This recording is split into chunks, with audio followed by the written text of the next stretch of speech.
The Man Who Knew by Edgar Wallace. The man in the laboratory. The room was a small one, and had been chosen for its remoteness from the dwelling rooms. It had formed the billiard room, which the former owner of Weald Lodge had added to his premises, and John Minute, who had neither the time nor the patience for billiards, had readily handed over this damp annex to his scientific secretary. Along one side ran a plain deal bench which was crowded with glass stills and test tubes. In the middle was as plain a table, with half a dozen books, a microscope under a glass shade, a little wooden case which was open to display an array of delicate scientific instruments, a Bunsen burner, which was burning bluely under a small glass bowl half filled with a dark and turgid concoction of some kind.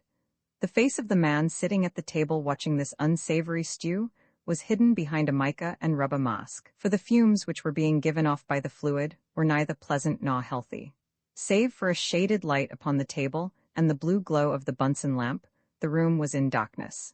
Now and again, the student would take a glass rod, dip it for an instant into the boiling liquid, and, lifting it, would allow the liquid drop by drop to fall from the rod on to a strip of litmus paper. What he saw was evidently satisfactory, and presently he turned out the Bunsen lamp, walked to the window and opened it, and switched on an electric fan to aid the process of ventilation. He removed his mask, revealing the face of a good-looking young man, rather pale, with a slight dark mustache and heavy, black, wavy hair. He closed the window, filled his pipe from the well-worn pouch which he took from his pocket, and began to write in a notebook, stopping now and again to consult some authority from the books before him.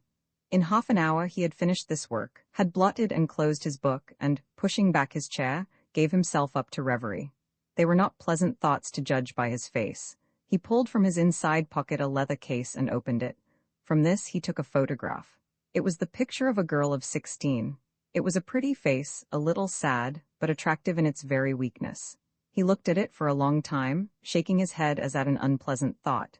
There came a gentle tap at the door, and quickly he replaced the photograph in his case, folded it, and returned it to his pocket as he rose to unlock the door.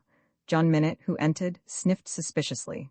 "What beastly smells you have in here, Jasper?" he growled. "Why on earth don't they invent chemicals that are more agreeable to the nose?"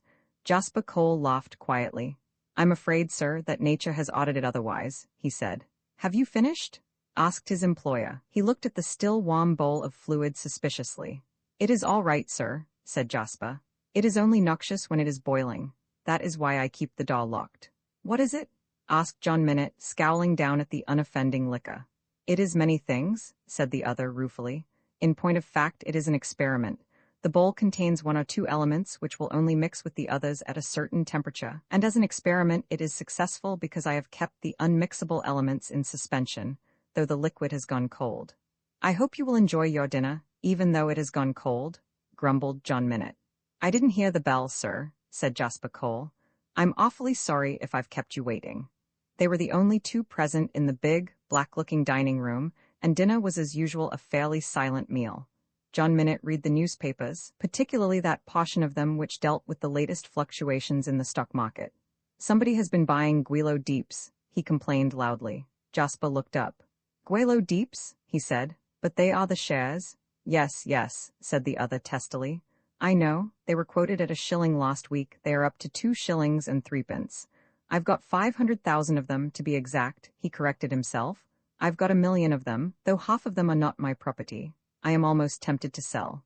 "Perhaps they have found gold," suggested Jasper. John Minute snorted. "If there is gold in the Guilo Deeps there are diamonds on the downs," he said scornfully. "By the way, the other 500,000 shares belong to May." Jasper Cole raised his eyebrows as much in interrogation as in surprise. John Minute leaned back in his chair and manipulated his gold toothpick. "May Nuttall's father was the best friend I ever had," he said gruffly. "He lured me into the Guilo Deeps against my better judgment. We sank a bore 3,000 feet and found everything except gold." He gave one of his brief, rumbling chuckles. "I wish that mine had been a success. Poor old Bill Nuttall, he helped me in some tight places. And I think you have done your best for his daughter, sir." "She's a nice girl," said John Minute. "A dear girl. I'm not taken with girls." He made a wry face. "But May is as honest and as sweet as they make them. She's the sort of girl who looks you in the eye when she talks to you. There's no damned nonsense about May." Jasper Cole concealed a smile. "What the devil are you grinning at?" demanded John Minute. I also was thinking that there was no nonsense about her, he said. John Minute swung round. Jasper, he said, May is the kind of girl I would like you to marry. In fact, she is the girl I would like you to marry. I think Frank would have something to say about that, said the other, stirring his coffee. Frank? Snorted John Minute. What the devil do I care about Frank? Frank has to do as he's told. He's a lucky young man and a bit of a rascal too, I'm thinking. Frank would marry anybody with a pretty face. Why, if I hadn't interfered? Jasper looked up. Yes, never mind, growled John Minute. As was his practice, he sat a long time over dinner, half awake and half asleep. Jasper had annexed one of the newspapers and was reading it. This was the routine which marked every evening of his life save on those occasions when he made a visit to London. He was in the midst of an article by a famous scientist on radium emanation when John Minute continued a conversation which he had broken off an hour ago. I'm worried about May sometimes. Jasper put down his paper. Worried? Why? I am worried. Isn't that enough? Growled the other.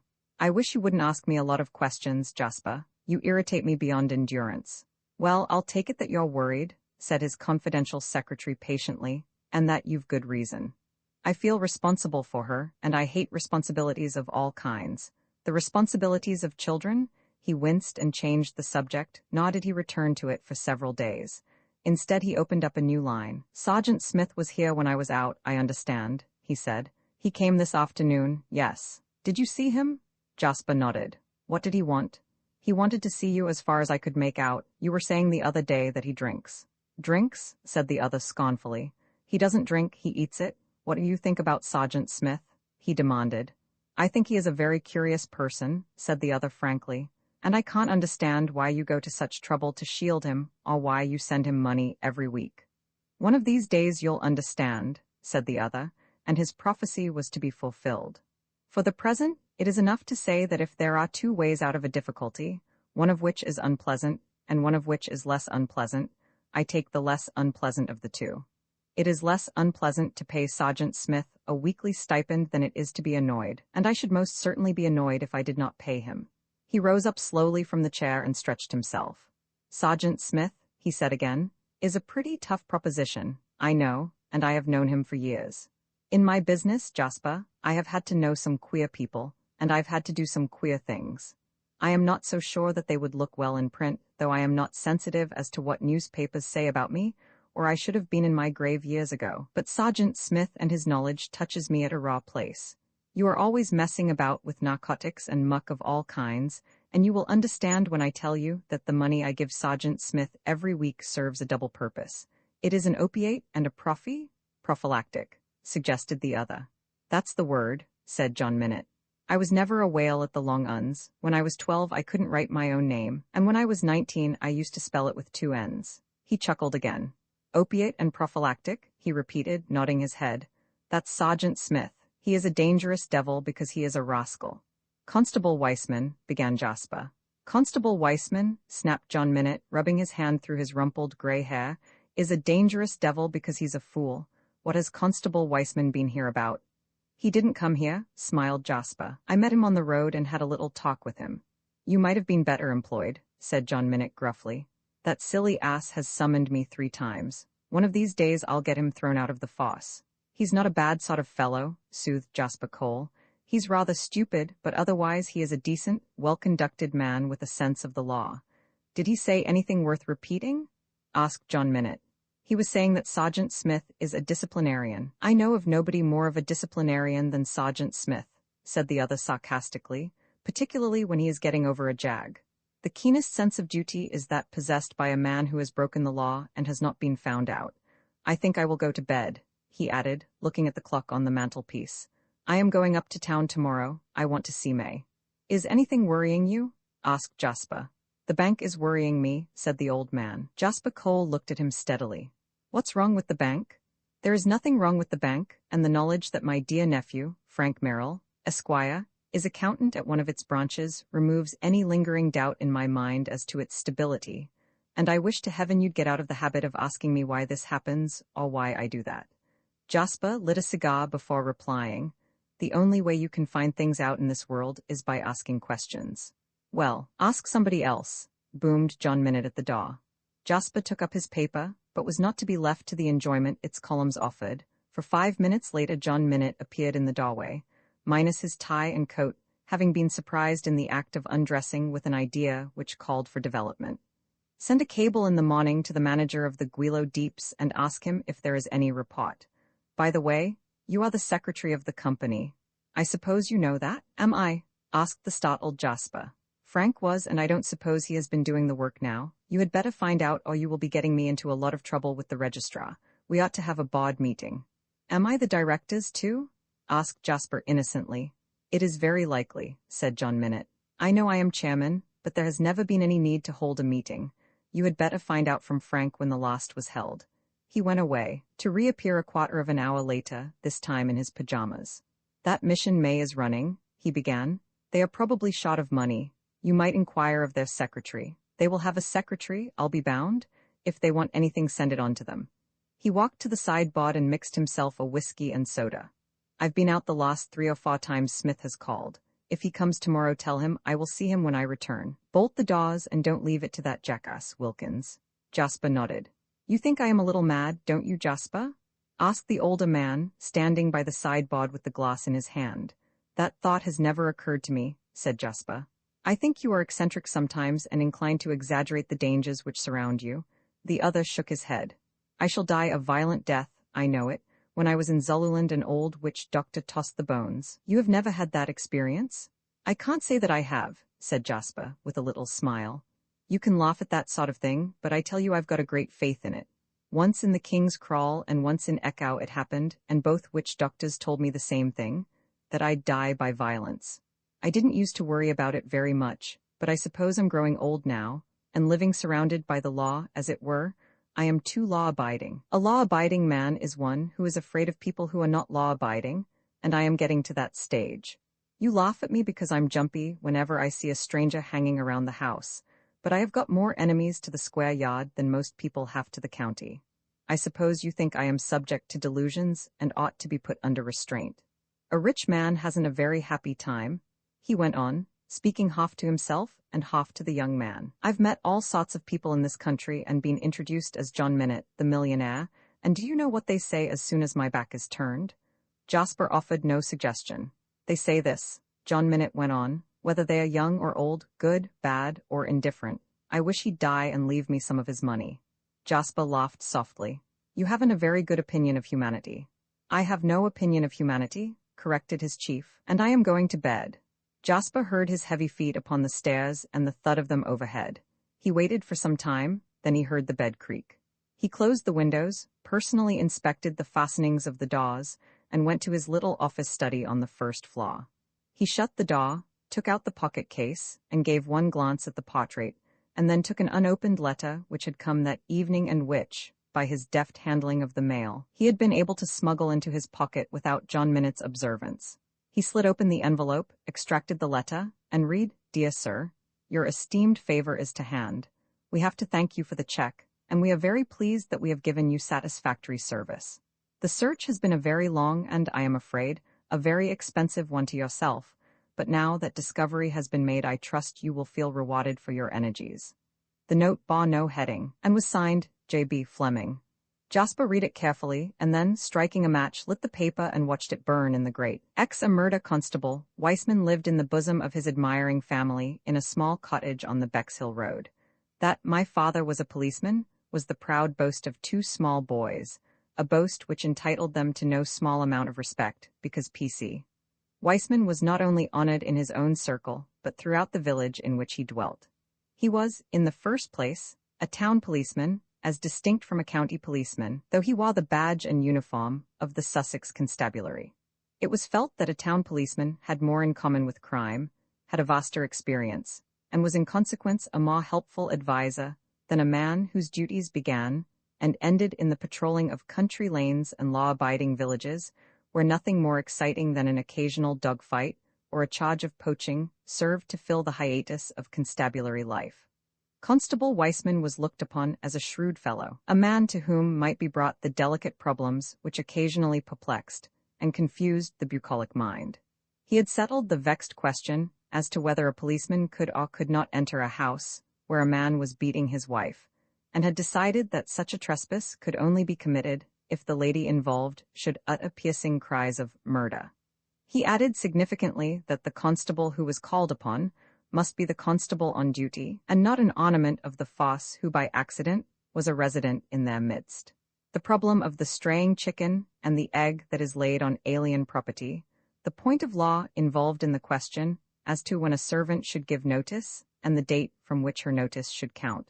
All these matters came within Constable Weissman's purview, and were solved to the satisfaction of all who brought their little obscurities for solution. But it was in his own domestic circle that Constable Weissman, appropriately named, as all agreed, shone with an effulgence that was almost dazzling, and was a source of irritation to the male relatives on his wife's side, one of whom had unfortunately come within the grasp of the law over a matter of a snared rabbit, and was in consequence predisposed to anarchy in so far as the abolition of law and order affected the police force.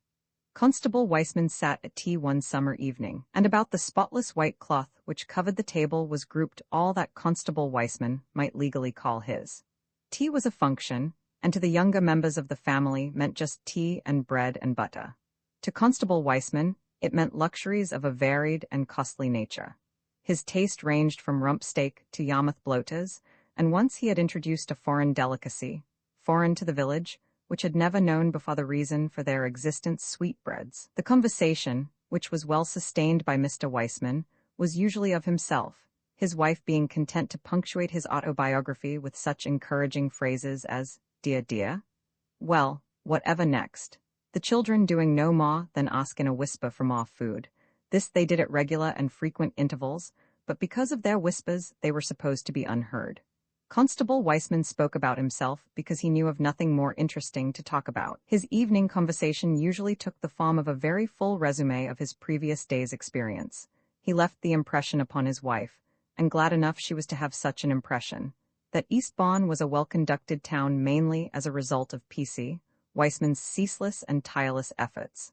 "I never had a clue yet that I never followed to the bitter end," said the preening constable. "You remember when Raggett's orchard was robbed? Who found the thieves?" "You did, of course. I'm sure you did," said Mrs. Weissman, jigging her youngest on her knee, the youngest not having arrived at the age where he recognized the necessity for expressing his desires in whispers. "Who caught them three-card trick men after the lose races last year?" went on Constable Weissman passionately. "Who has had more summonses for smoking chimneys than any other man in the fosse? Some people," he added, as he rose heavily and took down his tunic, which hung on the wall. "Some people would ask for promotion, but I'm perfectly satisfied. I'm not one of those ambitious sort.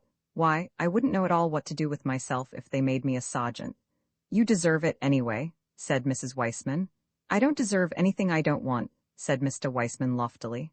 "I've learned a few things too, but I've never made use of what's come to me officially to get me pushed along. You'll hear something in a day or two," he said mysteriously, and in high life too, in a manner of speaking. "That is, if you can call old Minute high life, which I very much doubt." "You don't say so," said Mrs. Weissman, appropriately amazed. Her husband nodded his head. "There's trouble up there," he said. "From certain information I've received, there has been a big row between young Mr. Merrill and the old man, and the CID people have been down about it. What's more," he said, "I could tell a thing or two. I've seen that boy look at the old man as though he'd like to kill him. You wouldn't believe it, would you? But I know. And it didn't happen so long ago either.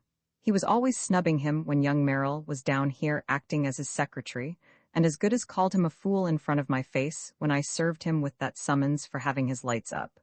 You'll hear something one of these days." Constable Weissman was an excellent prophet, vague as his prophecy was. He went out of the cottage to his duty in a complacent frame of mind, which was not unusual, for Constable Weissman was nothing if not satisfied with his fate. His complacency continued until a little after 7 o'clock that evening. It so happened that Constable Weissman, no less than every other member of the force on duty that night, had much to think about, much that was at once exciting and absorbing. It had been whispered before the evening parade that Sergeant Smith was to leave the force. There was some talk of his being dismissed, but it was clear that he had been given the opportunity of resigning, for he was still doing duty, which would not have been the case had he been forcibly removed. Sergeant Smith's mien and attitude had confirmed the rumor. Nobody was surprised, since this dour officer had been in trouble before. Twice had he been before the deputy chief constable for neglect of, and being drunk while on duty. On the earlier occasions, he had had remarkable escapes. Some people talked of influence, but it is more likely that the man's record had helped him, for he was a first-class policeman with a nose for crime, absolutely fearless, and had, moreover, assisted in the capture of one or two very desperate criminals who had made their way to the South Coast town. His last offense, however, was too grave to overlook. His inspector, going the rounds, had missed him, and after a search he was discovered outside a public house. It is no great crime to be found outside a public house, particularly when an officer has a fairly extensive area to cover, and in this respect he was well within the limits of that area. But it must be explained that the reason the sergeant was outside the public house was because he had challenged a fellow carouser to fight, and at the moment he was discovered, he was stripped to the waist and setting about his task with rare workmanlike skill. He was also drunk. To have retained his services thereafter would have been little less than a crying scandal. There is no doubt, however, that Sergeant Smith had made a desperate attempt to use the influence behind him and use it to its fullest extent. He had had one stormy interview with John Minute and had planned another. Constable Weissman, patrolling the London road, his mind filled with the great news, was suddenly confronted with the object of his thoughts. The sergeant rode up to where the constable was standing in a professional attitude at the corner of two roads and jumped off with the manner of a man who has an object in view. "Weissman," he said, and his voice was such as to suggest that he had been drinking again, "where will you be at 10 o'clock tonight?" Constable Weissman raised his eyes in thought. "At 10 o'clock, Sergeant, I shall be opposite the gates of the cemetery." The sergeant looked round left and right. "I am going to see Mr. Minute on a matter of business," he said, "and you needn't mention the fact." "I keep myself to myself," began Constable Weissman. "What I see with one eye goes out of the other, in the manner of speaking."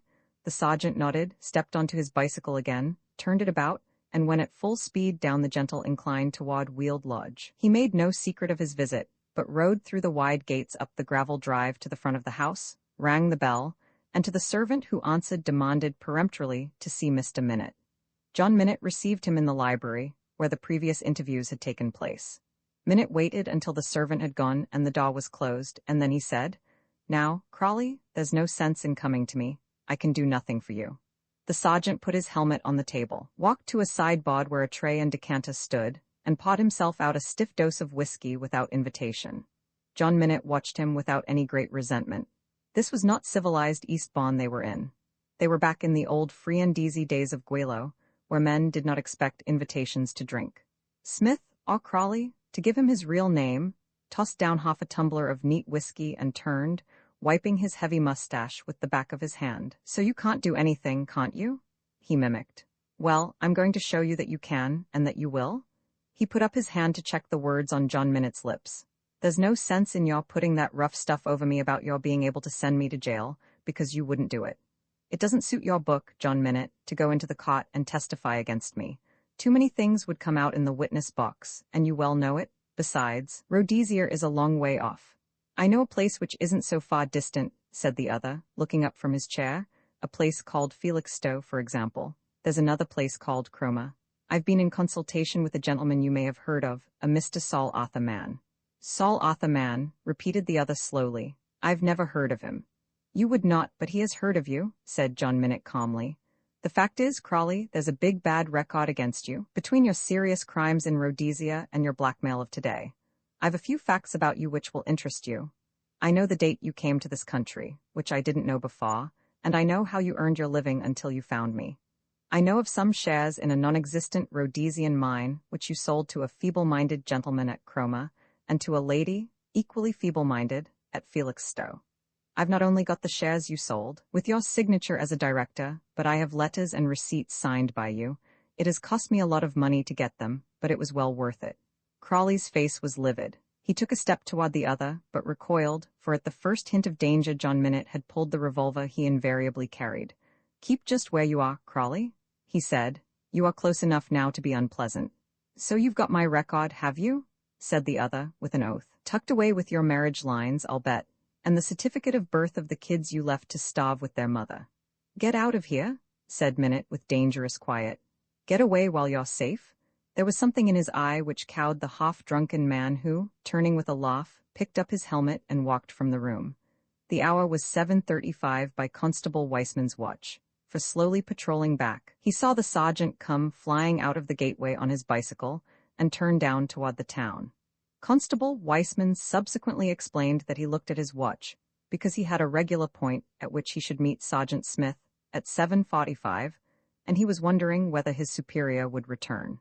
The chronology of the next 3 hours has been so often given in various accounts of the events which marked that evening that I may be excused if I give them in detail. A car, white with dust, turned into the stable yard of the Star Hotel, Maidstone. The driver, in a dust coat and a chauffeur's cap, descended and handed over the car to a garage keeper with instructions to clean it up and have it filled ready for him the following morning. He gave explicit instructions as to the number of tins of petrol he required to carry always, and tipped the garage keeper handsomely in advance. He was described as a young man with a slight black mustache, and he was wearing his motor goggles when he went into the office of the hotel and ordered a bed and a sitting room. Therefore his face was not seen. When his dinner was served, it was remarked by the waiter that his goggles were still on his face. He gave instructions that the whole of the dinner was to be served at once and put upon the sideboard, and that he did not wish to be disturbed until he rang the bell. When the bell rang, the waiter came to find the room empty, but from the adjoining room he received orders to have breakfast by 7 o'clock the following morning. At 7 o'clock, the driver of the car paid his bill, his big motor goggles still upon his face, again tipped the garage keeper handsomely, and drove his car from the yard. He turned to the right and appeared to be taking the London road, but later in the day, as has been established, the car was seen on its way to Paddock Wood, and was later observed at Tonbridge. The driver pulled up at a little tea house half a mile from the town, ordered sandwiches and tea, which were brought to him, and which he consumed in the car. Late in the afternoon, the car was seen at Uckfield, and the theory generally held was that the driver was killing time. At the wayside cottage at which he stopped for tea, it was one of those little places that invite cyclists by an ill-printed board to tarry a while and refresh themselves. He had some conversation with the tenant of the cottage, a widow. She seems to have been the usual loquacious, friendly soul who tells one without reserve her business, her troubles, and a fair sprinkling of the news of the day in the shortest possible time. "I haven't seen a paper," said Rex Holland politely. "It is a very curious thing that I never thought about newspapers." "I can get you one," said the woman eagerly. "You ought to read about that case." "The dead chauffeur?" asked Rex Holland interestedly, for that had been the item of general news which was foremost in the woman's conversation. "Yes, sir, he was murdered in Ashdown Forest. Many's the time I've driven over there." "How do you know it was a murder?" She knew for many reasons. Her brother-in-law was gamekeeper to Lord Faring, and a colleague of his had been the man who had discovered the body, and it had appeared, as the good lady explained, that this same chauffeur was a man for whom the police had been searching in connection with a bank robbery about which much had appeared in the newspapers of the day previous. "How very interesting," said Mr. Holland, and took the paper from her hand. He read the description line by line.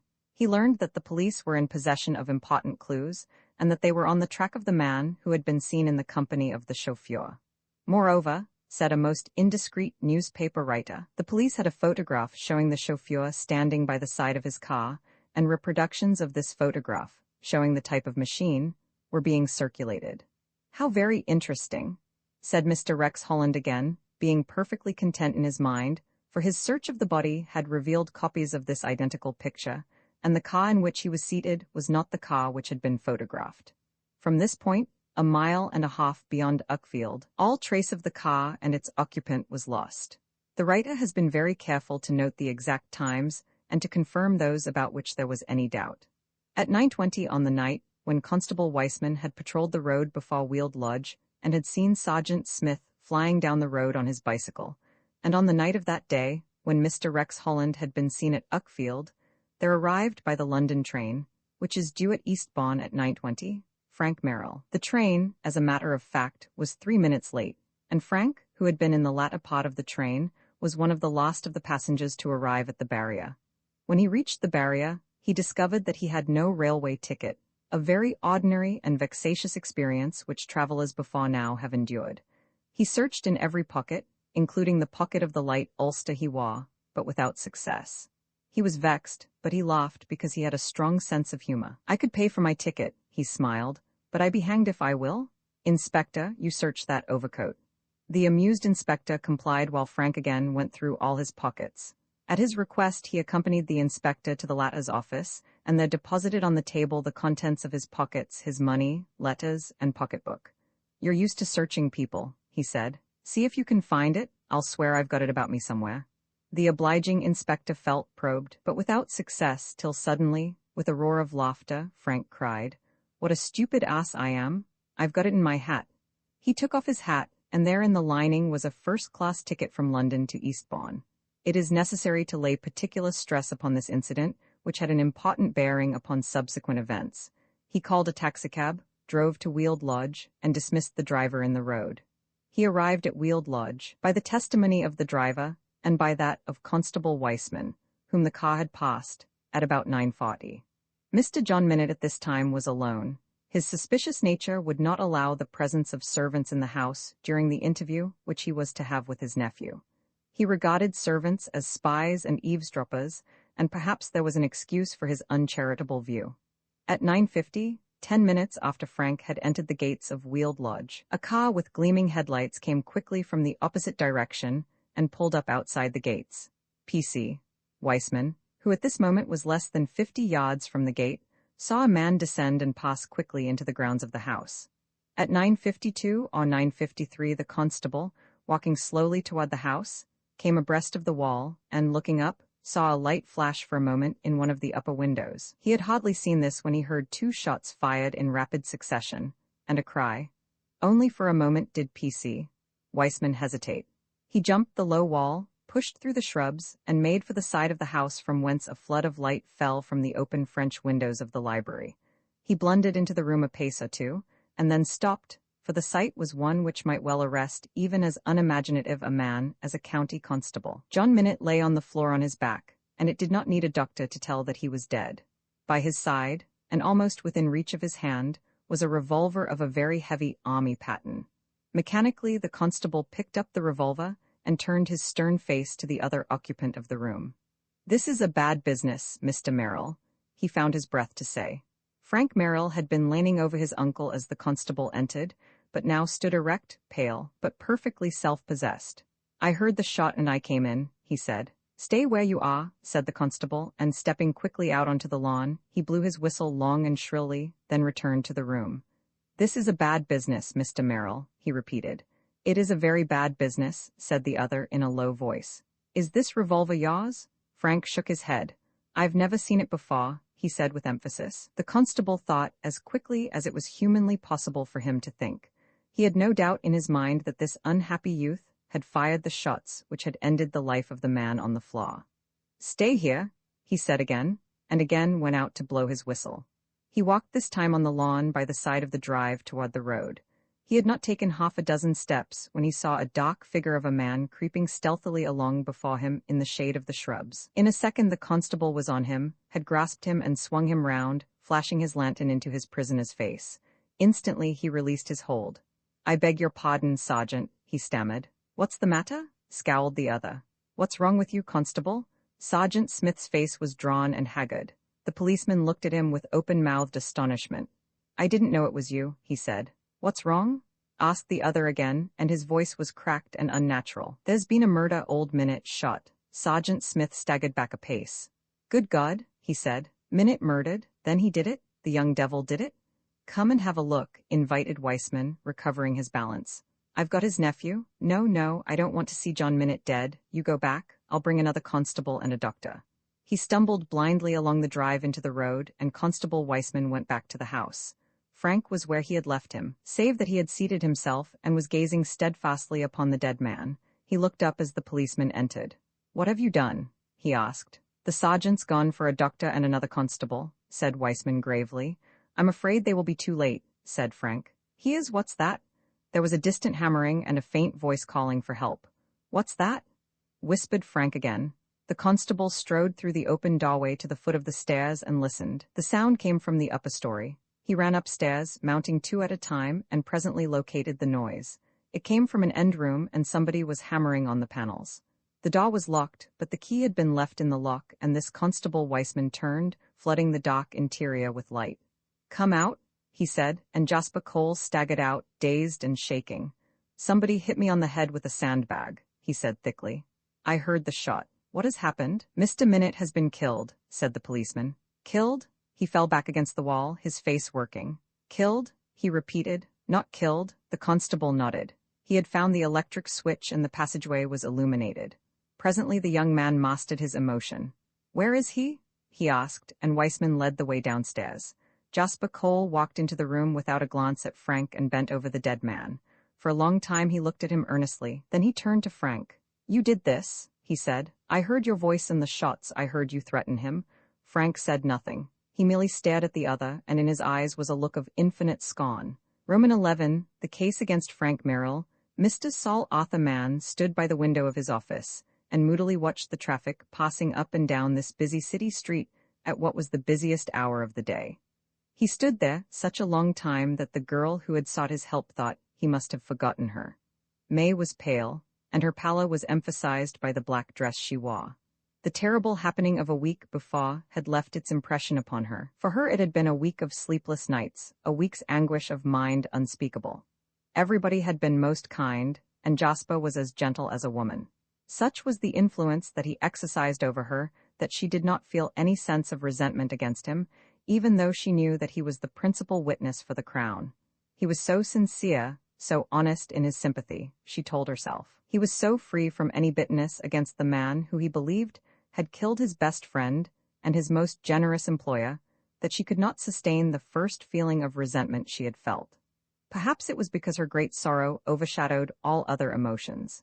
Yet she was free to analyze her friendship with the man who was working day and night to send the man who loved her to a felon's doom. She could not understand herself. Still less could she understand Jasper. She looked up again at Mr. Mann as he stood by the window, his hands clasped behind him, and as she did so, he turned slowly and came back to where she sat. His usually jocund face was lugubrious and worried. I have given more thought to this matter than I've given to any other problem I have tackled, he said. I believe Mr. Merrill to be falsely accused, and I have 1 or 2 points to make to his counsel which, when they are brought forward in court, will prove beyond any doubt whatever that he was innocent. I don't believe that matters are so black against him as you think. The other side will certainly bring forward the forgery and the doctored books to supply a motive for the murder. Inspector Nash is in charge of the case, and he promised to call here at 4 o'clock. He looked at his watch. It wants 3 minutes. Have you any suggestion to offer? She shook her head. I can flaw the prosecution, Mr. Mann went on, but what I cannot do is to find the murderer for certain. It is obviously one of 3 men. It is either Sergeant Crawley, alias Smith, about whose antecedents Mr. Minute made an inquiry, or Jasper Cole, the secretary, or, he shrugged his shoulders. It was not necessary to say who was the 3rd suspect. There came a knock at the door, and the clock announced Inspector Nash. That stout and stoical officer gave a noncommittal nod to Mr. Mann and a smiling recognition to the girl. Well, you know how matters stand, Inspector, said Mr. Mann briskly, and I thought I'd ask you to come here today to straighten a few things out. It is rather irregular, Mr. Mann, said the inspector, but as they've no objection at headquarters, I don't mind telling you within limits all that I know, but I don't suppose I can tell you any more than you have found out for yourself. Do you really think Mr. Merrill committed this crime? Asked the girl. The inspector raised his eyebrows and pursed his lips. It looks uncommonly like it, miss, he said. We have evidence that the bank has been robbed, and it is almost certainly proved that Merrill had access to the books and was the only person in the bank who could have faked the figures and transferred the money from one account to another without being found out. There are still 1 or 2 doubtful points to be cleared up, but there is the motive, and when you've got the motive, you are 3 parts on your way to finding the criminal. It isn't a straightforward case by any means, he confessed, and the more I go into it, the more puzzled I am. I don't mind telling you this frankly.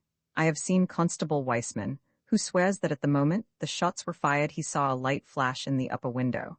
We have the statement of Mr. Cole that he was in his room, his employer having requested that he should make himself scarce when the nephew came, and he tells us how somebody opened the door quietly and flashed an electric torch upon him. What was Cole doing in the dock?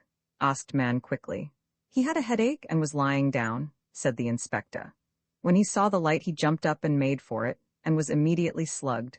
The door closed upon him and was locked. Between his leaving the bed and reaching the door, he heard Mr. Merrill's voice threatening his uncle and the shots. Immediately afterward, he was rendered insensible. A curious story, said Saul Arthur Mann dryly. A very curious story. The The girl felt an unaccountable and altogether amazing desire to defend Jasper against the innuendo in the other's tone, and it was with difficulty that she restrained herself. "I don't think it is a good story," said the inspector frankly, "but that is between ourselves. And then, of course," he went on, "we have the remarkable behavior of Sergeant Smith." "Where is he?" asked Mr. Mann. The inspector shrugged his shoulders. "Sergeant Smith has disappeared," he said, "though I dare say we shall find him before long. He is only one. The most puzzling element of all is the fourth man concerned, the man who arrived in the motor car and who was evidently Mr. Rex Holland. We have got a very full description of him." "I also have a very full description of him," said Mr. Mann quietly, "but I've been unable to identify him with any of the people in my records. Anyway, it was his car, there is no doubt about that." "And he was the murderer," said Mr. Mann. "I've no doubt about that, nor have you?" "I have doubts about everything," replied the inspector diplomatically. "What was in the car?"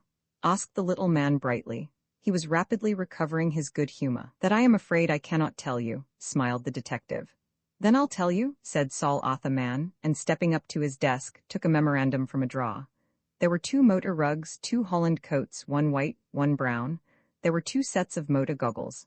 There was a package of revolver cartridges, from which 6 had been extracted, a leather revolver holster, a small garden trowel, and 1 or 2 other little things. Inspector Nash swore softly under his breath. "I'm blessed if I know how you found all that out," he said, with a little asperity in his voice. "The car was not touched or searched until we came on the scene, and beyond myself and Sergeant Mannering of my department, nobody knows what the car contained." Saul Arthur Mann smiled, and it was a very happy and triumphant smile. "You see, I know," he purred. "That is one point in Merrill's favor." "Yes," agreed the detective and smiled. "Why do you smile, Mr. Nash?" asked the little man suspiciously. "I was thinking of a county policeman who seems to have some extraordinary theories on the subject." "Oh, you mean Weissman," said Mann with a grin. "I've interviewed that gentleman. There is a great detective lost in him, Inspector." "It is lost, all right," said the detective laconically. "Weissman is very certain that Merrill committed the crime, and I think you are going to have a difficulty in persuading a jury that he didn't. You see, Merrill's story is that he came and saw his uncle, that they had a few minutes chat together, that his uncle suddenly had an attack of faintness, and that he went out of the room into the dining room to get a glass of water. While Merrill was in the dining room, he heard the shots, and came running back, still with the glass in his hand, and saw his uncle lying on the ground. I saw the glass, which was half filled. I was also there in time to examine the dining room, and see that Mr. Merrill had spilled some of the water when he was taking it from the carafe. All that part of the story is circumstantially sound. What we cannot understand, and what a jury will never understand, is how, in the very short space of time, the murderer could have got into the room and made his escape again. "The French windows were open," said Mr. Mann. "All the evidence that we have is to this effect, including the evidence of P.C. Weissman. In those circumstances, how comes it that the constable who, when he heard the shot, made straight for the room, did not meet the murderer escaping? He saw nobody in the grounds, except Sergeant Smith or Crawley," interspersed Saul Arthur Mann readily. "I have reason to believe, and indeed reason to know, that Sergeant Smith or Crawley had a motive for being in the house. I supplied Mr. Minute, who was a client of mine, with certain documents, and those documents were in a safe in his bedroom. What is more likely than that this Crawley, to whom it was vitally necessary that the documents in question should be recovered, should have entered the house in search of those documents? I don't mind telling you that they related to a fraud of which he was the author, and they were in themselves all the proof which the police would require to obtain a conviction against him. He was obviously the man who struck down Mr. Cole, and whose light the constable saw flashing in the upper window. In that case he cannot have been the murderer," said the detective quickly, "because the shots were fired while he was still in the room. They were almost simultaneous with the appearance of the flash at the upper window." "Hm," said Saul Arthur Mann, for the moment nonplussed. "The more you go into this matter, the more complicated does it become," said the police officer, with a shake of his head, "and to my mind the clearer is the case against Merrill." "With this reservation," interrupted the other, "that you have to account for the movements of Mr. Rex Holland, who comes on the scene 10 minutes after Frank Merrill arrives and who leaves his car. He leaves his car for a very excellent reason," he went on. "Sergeant Smith, who runs away to get assistance, meets 2 men of the Sussex Constabulary, hurrying in response to Weissman's whistle. One of them stands by the car, and the other comes into the house. It was, therefore, impossible for the murderer to make use of the car. Here is another point I would have you explain. He had hoisted himself on the edge of his desk and sat, an amusing little figure, his legs swinging a foot from the ground. The revolver used was a big Webley, not an easy thing to carry or conceal about your person, and undoubtedly brought to the scene of the crime by the man in the car. You will say that Merrill, who wore an overcoat, might have easily brought it in his pocket. But the absolute proof that that could not have been the case is that on his arrival by train from London, Mr. Merrill lost his ticket and very carefully searched himself, a railway inspector assisting, to discover the bit of pasteboard. He turned out everything he had in his pocket in the inspector's presence, and his overcoat, the only place where he could have concealed such a heavy weapon, was searched by the inspector himself. The detective nodded. It is a very difficult case, he agreed, and one in which I've no great heart, for to be absolutely honest, my views are that while it might have been Merrill, the balance of proof is that it was not. That is, of course, my unofficial view, and I shall work pretty hard to secure a conviction. I am sure you will, said Mr. Mann heartily. Must the case go into the court? Asked the girl anxiously. There is no other way for it, replied the officer. You see, we have arrested him, and unless something turns up the magistrate must commit him for trial on the evidence we have secured. Poor Frank? She said softly. It is rough on him if he is innocent, agreed Nash, but it is lucky for him if he's guilty. My experience of crime and criminals is that it is generally the obvious man who commits that crime. Only once in 50 years is he innocent, whether he is acquitted or whether he is found guilty. He offered his hand to Mr. Mann. I'll be getting along now, sir, he said. The commissioner asked me to give you all the assistance I possibly could, and I hope I have done so. What are you doing in the case of Jasper Cole? Asked Mann quickly. The detective smiled.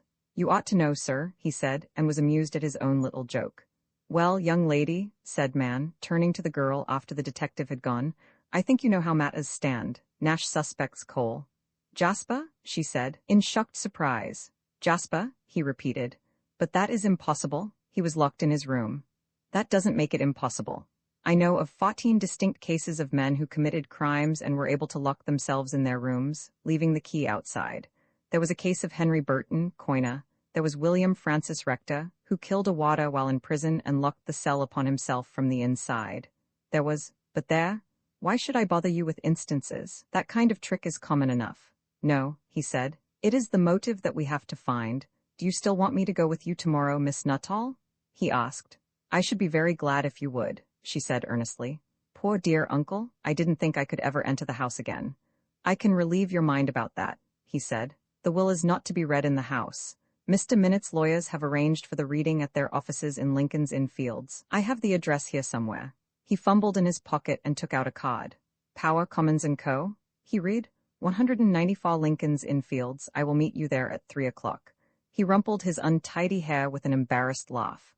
I seem to have drifted into the position of guardian to you, young lady, he said.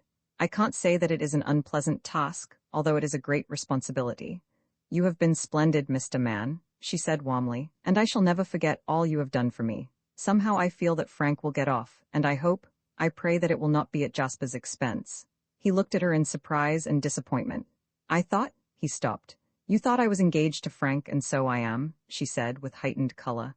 But Jasper is, I hardly know how to put it. I see, said Mr. Mann, though, if the truth be told, he saw nothing which enlightened him. Punctually at 3 o'clock the next afternoon, they walked up the steps of the lawyer's office together. Jasper Cole was already there, and to Mr. Mann's surprise so also was Inspector Nash, who explained his presence in a few words. There may be something in the will which will open a new viewpoint, he said. Mr. Power, the solicitor, an elderly man, inclined to rotundity, was introduced, and taking his position before the fireplace, opened the proceedings with an expression of regret as to the circumstances which had brought them together. The will of my late client, he said, was not drawn up by me. It is written in Mr. Minnett's handwriting, and revokes the only other will, one which was prepared some 4 years ago, and which made provisions rather different to those in the present instrument. This will, he took a single sheet of paper out of an envelope, was made last year, and was witnessed by Thomas Wellington Crawley. He adjusted his pince-nez and examined the signature. Late trooper of the Matabeleland Mounted Police, and by George Worrell, who was Mr. Minnett's butler at the time. Worrell died in the Eastbourne Hospital in the spring of this year. There was a deep silence. Saul Arthur Mann's face was eagerly thrust forward, his head turned slightly to one side. Inspector Nash showed an unusual amount of interest. Both men had the same thought, a new will, witnessed by two people, one of whom was dead, and the other a fugitive from justice. What did this will contain? It was the briefest of documents. To his ward he left the sum of £200,000, a provision which was also made in the previous will, I might add, said the lawyer, and to this he added all his shares in the Guilo Deep. To his nephew, Francis Merrill, he left £20,000. The lawyer paused and looked round the little circle and then continued. The residue of my property, movable and immovable, all my furniture, laces, shares, cash at bankers, and all interests whatsoever, I bequeath to Jasper Cole, so-called, who is at present my secretary and confidential agent. The detective and Saul Arthur Mann exchanged glances, and Nash's lips moved. How is that for a motive? He whispered. Roman 12, the trial of Frank Merrill, the trial of Frank Merrill on the charge that he did, on the 28th day of June, in the year of our Lord 1900, willfully and wickedly kill and slay by a pistol-shot John Minute, was the sensation of a season which was unusually prolific in murder trials. The trial took place at the Lewes Assizes in a crowded courtroom, and lasted, as we know, for 16 days, 5 days of which were given to the examination-in-chief, and the cross-examination of the accountants who had gone into the books of the bank. The prosecution endeavored to establish the fact that no other person but Frank Merrill could have access to the books, and that therefore no other person could have falsified them or manipulated the transfer of monies. It cannot be said that the prosecution had wholly succeeded, for when Brandon, the bank manager, was put into the witness box, he was compelled to admit that not only Frank, but he himself and Jasper Cole were in a position to reach the books. The opening speech for the Crown had been a masterly one, but that there were many weak points in the evidence and in the assumptions which the prosecution drew was evident to the merest tyro. Sir George Murphy Jackson, the Attorney General, who prosecuted, attempted to dispose summarily of certain conflictions, and it had to be confessed that his explanations were very plausible. The defense will tell us, he said, in that shrill, clarion tone of his which is made to quake the hearts of so many hostile witnesses, that we have not accounted for the fourth man who drove up in his car 10 minutes after Merrill had entered the house, and disappeared, but I am going to tell you my theory of that incident. Merrill had an accomplice who is not in custody, and that accomplice is Rex Holland. Merrill had planned and prepared this murder, because from some statement which his uncle had made he believed that not only was his whole future dependent upon destroying his benefactor and silencing forever the one man who knew the extent of his villainy, but he had in his cold, shrewd way accurately foreseen the exact consequence of such a shooting. It was a big criminal's big idea. He foresaw this trial, he said impressively. He foresaw, gentlemen of the jury, his acquittal at your hands. He foresaw a reaction which would not only give him the woman he professes to love, but in consequence place in his hands the disposal of her considerable fortune. Why should he shoot John Minute, you may ask, and I reply to that question with another. What would have happened had he not shot his uncle? He would have been a ruined man. The doors of his uncle's house would have been closed to him. The legacy would have been revoked. The marriage for which he had planned so long would have been an unrealized dream. He knew the extent of the fortune which was coming to Miss Nuttall. Mr. Minute made 2 wills, in both of which he left an identical sum to his ward. The first of these, revoked by the second, and containing the same provision, was witnessed by the man in the dock. He knew, too, that the Rhodesian gold mine, the shares of which were held by John Minute on the girl's behalf, was likely to prove a very rich proposition, and I suggest that the information coming to him as Mr. Minute's secretary, he deliberately suppressed that information for his own purpose. What had he to gain? I ask you to believe that if he is acquitted, he will have achieved all that he ever hoped to achieve. There was a little murmur in the cot. Frank Merrill, leaning on the ledge of the dock, looked down at the girl in the body of the cot, and their eyes met. He saw the indignation in her face and nodded with a little smile, then turned again to the counsel with that eager, half-quizzical look of interest which the girl had so often seen upon his handsome face. Much will be made, in the course of this trial, of the presence of another man, and the defense will endeavor to secure capital out of the fact that the man Crawley, who it was suggested was in the house for an improper purpose, has not been discovered. As to the fourth man, the driver of the motor car, there seems little doubt but that he was an accomplice of Merrill. This mysterious Rex Holland, who has been identified by Mrs. Totney of Uckfield, spent the whole of the day wandering about Sussex, obviously having one plan in his mind, which was to arrive at Mr. Minnett's house at the same time as his confederate. You will have the taxi driver's evidence that when Merrill stepped down, after being driven from the station, he looked left and right, as though he were expecting somebody. The plan to some extent miscarried. The accomplice arrived 10 minutes too late. On some pretext or other, Merrill probably left the room. I suggest that he did not go into the dining room, but that he went out into the garden and was met by his accomplice, who handed him the weapon with which this crime was committed. It may be asked by the defense why the accomplice, who was presumably Rex Holland, did not himself commit the crime. I could offer 2 or 3 alternative suggestions, all of which are feasible.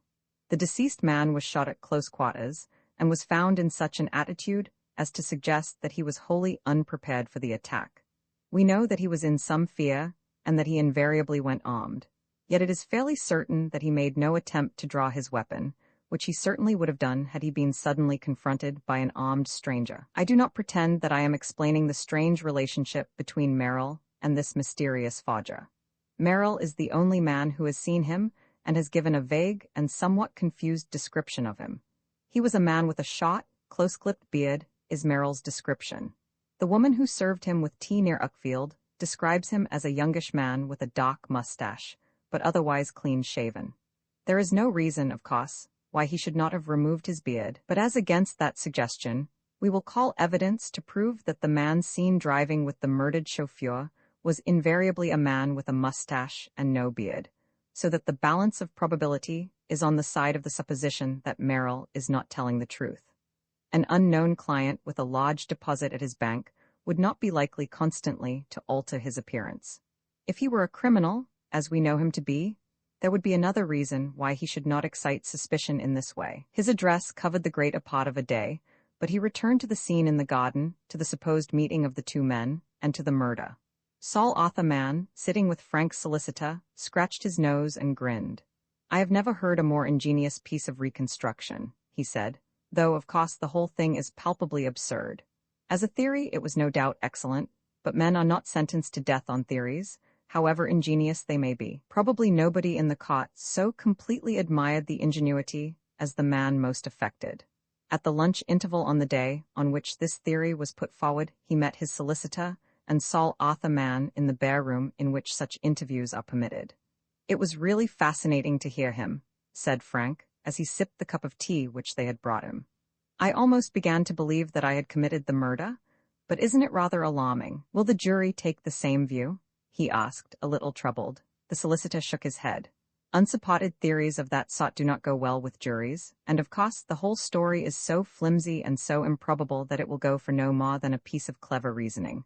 Did anybody see you at the railway station?" Frank shook his head. "I suppose hundreds of people saw me, but would hardly remember me. Was there anyone on the train who knew you?" "No," said Frank, after a moment's thought. "There were 6 people in my carriage until we got to Lewes, but I think I told you that, and you have not succeeded in tracing any of them." "It is most difficult to get into touch with those people," said the lawyer. "Think of the scores of people one travels with, without ever remembering what they looked like or how they were dressed. If you had been a woman, traveling with women, every one of your 5 fellow passengers would have remembered you and would have recalled your hat." Frank laughed. "There are certain disadvantages in being a man," he said. "How do you think the case is going?" "They have offered no evidence yet. I think you will agree, Mr. Mann," he said respectfully, for Saul Arthur Mann was a power in legal circles. "None at all," the little fellow agreed. Frank recalled the first day he had seen him, with his hat perched on the back of his head and his shabby, genteel exterior. "Oh, by Jove," he said, "I suppose they will be trying to fasten the death of that man upon me that we saw in Grey Square." Saul Arthur Mann nodded. "They have not put that in the indictment," he said, "nor the case of the chauffeur. You see, your conviction will rest entirely upon this present charge, and both the other matters are subsidiary." Frank walked thoughtfully up and down the room, his hands behind his back. "I wonder who Rex Holland is," he said, half to himself. "You still have your theory?" asked the lawyer, eyeing him keenly. Frank nodded. "And you still would rather not put it into words?" "Much rather not," said Frank gravely. He returned to the cot and glanced round for the girl, but she was not there. The rest of the afternoon's proceedings, taken up as they were with the preliminaries of the case, bored him. It was on the 12th day of the trial that Jasper Cole stepped onto the witness stand. He was dressed in black and was paler than usual, but he took the oath in a firm voice and answered the questions which were put to him without hesitation. The story of Frank's quarrel with his uncle, of the forged checks, and of his own experience on the night of the crime filled the greater part of the forenoon, and it was in the afternoon when Brian Bennett, one of the most brilliant barristers of his time, stood up to cross-examine. "Had you any suspicion that your employer was being robbed?" "I had a suspicion," replied Jasper. "Did you communicate your suspicion to your employer?" Jasper hesitated. "No," he replied at last. "Why do you hesitate?" asked Bennett sharply. "Because, although I did not directly communicate my suspicions, I hinted to Mr. Minute that he should have an independent audit." "So you thought the books were wrong?" "I did." "In these circumstances," asked Bennett slowly, "do you not think it was very unwise of you to touch those books yourself?" "When did I touch them?" asked Jasper quickly. "I suggest that on a certain night you came to the bank and remained in the bank by yourself, examining the ledgers on behalf of your employer, and that during that time you handled at least 3 books in which these falsifications were made." "That is quite correct," said Jasper, after a moment's thought, "but my suspicions were general and did not apply to any particular group of books." "But did you not think it was dangerous?" Again the hesitation. "It may have been foolish, and if I had known how matters were developing, I should certainly not have touched them." "You do admit that there were several periods of time from 7 in the evening until 9, and from 9:30 until 11:15 when you were absolutely alone in the bank." "That is true," said Jasper. "And during those periods you could, had you wished and had you been a forger, for example, or had you any reason for falsifying the entries, have made those falsifications." "I admit there was time," said Jasper. "Would you describe yourself as a friend of Frank Merrill's?" "Not a close friend," replied Jasper. "Did you like him?" "I cannot say that I was fond of him," was the reply. "He was a rival of yours? In what respect?" Counsel shrugged his shoulders. "He was very fond of Miss Nuttall." "Yes, and she was fond of him?" "Yes. Did you not aspire to pay your addresses to Miss Nuttall?" Jasper Cole looked down to the girl and May averted her eyes. Her cheeks were burning and she had a wild desire to flee from the cot. "If you mean did I love Miss Nuttall," said Jasper Cole, in his quiet, even tone, "I reply that I did." "You even secured the active support of Mr. Minute?" "I never urged the matter with Mr. Minute," said Jasper. "So that if he moved on your behalf he did so without your knowledge?"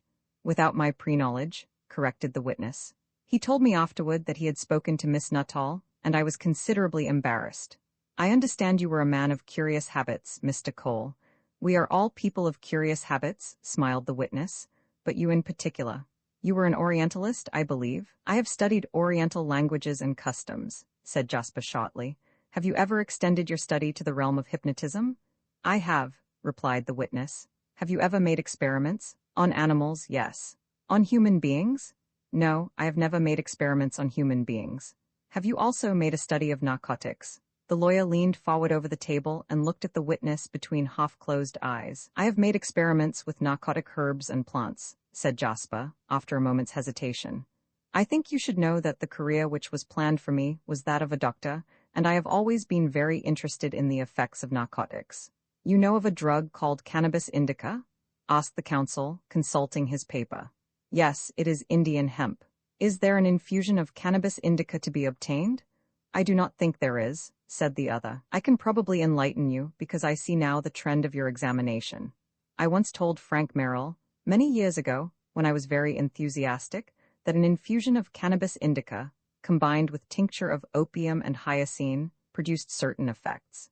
It is inclined to sap the willpower of a man or a woman who is constantly absorbing this poison in small doses," suggested the counsel. "That is so." The counsel now switched off on a new tack. "Do you know the east of London?" "Yes, slightly." "Do you know Silver's Rents?" "Yes." "Do you ever go to Silver's Rents?" "Yes, I go there very regularly." The readiness of the reply astonished both Frank and the girl. She had been feeling more and more uncomfortable as the cross-examination continued, and had a feeling that she had in some way betrayed Jasper Cole's confidence. She had listened to the cross-examination, which revealed Jasper as a scientist, with something approaching amazement. She had known of the laboratory, but had associated the place with those entertaining experiments that an idle dabbler in chemistry might undertake. For a moment she doubted, and searched her mind for some occasion when he had practiced his medical knowledge.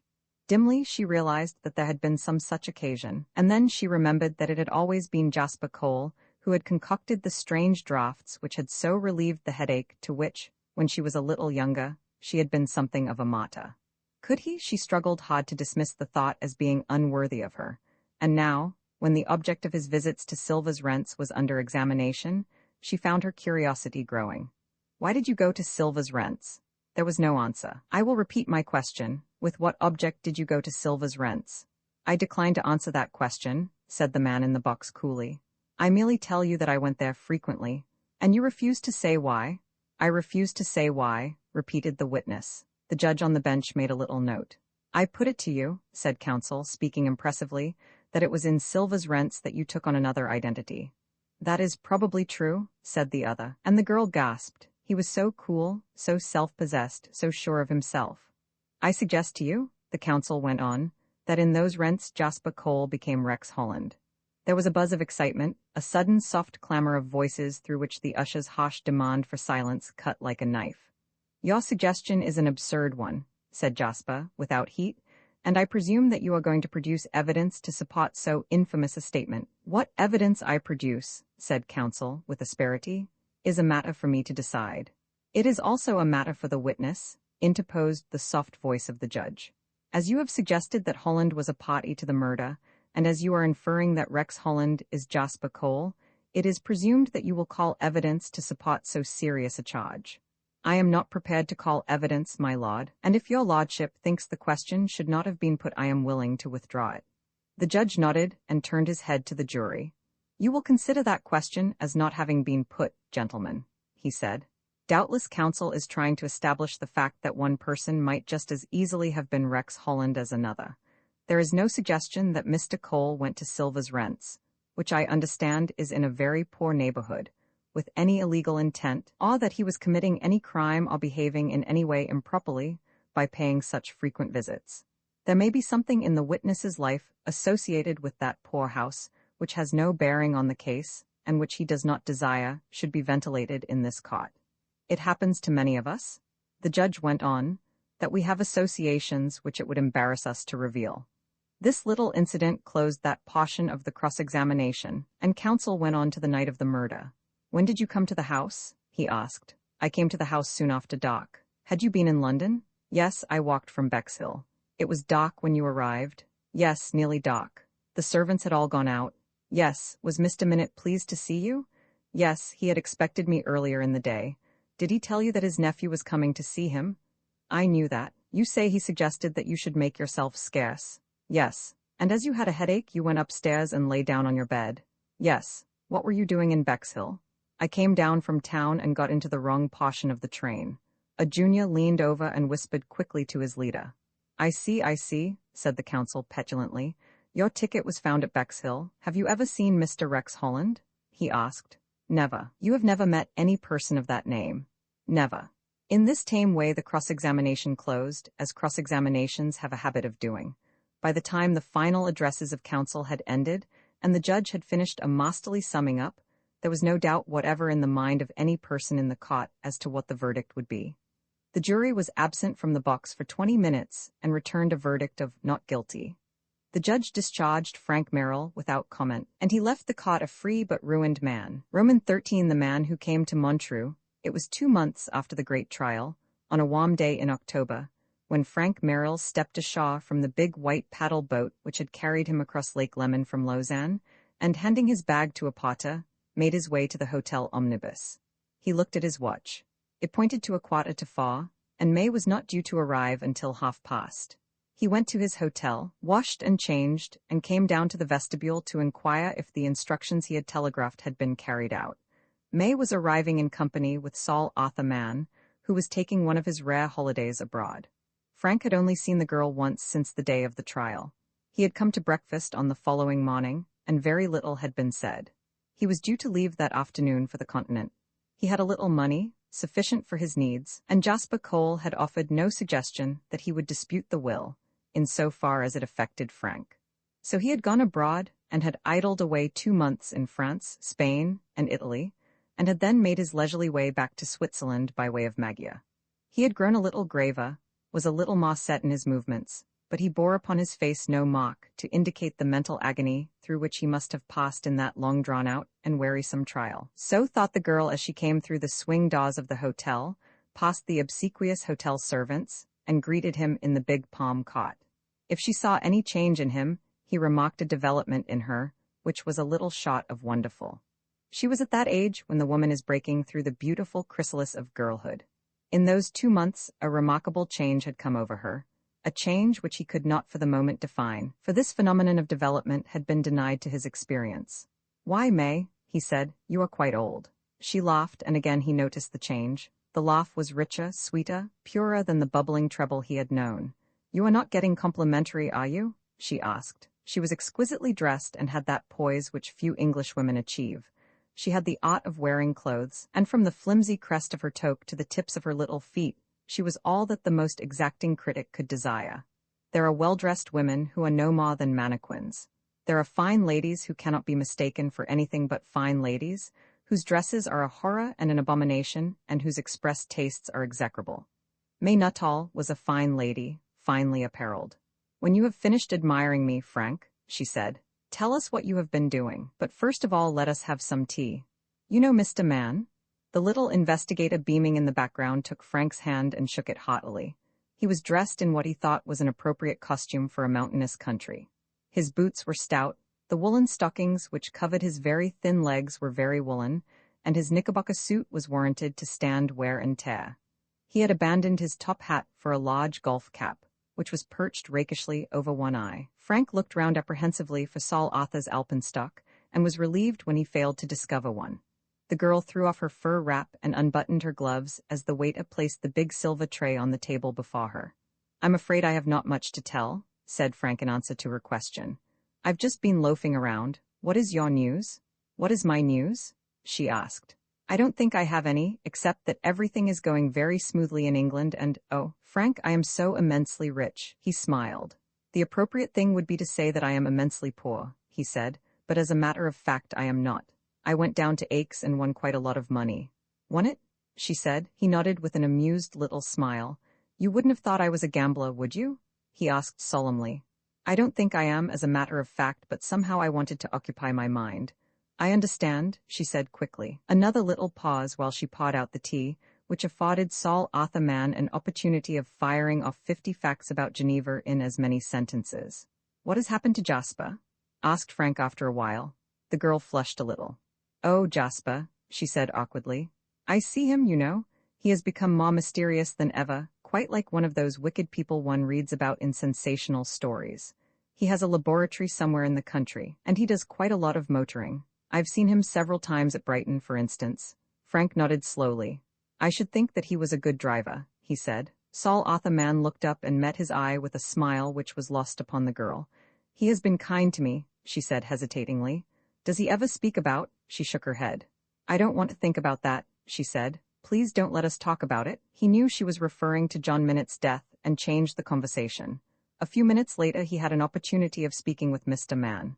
"What is the news?" he asked. Saul Arthur Mann looked round. "I think we are getting near the truth," he said, dropping his voice. "One of my men has had him under observation ever since the day of the trial. There is no doubt that he is really a brilliant chemist. Have you a theory?" "I have several," said Mr. Mann. "I am perfectly satisfied that the unfortunate fellow we saw together on the occasion of our first meeting was Rex Holland's servant. I was as certain that he was poisoned by a very powerful poisoning. When your trial was on, the body was exhumed and examined, and the presence of that drug was discovered. It was the same as that employed in the case of the chauffeur. Obviously, Rex Holland is a clever chemist. I wanted to see you about that. He said at the trial that he had discussed such matters with you." Frank nodded. "We used to have quite long talks about drugs," he said. "I have recalled many of those conversations since the day of the trial. He even fired me with his enthusiasm, and I used to assist him in his little experiments, and obtained quite a working knowledge of these particular elements. Unfortunately, I cannot remember very much, for my enthusiasm soon died, and beyond the fact that he employed hyoscine and Indian hemp, I have only the dimmest recollection of any of the constituents he employed." Saul Arthur nodded energetically. "I shall have more to tell you later, perhaps," he said, "but at present my inquiries are shaping quite nicely. He is going to be a difficult man to catch because, If all I believe is true, he is one of the most cold-blooded and calculating men it has ever been my lot to meet. And I have met a few, he added grimly. When he said men, Frank knew that he had meant criminals. We are probably doing him a horrible injustice, he smiled. Poor old Jasper? You are not cut out for police work, snapped Saul Arthur Mann. You've too many sympathies. I don't exactly sympathize, rejoined Frank, but I just pity him in a way. Again Mr. Mann looked round cautiously and again lowered his voice, which had risen. There is one thing I want to talk to you about. It is rather a delicate matter, Mr. Merrill, he said. Fire ahead. It is about Miss Nuttall. She has seen a lot of our friend Jasper, and after every interview she seems to grow more and more reliant upon his help. Once or twice she has been embarrassed when I have spoken about Jasper Cole, and has changed the subject. Frank pursed his lips thoughtfully, and a hard little look came into his eyes, which did not promise well for Jasper. So that is it, he said, and shrugged his shoulders. If she cares for him, it is not my business. But it is your business, said the other sharply. She was fond enough of you to offer to marry you. Further talk was cut short by the arrival of the girl. Their meeting at Geneva had been to some extent a chance one. She was going through to Chamonix to spend the winter, and Saul Arthur Mann seized the opportunity of taking a short and pleasant holiday. Hearing that Frank was in Switzerland, she had telegraphed him to meet her. Are you staying any time in Switzerland? She asked him as they strolled along the beautiful quay. I am going back to London tonight, he replied. Tonight? She said in surprise. He nodded. But I am staying here for 2 or 3 days, she protested. I intended also staying for 2 or 3 days, he smiled, but my business will not wait.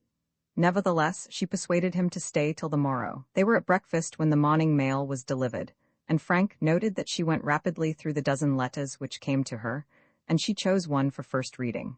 He could not help but see that bore an English stamp, and his long acquaintance with the curious calligraphy of Jasper Cole left him in no doubt as to who was the correspondent. He saw with what eagerness she read the letter, the little look of disappointment when she turned to an inside sheet and found that it had not been filled, and his mind was made up. He had a post also, which he examined with some evidence of impatience. Your mail is not so nice as mine, said the girl with a smile. It is not nice at all, he grumbled. The one thing I wanted, and to be very truthful, the one inducement, to stay over the night, she added, was what? I have been trying to buy a house on the lake, he said, and the infernal agent at Lausanne promised to write telling me whether my terms had been agreed to by his client. He looked down at the table and frowned. Saul Arthur Mann had a great and extensive knowledge of human nature. He had remarked the disappointment on Frank's face, having identified also the correspondent whose letter claimed priority of attention. He knew that Frank's anger with the house agent was very likely the expression of his anger in quite another direction. Can I send the letter on? Suggested the girl. That won't help me, said Frank with a little grimace. I wanted to settle the business this week. I have it, she said. I will open the letter and telegraph to you in Paris whether the terms are accepted or not. Frank laughed. It hardly seems worth that, he said, but I should take it as awfully kind of you if you would, May. Saul Arthur Mann believed in his mind that Frank did not care tuppence whether the agent accepted the terms or not, but that he had taken this as a heaven-sent opportunity for veiling his annoyance. You have had quite a large mail, Miss Nuttall, he said. I've only opened one, though. It is from Jasper, she said hurriedly. Again both men noticed the faint flush, the strange, unusual light which came to her eyes. And where does Jasper write from? Asked Frank, steadying his voice. He writes from England, but he was going on the continent to Holland the day he wrote, she said. It is funny to think that he is here. In Switzerland? Asked Frank in surprise. Don't be silly, she laughed. No, I mean on the mainland. I mean there is no sea between us. She went crimson. It sounds thrilling, said Frank dryly. She flashed round at him. You mustn't be horrid about Jasper, she said quickly. He never speaks about you unkindly. I don't see why he should, said Frank. But let's get off a subject which is what? She challenged. Which is controversial, said Frank diplomatically. She came down to the station to see him off. As he looked out of the window, waving his farewells, he thought he had never seen a more lovely being or one more desirable. It was in the afternoon of that day, which saw Frank Merrill speeding toward the Swiss frontier and Paris, that Mr. Rex Holland strode into the Palace Hotel at Montreux and seated himself at a table in the restaurant. The hour was late and the room was almost deserted. Giovanni, the head waiter, recognized him and came hurriedly across the room. Ah, monsieur, he said. You are back from England. I didn't expect you till the winter spots had started. Is Paris very dull? I didn't come through Paris, said the other shortly.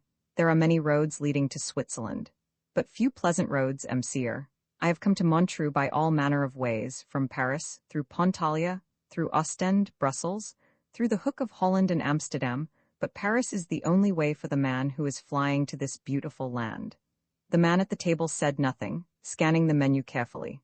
He looked tired as one who had taken a very long journey. It may interest you to know, he said, after he had given his order and as Giovanni was turning away, that I came by the longest route.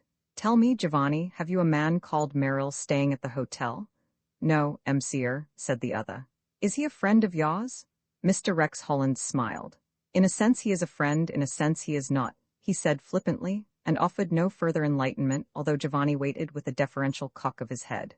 Later, when he had finished his modest dinner, he strolled into the one long street of the town, returning to the writing room of the hotel with a number of papers which included the visitors' list, a publication printed in English, and which, as it related the comings and goings of visitors, not only to Lausanne, Montreux, and Terre-Tête, but also to Evian and Geneva, enjoyed a fair circulation.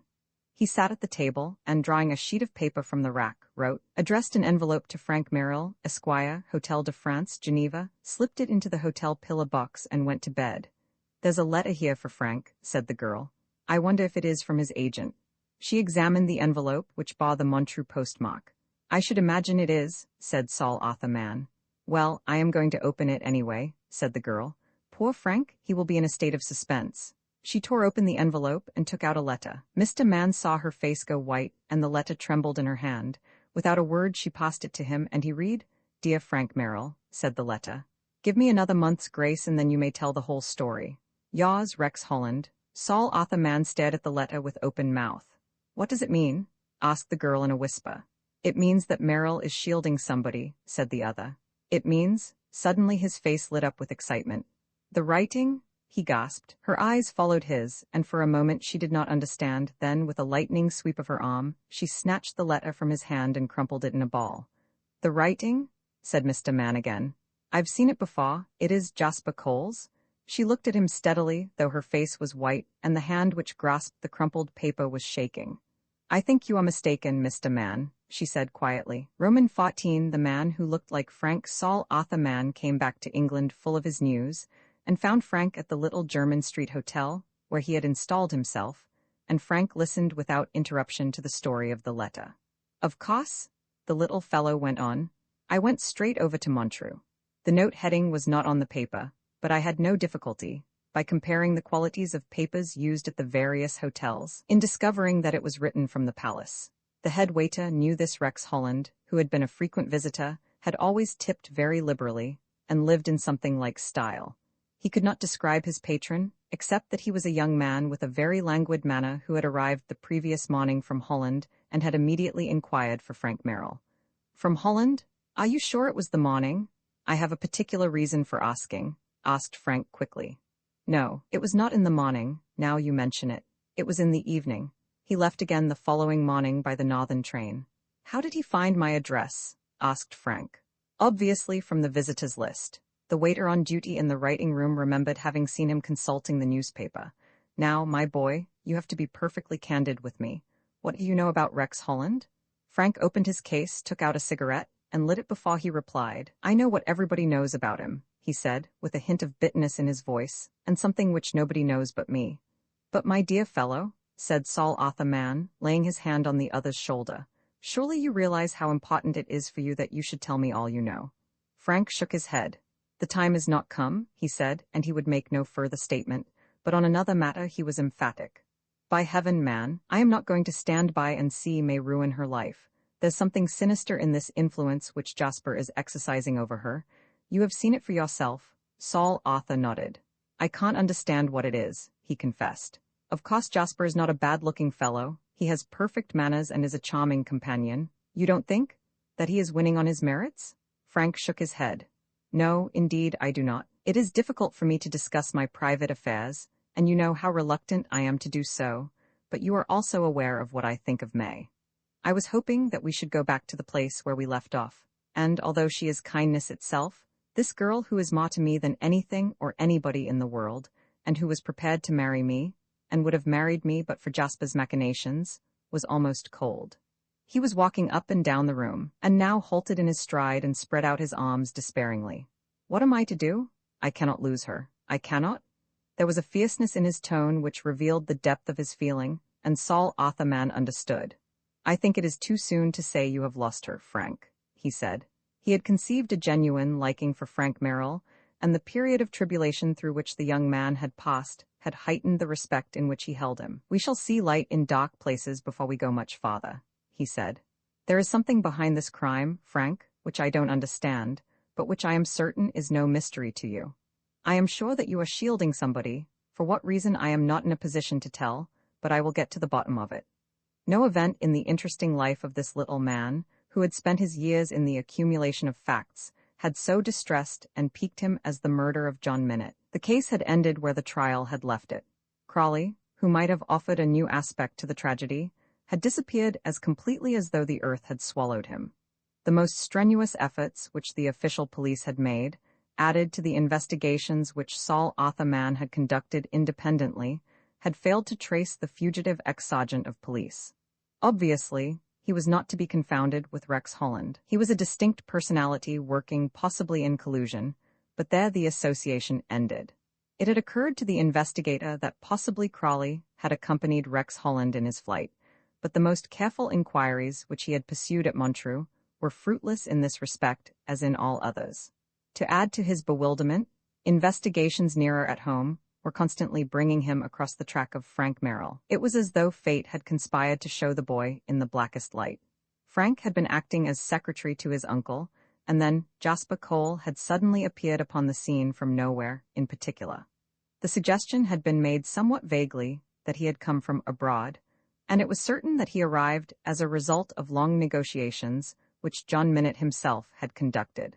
They were negotiations which involved months of correspondence, no letter of which either from one or the other had Frank seen.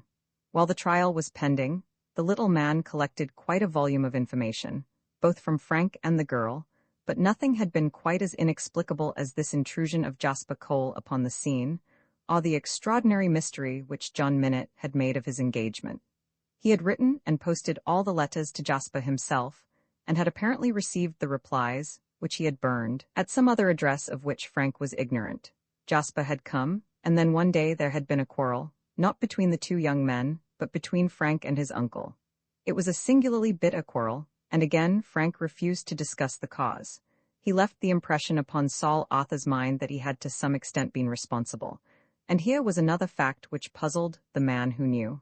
Sergeant Smith, as he was then, had been to some extent responsible. It was Frank who had introduced the sergeant to Eastbourne and brought him to his uncle. But this was only one aspect of the mystery. There were others as obscure. Saul Arthurman went back to his bureau, and for the 20th time gathered the considerable dossiers he had accumulated relating to the case and to the characters, and went through them systematically and carefully. He left his office near midnight, but at 9 o'clock the next morning was on his way to Eastbourne. Constable Weissman was, by good fortune, enjoying a day's holiday, and was at work in his kitchen garden when Mr. Mann's car pulled up before the cottage. Weissman received his visitor importantly, for though the constable's prestige was regarded in official circles as having diminished as a result of the trial, it was felt by the villagers that their policeman, if he had not solved the mystery of John Minott's death, had at least gone a long way to its solution. In the spotless room which was half kitchen and half sitting room, with its red-tiled floor covered by bright matting, Mrs. Weissman produced a well-dusted Windsor chair, which she placed at Saul Arthurman's disposal before she politely vanished. In a very few words the investigator stated his errand, and Constable Weissman listened in noncommittal silence. When his visitor had finished, he shook his head. "The only thing about the sergeant I know," he said. "I have already told the chief constable who sat in that very chair," he explained. "He was always a bit of a mystery, the sergeant, I mean. When he was tanked, if I may use the expression, he would tell you stories by the hour, but when he was sober you couldn't get a word out of him. His daughter only lived with him for about a fortnight." "His daughter?" said Mr. Mann quickly. "He had a daughter, as I've already notified my superiors," said Constable Weissman gravely. "Rather a pretty girl. I never saw much of her, but she was in Eastbourne off and on for about a fortnight after the sergeant came. Funny thing, I happened to know the day he arrived, because the wheel of his fly came off on my beat, and I noticed the circumstances according to law and reported the same. I don't even know if she was living with him. He had a cottage down at Burlam Gap, and that is where I saw her. Yes, she was a pretty girl, he said reminiscently, one of the slim and slender kind, very dark and with a complexion like milk. But they never found her, he said. Again Mr. Mann interrupted. You mean the police? Constable Weissman shook his head. Oh no, he said. They've been looking for her for years, long before Mr. Minute was killed. Who are they? Well, several people, said the constable slowly. I happen to know that Mr. Cole wanted to find out where she was, but then he didn't start searching until weeks after she disappeared. It is very rum, mused Constable Weissman, the way Mr. Cole went about it. He didn't come straight to us and ask our assistance, but he had a lot of private detectives nosing round Eastbourne. One of them happened to be a cousin of my wife's, so we got to know about it. Cole spent a lot of money trying to trace her, and so did Mr. Minute. Saul Arthur Mann saw a faint gleam of daylight. Mr. Minute, too, he asked. Was he working with Mr. Cole? So far as I can find out, they were both working independent of the other. Mr. Cole and Mr. Minute, explained Mr. Weissman. It is what I call a mystery within a mystery, and it has never been properly cleared up. I thought something was coming out about it at the trial, but you know what a mess the lawyers made of it. It was Constable Weissman's firm conviction that Frank Merrill had escaped through the incompetence of the Crown authorities, and there were moments in his domestic circle when he was bitter and even insubordinate on the subject.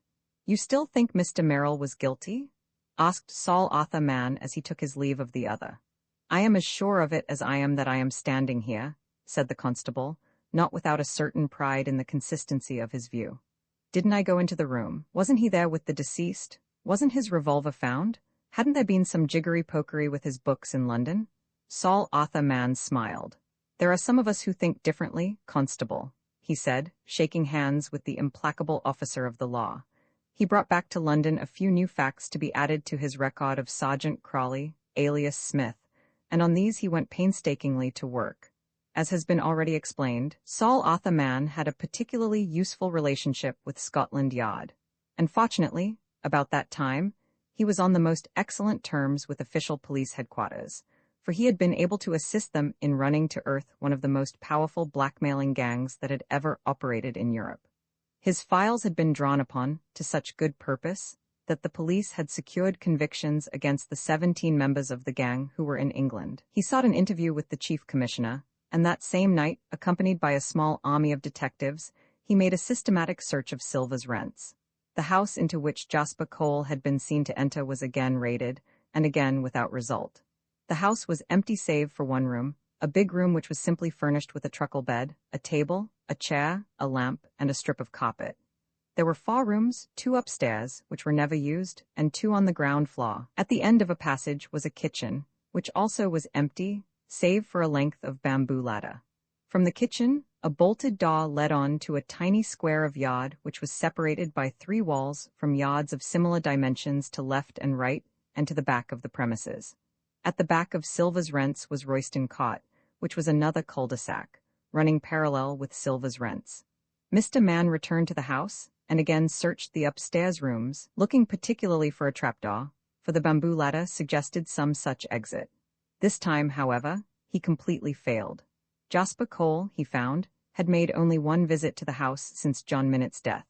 It is a curious fact, as showing the localizing of interest, that Silva's rents knew nothing of what had occurred almost at its doors, and though it had at its fingertips all the gossip of the docks and the Thames Iron Works, it was profoundly ignorant of what was common property in Royston Court. It is even more remarkable that Saul Arthur Mann, with his squadron of detectives, should have confined their investigations to Silva's rents. The investigator was baffled and disappointed, but by the oddest of chances, he was to pick up yet another thread of the Minute mystery, a thread which, however, was to lead him into an ever deeper maze than that which he had already and so unsuccessfully attempted to penetrate. 3 days after his search of Silva's rents, business took Mr. Mann to Camden Town.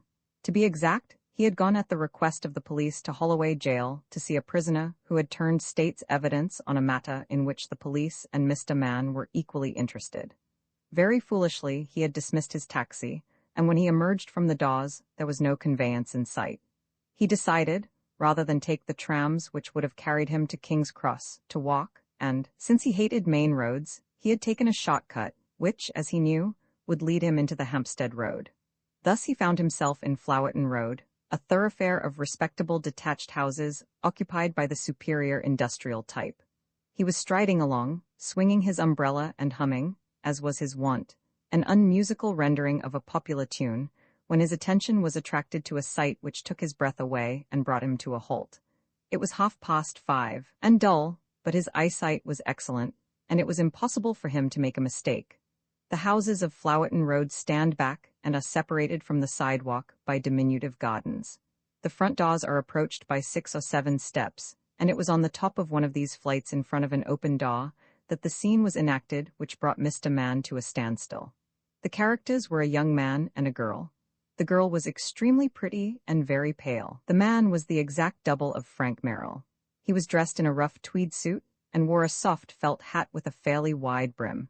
But it was not the appearance of this remarkable apparition which startled the investigator. It was the attitude of the two people. The girl was evidently pleading with her companion. Saul Arthur Mann was too far away to hear what she said, but he saw the young man shake himself loose from the girl. She again grasped his arm and raised her face imploringly. Mr. Mann gasped, for he saw the young man's hand come up and strike her back into the house. Then he caught hold of the door and banged it savagely, walked down the stairs, and turning, hurried away. The investigator stood as though he were rooted to the spot, and before he could recover himself, the fellow had turned the corner of the road and was out of sight. Saul Arthur Mann took off his hat and wiped his forehead. All his initiative was for the moment paralyzed. He walked slowly up to the gate and hesitated. What excuse could he have for calling?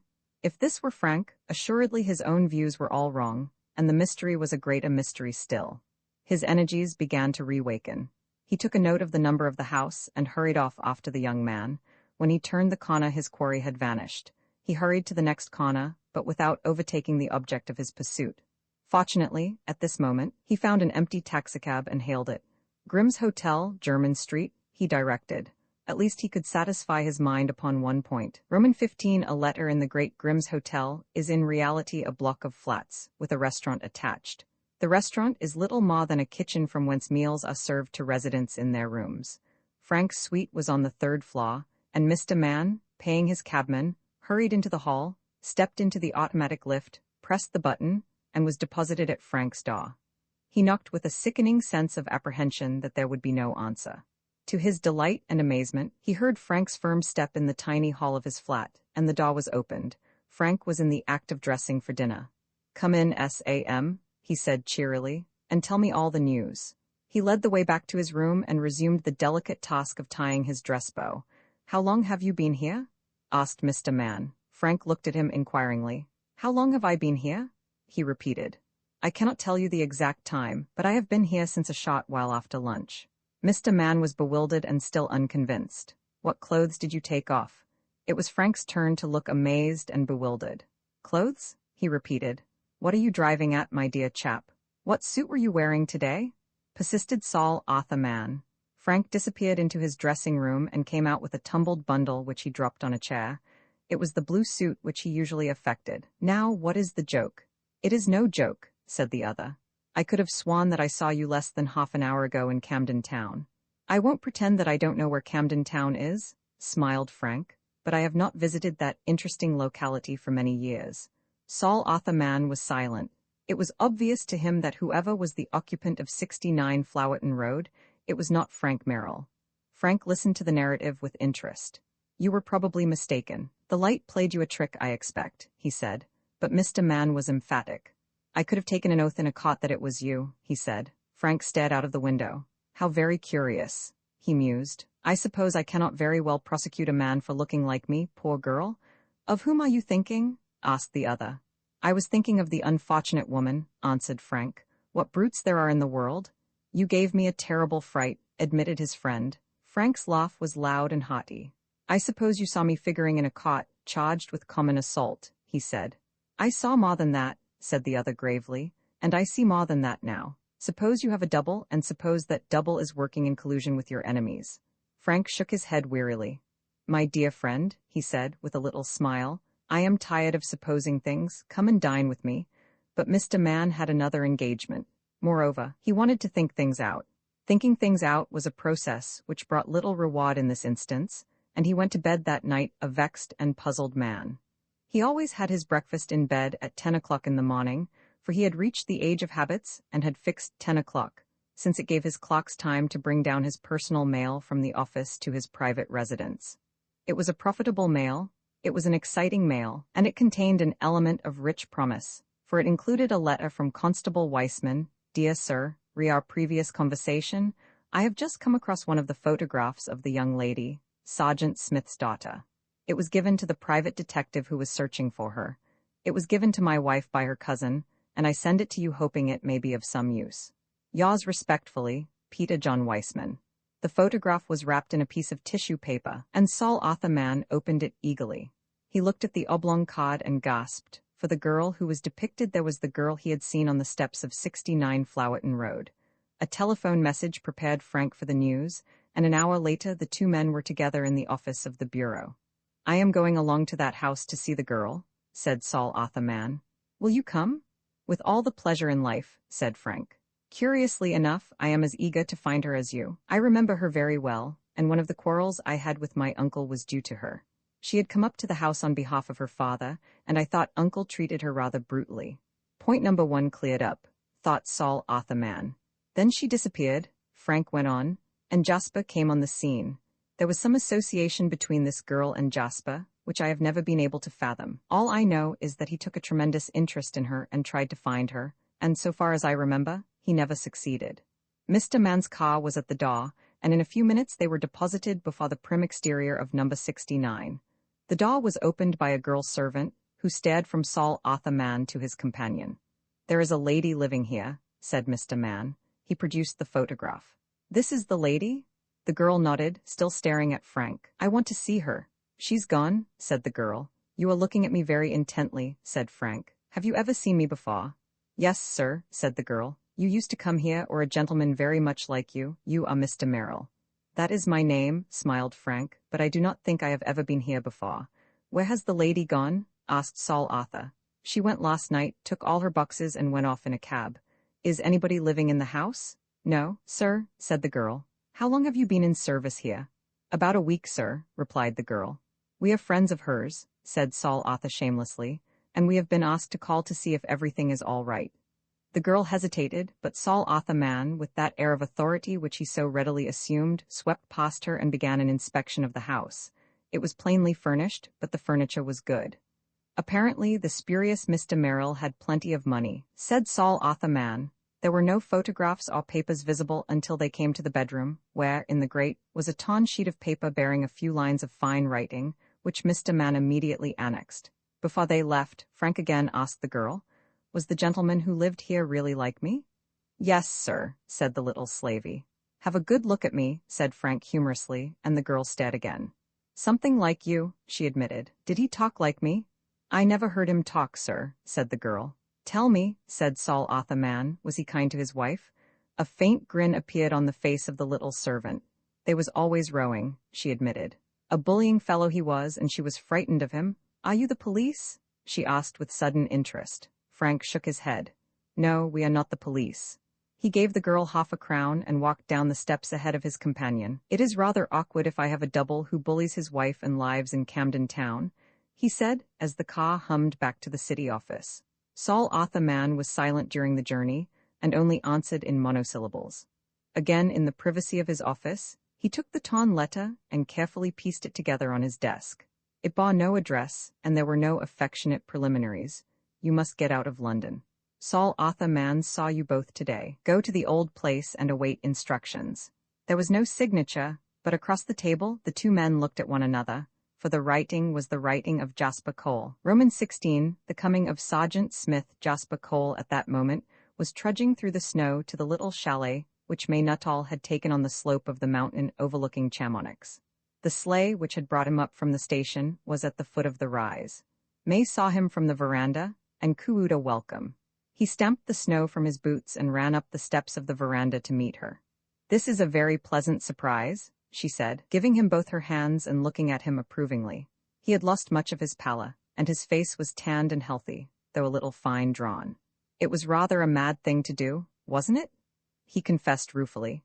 You are such a confirmed bachelor, Jasper, that I believe you hate doing anything outside your regular routine. Why did you come all the way from Holland to the hot Savoy? He had followed her into the warm and cozy sitting room, and was warming his chilled fingers by the big log fire which burned on the hearth. Can you ask? I came to see you. And how are all the experiments going? She turned him to another topic in some hurry. There have been no experiments since last month, at least not the kind of experiments you mean. The one in which I have been engaged has been very successful. And what was that? She asked curiously. I will tell you one of these days, he said. He was staying at the Hotel des Alpes, and hoped to be a week in Chamonix. They chatted about the weather, the early snow which had covered the valley in a mantle of white, about the tantalizing behavior of Mont Blanc, which had not been visible since May had arrived, of the early avalanches, which awakened her with their thunder on the night of her arrival, of the pleasant road to Argentières, of the villages by the Col de Balme, which are buried in snow, of the sparkling, ethereal green of the great glacier, of everything save that which was nearest to their thoughts and to their hearts. Jasper broke the ice when he referred to Frank's visit to Geneva. How did you know? She asked, suddenly grave. Somebody told me, he said casually. Jasper, were you ever at Montreux? She asked, looking him straight in the eye. I have been to Montreux, or rather to Cox, he said. That is the village on the mountain above, and one has to go through Montreux to reach it. Why did you ask? A sudden chill had fallen upon her, which she did not shake off that day or the next. They made the usual excursions together, climbed up the wooded slopes of the Butte, and on the third morning after his arrival stood together in the clear dawn and watched the first pink rays of the sun striking the humped summit of Mont Blanc. Isn't it glorious? She whispered. He nodded. The serene beauty of it all, the purity, the majestic aloofness of mountains at once depressed and exalted her, brought her nearer to the sublimity of ancient truths, cleansed her of petty fears. She turned to him unexpectedly and asked, Jasper, who killed John Minute? He made no reply. His wistful eyes were fixed hungrily upon the glories of light and shade, of space, of inaccessibility, of purity, of coloring, of all that dawn upon Mont Blanc comprehended. When he spoke, his voice was lowered to almost a whisper. I know that the man who killed John Minute is alive and free, he said. Who was he? If you do not know now, you may never know, he said. There was a silence which lasted for fully 5 minutes, and the crimson light upon the mountain top had paled to lemon yellow. Then she asked again, Are you directly or indirectly guilty? He shook his head. Neither directly nor indirectly, he said shortly, and the next minute she was in his arms. There had been no word of love between them, no tender passage, no letter which the world could not read. It was a love-making which had begun where other love-makings end, in conquest and in surrender. In this strange way, beyond all understanding, May Nuttall became engaged, and announced the fact in the briefest of letters to her friends. A fortnight later the girl arrived in England, and was met at Charing Cross by Saul Arthur Mann. She was radiantly happy and bubbling over with good spirits, a picture of health and beauty. All this Mr. Mann observed with a sinking heart. He had a duty to perform, and that duty was not a pleasant one. He knew it was useless to reason with the girl. He could offer her no more than half-formed theories and suspicions, but at least he had one trump card. He debated in his mind whether he should play this, for here, too, his information was of the scantiest description. He carried his account of the girl to Frank Merrill. My dear Frank, she is simply infatuated, said the little man in despair. Oh, if that infernal record of mine was only completed, I could convince her in a second. There is no single investigation I have ever undertaken which has been so disappointing. Can nothing be done? Asked Frank. I cannot believe that it will happen. Marry Jasper, great Caesar, after all. His voice was hoarse. The hand he raised in protest shook. Saul Arthur Mann scratched his chin reflectively. Suppose you saw her, he suggested, and added a little grimly. I will see Mr. Cole at the same time. Frank hesitated. I can understand your reluctance, the little man went on, but there is too much at stake to allow your finer feelings to stop you. This matter has got to be prevented at all costs. We are fighting for time. In a month, possibly less, we may have the whole of the facts in our hands. Have you found out anything about the girl in Camden Town? Asked Frank. She has disappeared completely, replied the other. Every clue we have had has led nowhere. Frank dressed himself with unusual care that afternoon, and having previously telephoned and secured the girl's permission to call, he presented himself to the minute. She was, as usual, cordiality itself. I was rather hurt at your not calling before, Frank, she said. You have come to congratulate me? She looked at him straight in the eyes as she said this. You can hardly expect that, May, he said gently, knowing how much you are to me and how greatly I wanted you. Honestly, I cannot understand it, and I can only suppose that you, whom I love better than anything in the world, and you mean more to me than any other being, share the suspicion which surrounds me like a poison cloud. Yet if I shared that suspicion, she said calmly, would I let you see me? No, Frank, I was a child when you know. It was only a few months ago, but I believe, indeed I know, it would have been the greatest mistake I could possibly have made. I should have been a very unhappy woman, for I have loved Jasper all along. She said this evenly, without any display of emotion or embarrassment. Frank, narrating the interview to Saul Arthur Mann, described the speech as almost mechanical. I hope you are going to take it nicely, she went on, that we are going to be such good friends as we always were, and that even the memory of your poor uncle's death and the ghastly trial which followed and the part that Jasper played will not spoil our friendship. But don't you see what it means to me? He burst forth, and for a second they looked at one another, and Frank divined her thoughts and winced. I know what you are thinking, he said huskily. You are thinking of all the beastly things that were said at the trial, that if I had gained you, I should have gained all that I tried to gain. She went red. It was horrid of me, wasn't it? She confessed. And yet that idea came to me. One cannot control one's thoughts, Frank, and you must be content to know that I believe in your innocence. There are some thoughts which flourish in one's mind like weeds and which refuse to be uprooted. Don't blame me if I recalled the lawyer's words. It was an involuntary, hateful thought. He inclined his head. There is another thought which is not involuntary, she went on, and it is because I want to retain our friendship and I want everything to go on as usual that I am asking you one question. Your 24th birthday has come and gone. You told me that your uncle's design was to keep you unmarried until that day. You are still unmarried, and your 24th birthday has passed. What has happened? Many things have happened, he replied quietly. My uncle is dead. I am a rich man apart from the accident of his legacy. I could meet you on level terms. I knew nothing of this, she said quickly. He shrugged his shoulders. Didn't Jasper tell you? He asked. No, Jasper told me nothing. Frank drew a long breath. Then I can only say that until the mystery of my uncle's death is solved you cannot know, he said. I can only repeat what I have already told you.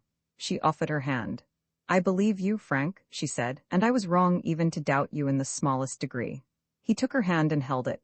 May, he said, what is this strange fascination that Jasper has over you?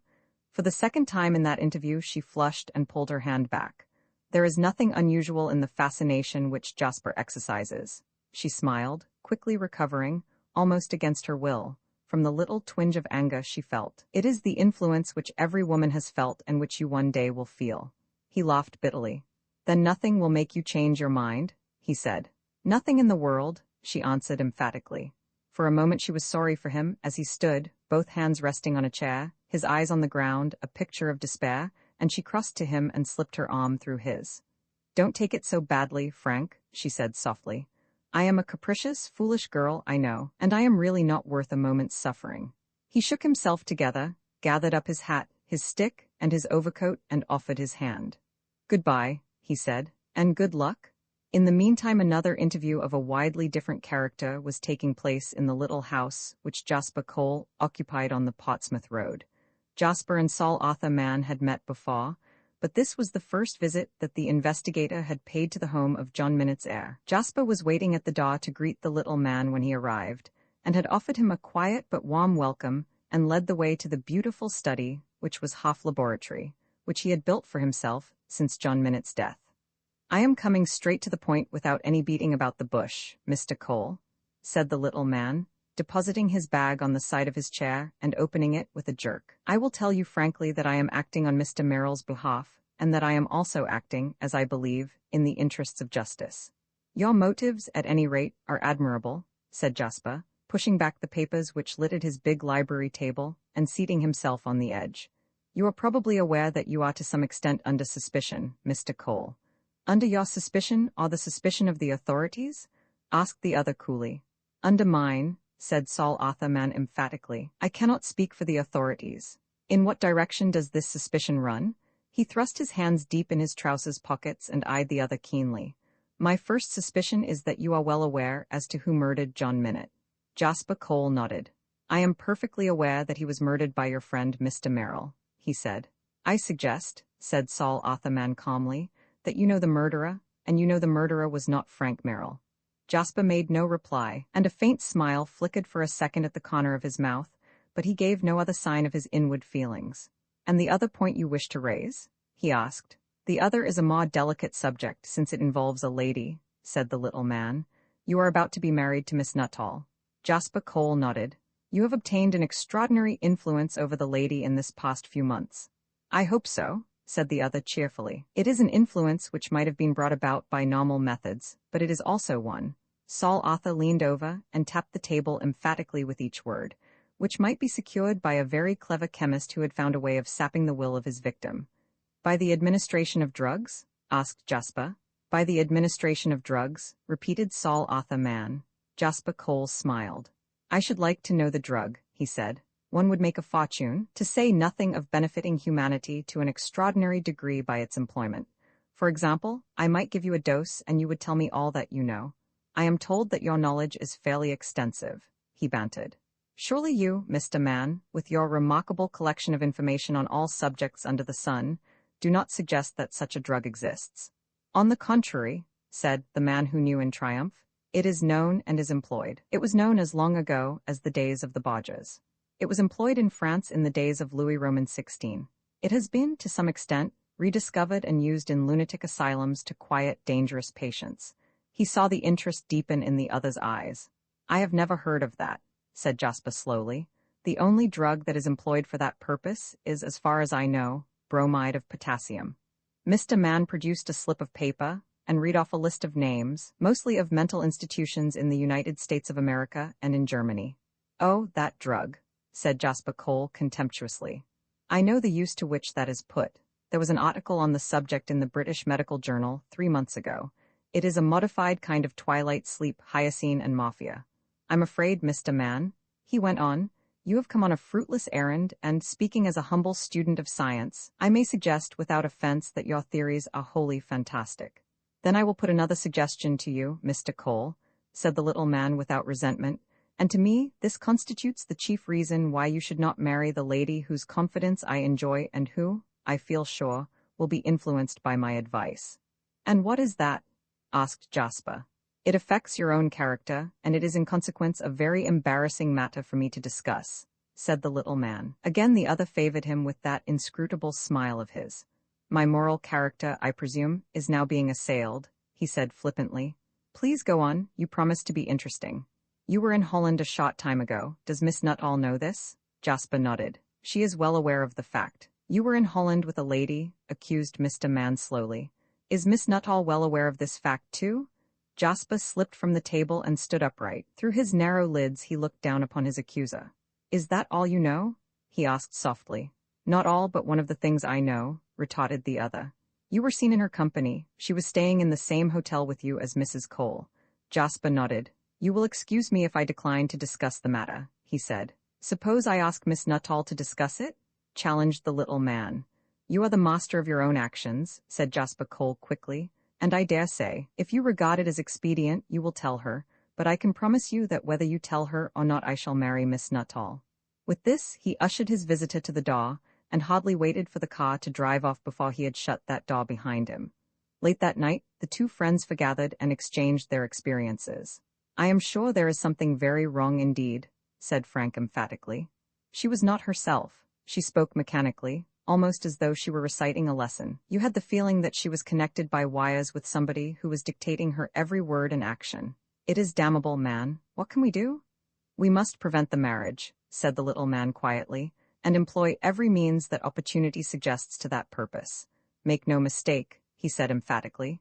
"Cole will stop at nothing. His attitude was one big bluff. He knows that I have beaten him. It was only by luck that I found out about the woman in Holland. I got my agent to examine the hotel register, and there it was, without any attempt at disguise, Mr. and Mrs. Cole of London. The thing to do is to see May at once," said Frank, "and put all the facts before her, though I hate the idea. It seems like sneaking." "Sneaking?" exploded Saul Arthur Mann. "What nonsense you talk. You are too full of scruples, my friend, for this work. I will see her tomorrow." "I will go with you," said Frank, after a moment's thought. "I have no wish to escape my responsibility in the matter. She will probably hate me for my interference, but I have reached beyond the point where I care, so long as she can be saved." It was agreed that they should meet one another at the office in the morning and make their way together. "Remember this," said Man, seriously, before they parted, "that if Cole finds the game is up he will stop at nothing." "Do you think we ought to take precautions?" asked Frank. "Honestly, I do," confessed the other. "I don't think we can get the men from the yard, but there is a very excellent agency which sometimes works for me, and they can provide a guard for the girl." "I wish you would get in touch with them," said Frank earnestly. "I am worried sick over this business. She ought never to be left out of their sight. I will see if I can have a talk to her maid, so that we may know whenever she is going out. There ought to be a man on a motorcycle always waiting about the Savoy to follow her wherever she goes." They parted at the entrance of the bureau, Saul Arthur Mann returning to telephone the necessary instructions. How necessary they were was proved that very night. At 9 o'clock May was sitting down to a solitary dinner when a telegram was delivered to her. It was from the chief of the little mission in which she had been interested, and ran very urgent. "Have something of the greatest importance to tell you." It was signed with the name of the matron of the mission, and, leaving her dinner untouched, May only delayed long enough to change her dress before she was speeding in a taxi eastward. She arrived at the hall, which was the headquarters of the mission, to find it in darkness. A man who was evidently a new helper was waiting in the doorway and addressed her. "You are Miss Nuttall, aren't you?" "I thought so. The matron has gone down to Silva's Rents, and she asked me to go along with you." The girl dismissed the taxi, and in company with her guide, threaded the narrow tangle of streets between the mission and Silva's Rents. She was halfway along one of the ill-lighted thoroughfares when she noticed that drawn up by the side of the road was a big, handsome motor car, and she wondered what had brought this evidence of luxurious living to the mean streets of Canning Town. She was not left in doubt very long, for as she came up to the lights and was shielding her eyes from their glare, her arms were tightly grasped, a shawl was thrown over her head, and she was lifted and thrust into the car's interior. A hand gripped her throat. "You scream and I will kill you?" hissed a voice in her ear. At that moment the car started, and the girl, with a scream which was strangled in her throat, fell swooning back on the seat. May recovered consciousness to find the car still rushing forward in the dock, and the hand of her captor still resting at her throat. "You be a sensible girl," said a muffled voice, "and do as you're told, and no harm will come to you." It was too dark to see his face, and it was evident that even if there were light, the face was so well concealed that she could not recognize the speaker. Then she remembered that this man, who had acted as her guide, had been careful to keep in the shadow of whatever light there was while he was conducting her, as he said to the matron. "Where are you taking me?" she asked. "You'll know in time," was the noncommittal answer. It was a wild night, rain splashed against the windows of the car, and she could hear the wind howling above the noise of the engines. They were evidently going into the country, for now and again, by the light of the headlamps, she glimpsed hedges and trees which flashed past. Her captor suddenly let down one of the windows and leaned out, giving some instructions to the driver. What they were she guessed, for the lights were suddenly switched off, and the car ran in darkness. The girl was in a panic for all her bold showing. She knew that this desperate man was fearless of consequence, and that, if her death would achieve his ends and the ends of his partners, her life was in imminent peril. What were those ends, she wondered? Were these the same men who had done to death John Minute? "Who are you?" she asked. There was a little chuckling laugh. "You'll know soon enough." The words were hardly out of his mouth when there was a terrific crash. The car stopped suddenly and canted over, and the girl was jerked forward to her knees. Every pane of glass in the car was smashed, and it was clear, from the angle at which it lay, that irremediable damage had been done. The man scrambled up, kicked open the door, and jumped out. "Level crossing gate, sir," said the voice of the chauffeur. "I've broken my wrist." With the disappearance of her captor, the girl had felt for the fastening of the opposite door and had turned it. To her delight, it opened smoothly and had evidently been unaffected by the jam. She stepped out to the road, trembling in every limb. She felt, rather than saw, the level crossing gate and knew that at one side was a swing gate for passengers. She reached this when her abductor discovered her flight. "Come back," he cried hoarsely. She heard a roar and saw a flashing of lights and fled across the line just as an express train came flying northward. It missed her by inches, and the force of the wind threw her to the ground.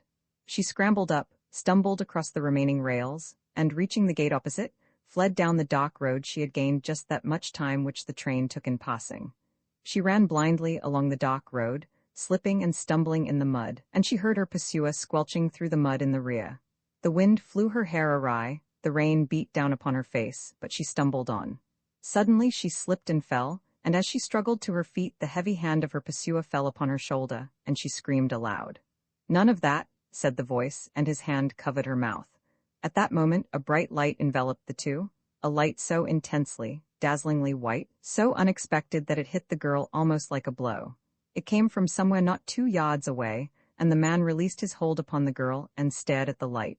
"Hello," said a voice from the darkness. "What's the game?" She was behind the man and could not see his face. All that she knew was that here was help, unexpected, heaven sent, and she strove to recover her breath and her speech. "It's all right," growled the man. "She's a lunatic, and I'm taking her to the asylum." Suddenly the light was pushed forward to the man's face, and a heavy hand was laid upon his shoulder. "You are you?" said the other. "Well, I am going to take you to a lunatic asylum, Sergeant Smith or Crawley or whatever your name is. You know me, my name's Weissman." For a moment the man stood as though petrified, and then, with a sudden jerk, he wrenched his hand free and sprang at the policeman with a wild yell of rage, and in a second both men were rolling over in the darkness. Constable Weissman was no child, but he had lost his initial advantage, and by the time he got to his feet and had found his electric torch, Crawley had vanished. Roman 17, the man called Merrill. "If Weissman did not think you were a murderer, I should regard him as an intelligent being," said Saul Arthur Mann. "Have they found Crawley?" asked Frank. "No, he got away. The chauffeur and the car were hired from a West End garage with this story of a lunatic who had to be removed to an asylum, and apparently Crawley, or Smith, was the man who hired them. He even paid a little extra for the damage which the alleged lunatic might do the car. The chauffeur says that he had some doubt and had intended to inform the police after he had arrived at his destination. As a matter of fact, they were just outside Eastbourne when the accident occurred." The man who knew paused. "Where did he say he was taking her?" he asked Frank. "He was told to drive into Eastbourne, where more detailed instructions would be given to him. The police have confirmed his story, and he has been released." "I have just come from May," said Frank. "She looks none the worse for her exciting adventure. I hope you have arranged to have her guarded." Saul Arthur Mann nodded. "It will be the last adventure of that kind our friend will attempt," he said. "Still, this enlightens us a little. We know that Mr. Rex Holland has an accomplice, and that accomplice is Sergeant Smith, so we may presume that they were both in the murder. Constable Weissman has been suitably rewarded, as he well deserves," said Frank haughtily. "You bear no malice," smiled Saul Arthur Mann. Frank laughed and shook his head. "How can one?" he asked simply. May had another visitor. Jasper Cole came hurriedly to London at the first intimation of the outrage, but was reassured by the girl's appearance. "It was awfully thrilling," she said, "but really I am not greatly distressed. In fact, I think I look less tired than you." He nodded. "That is very possible. I did not go to bed until very late this morning," he said. "I was so engrossed in my research work that I did not realize it was morning until they brought me my tea." "You haven't been in bed all night," she said, shocked, and shook her head reprovingly. "That is one of your habits of life which will have to be changed," she warned him. Jasper Cole did not dismiss her unpleasant experience as lightly as she. "I wonder what the object of it all was," he said, "and why they took you back to Eastbourne. I think we shall find that the headquarters of this infernal combination is somewhere in Sussex." "Mr. Mann doesn't think so," she said, "but believes that the car was to be met by another at Eastbourne, and I was to be transferred. He says that the idea of taking me there was to throw the police off the scent." She shivered. "It wasn't a nice experience," she confessed. The interview took place in the afternoon, and was some 2 hours after Frank had interviewed the girl. Saul Arthur Mann had gone to Eastbourne to bring her back. Jasper had arranged to spend the night in town, and had booked 2 stalls at the Hippodrome. She had told Saul Arthur Mann this, in accordance with her promise to keep him informed as to her movements, and she was, therefore, surprised when, half an hour later, the little investigator presented himself. She met him in the presence of her fiancé, and it was clear to Jasper what Saul Arthur Mann's intentions were. "I don't want to make myself a nuisance," he said, "but before we go any further, Miss Nuttall, there are certain matters on which you ought to be informed. I have every reason to believe that I know who was responsible for the outrage of last night, and I do not intend risking a repetition." "Who do you think was responsible?" asked the girl quietly. "I honestly believe that the author is in this room," was the startling response. "You mean me?" asked Jasper Cole angrily. "I mean you, Mr. Cole. I believe that you are the man who planned the coup and that you are its sole author," said the other. The girl stared at him in astonishment. "You surely do not mean what you say."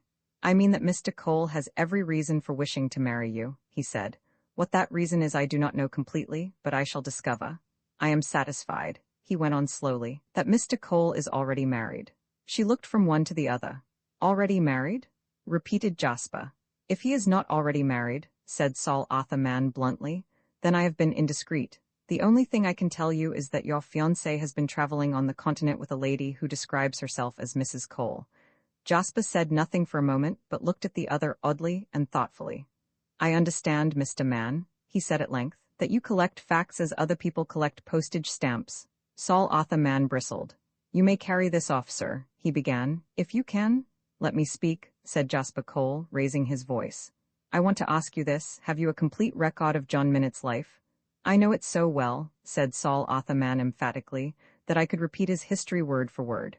Will you sit down, May? Said Jasper, taking the girl's hand in his and gently forcing her to a chair. We are going to put Mr. Mann's memory to the test. Do you seriously mean that you want me to repeat that history? Asked the other suspiciously. I mean just that, said Jasper, and drew up a chair for his unpleasant visitor. The record of John Minot's life came trippingly from Mann's tongue. He knew to an extraordinary extent the details of that strange and wild career. In 1892, said the investigator, continuing his narrative, he was married at St. Bride's Church, Port Elizabeth, to Agnes Gertrude Cole. Cole, murmured Jasper. The little man looked at him with open mouth. Cole, good Lord, you are. I am his son, said Jasper quietly. I am one of his 2 children. Your information is that there was one. As a matter of fact, there were 2. My mother left my father with one of the greatest scoundrels that has ever lived. He took her to Australia, where my sister was born 6 months after she had left John Minot. There her friend deserted her, and she worked for 7 years as a kitchen maid in Melbourne in order to save up enough money to bring us to Cape Town. My mother opened a tea shop off a Durley Street and earned enough to educate me and my sister. It was there she met Crawley, and Crawley promised to use his influence with my father to bring about a reconciliation for her children's sake. I do not know what was the result of his attempt, but I gather it was unsuccessful, and things went on very much as they were before. Then one day, when I was still at the South African College, my mother went home, taking my sister with her. I have reason to believe that Crawley was responsible for her sailing and that he met them on landing. All that I knew was that from that day my mother disappeared. She had left me a sum of money to continue my studies, but after 8 months had passed and no word had come from her, I decided to go on to England. I have since learned what had happened. My mother had been seized with a stroke and had been conveyed to the workhouse infirmary by Crawley, who had left her there and had taken my sister, who apparently he passed off as his own daughter. I did not know this at the time, but being well aware of my father's identity, I wrote to him, asking him for help to discover my mother. He answered, telling me that my mother was dead, that Crawley had told him so, and that there was no trace of Marguerite, my sister. We exchanged a good many letters, and then my father asked me to come and act as his secretary and assist him in his search for Marguerite. What he did not know was that Crawley's alleged daughter, whom he had not seen, was the girl for whom he was seeking. I fell into the new life, and found John Minot, I can scarcely call him father, much more bearable than I expected, and then one day I found my mother. You found your mother? Said Saul Arthur Mann, a light dawning upon him. Your persistent search of the little house in Silver's Rents produced nothing, he smiled. Had you taken the bamboo ladder and crossed the yard at the back of the house into another yard, then through the door, you would have come to number 16 Royston Court, and you would have been considerably surprised to find an interior much more luxurious than you would have expected in that quarter. In Royston Court they spoke of number 16 as the house with the nurses, because there were always 3 nurses on duty, and nobody ever saw the inside of the house but themselves. There you would have found my mother, bedridden, and indeed, so ill that the doctors who saw her would not allow her to be moved from the house. I furnished this hovel piece by piece, generally at night, because I did not want to excite the curiosity of the people in the cot, nor did I wish this matter to reach the ears of John Minot. I felt that while I retained his friendship and his confidence, there was at least a chance of his reconciliation with my mother, and that, before all things, she desired. It was not to be, he said sadly. John Minot was struck down at the moment. My plans seemed as though they were going to result in complete success. Strangely enough, with his death, my mother made an extraordinary recovery, and I was able to move her to the continent. She had always wanted to see Holland, France, and at this moment, he turned to the girl with a smile. She is in the chalet which you occupied during your holiday. Mr. Mann was dumbfounded. All his pet theories had gone by the bod. "But what of your sister?" he asked at last. A black look gathered in Jasper Cole's face. "My sister's whereabouts are known to me now," he said shortly. "For some time she lived in Camden Town, at number 69 Flowerton Road. At the present moment she is nearer and is watched night and day, almost as carefully as Mr. Man's agents are watching you." He smiled again at the girl. "Watching me?" she said, startled. Saul Arthur Mann went red. "It was my idea," he said stiffly. "And a very excellent one," agreed Jasper. "But unfortunately, you appointed your guards too late."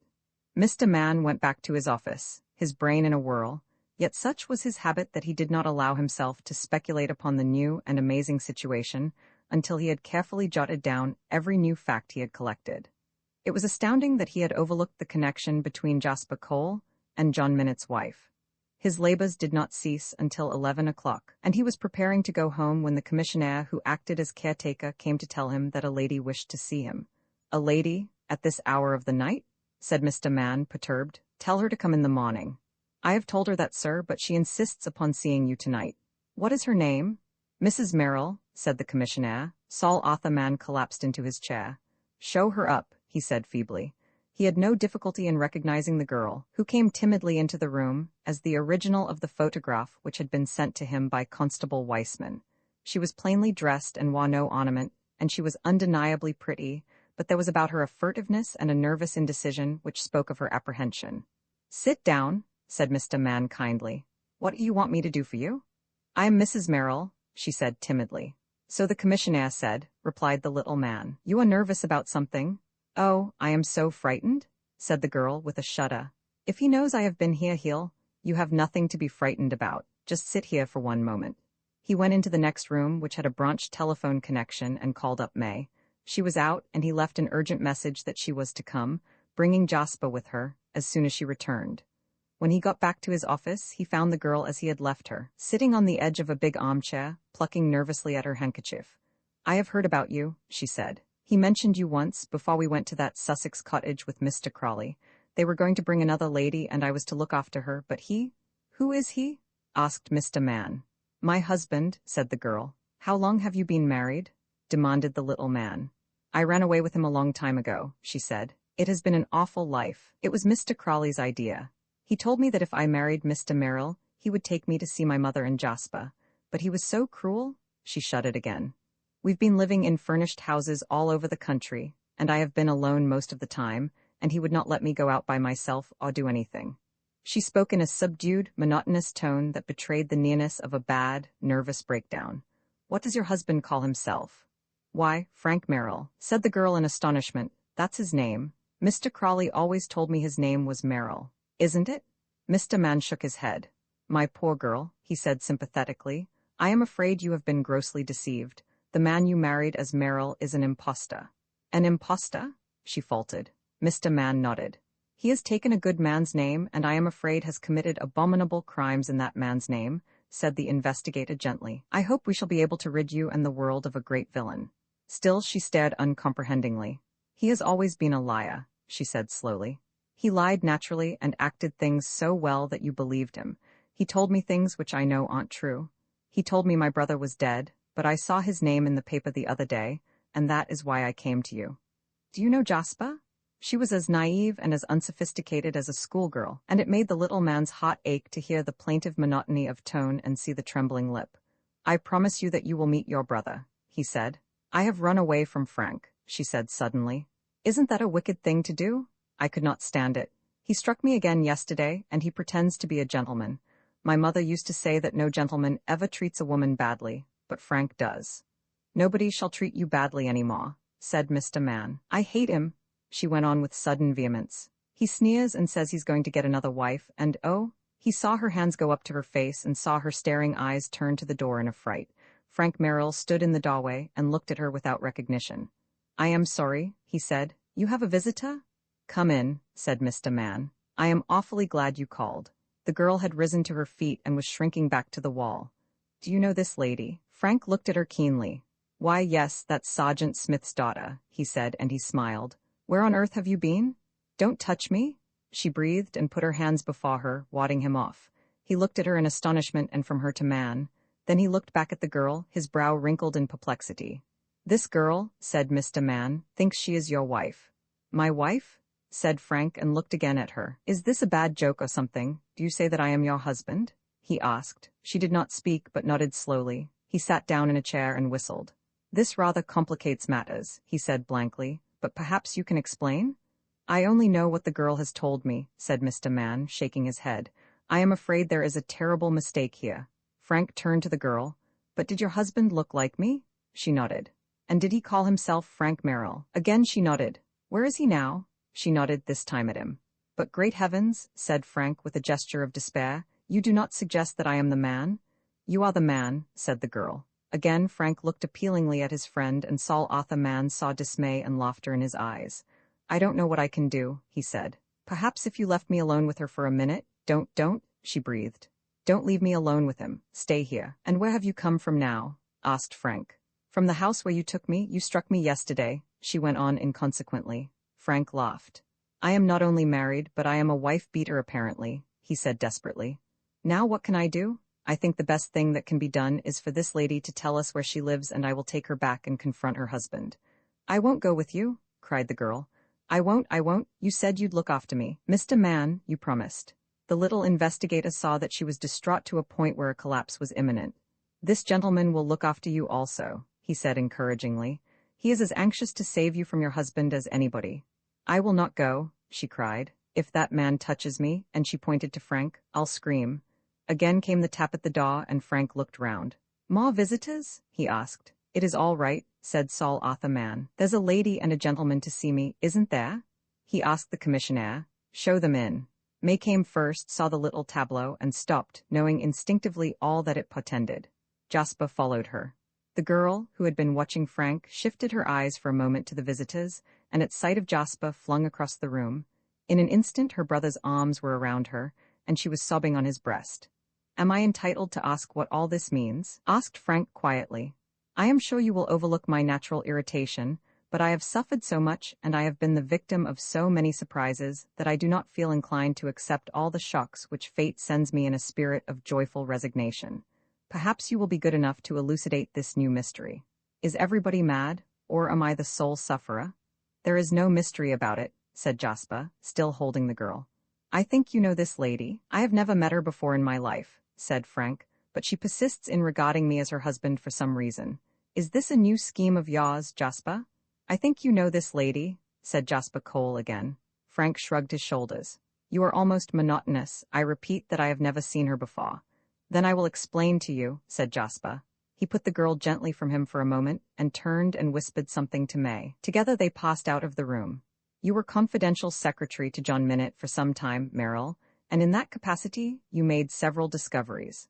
The most remarkable discovery was made when Sergeant Smith came to blackmail my father. Oh, don't pretend you didn't know that John Minute was my father, he said in answer to the look of amazement on Frank Merrill's face. Smith took you into his confidence, and you married his alleged daughter. John Minute discovered this fact, not that he was aware that it was his own daughter, or that he thought that your association with my sister was any more than an intrigue beneath the dignity of his nephew. You did not think the time was ripe to spring a son-in-law upon him, and so you waited until you had seen his will. In that will he made no mention of a daughter, because the child had been born after his wife had left him, and he refused to recognize his paternity. Later, in some doubt as to whether he was doing an injustice to what might have been his own child, he endeavored to find her. Had you known of those investigations, you could have helped considerably, but as it happened, you did not. You married her because you thought you would get a share of John Minute's millions, and when you found your plan had miscarried, you planned an act of bigamy in order to secure a portion of Mr. Minute's fortune, which you knew would be considerable. He turned to Saul Arthur Man. You think I have not been very energetic in pursuing my inquiries as to who killed John Minute? There is the explanation of my tolerance. He pointed his finger at Frank. This man is the husband of my sister. To ruin him would have meant involving her in that ruin. For a time I thought they were happily married. It was only recently that I have discovered the truth. Frank shook his head. I don't know whether to laugh or cry, he said. I have certainly not heard. You will hear more, said Jasper Cole. I will tell you how the murder was committed and who was the mysterious Rex Holland. Your father was a forger. That is known. You also have been forging signatures since you were a boy. You were Rex Holland. You came to Eastbourne on the night of the murder, and by an ingenious device you secured evidence in your favor in advance. Pretending to have lost your ticket, you allowed station officials to search you and to testify that you had no weapon. You were dropped at the gate of my father's house, and as soon as the cab driver had disappeared, you made your way to where you had hidden your car in a field at a short distance from the house. You had arrived there earlier in the evening and had made your way across the metals to Polegate Junction, where you joined the train. As you had taken the precaution to have your return ticket clipped in London, your trick was not discovered. You had regained your car and drove up to the house 10 minutes after you had been seen to disappear through the gateway. From your car you had taken the revolver, and with that revolver, you murdered my father. In order to shield yourself, you threw suspicion on me and made friends with one of the shrewdest men. He inclined his head toward the speechless Mr. Man, and through him conveyed those suspicions to authoritative quarters. It was you who, having said farewell to Miss Nuttall in Geneva, reappeared the same evening at Montreux and wrote a note forging my handwriting. It was you who left a torn sheet of paper in the room at number 69 Flowerton Road, also in your writing. You have never moved a step but that I have followed you.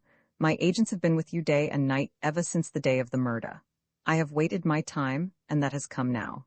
Frank heaved a long sigh and took up his hat. Tomorrow morning I shall have a story to tell, he said. You are an excellent actor, said Jasper, and an excellent liar, but you have never deceived me. He flung open the door. There is your road. You have £20,000 which my father left you. You have some £55,000 which you buried on the night of the murder. You remember the gardener's trowel in the car? He said, turning to Man. I give you 24 hours to leave England. We cannot try you for the murder of John Minute. You can still be tried for the murder of your unfortunate servants. Frank Merrill made no movement toward the door. He walked over to the other end of the room and stood with his back to them. Then he turned. Sometimes, he said, I feel that it isn't worthwhile going on. It has been rather a strain, all this. Jasper Coles sprang toward him and caught him as he fell.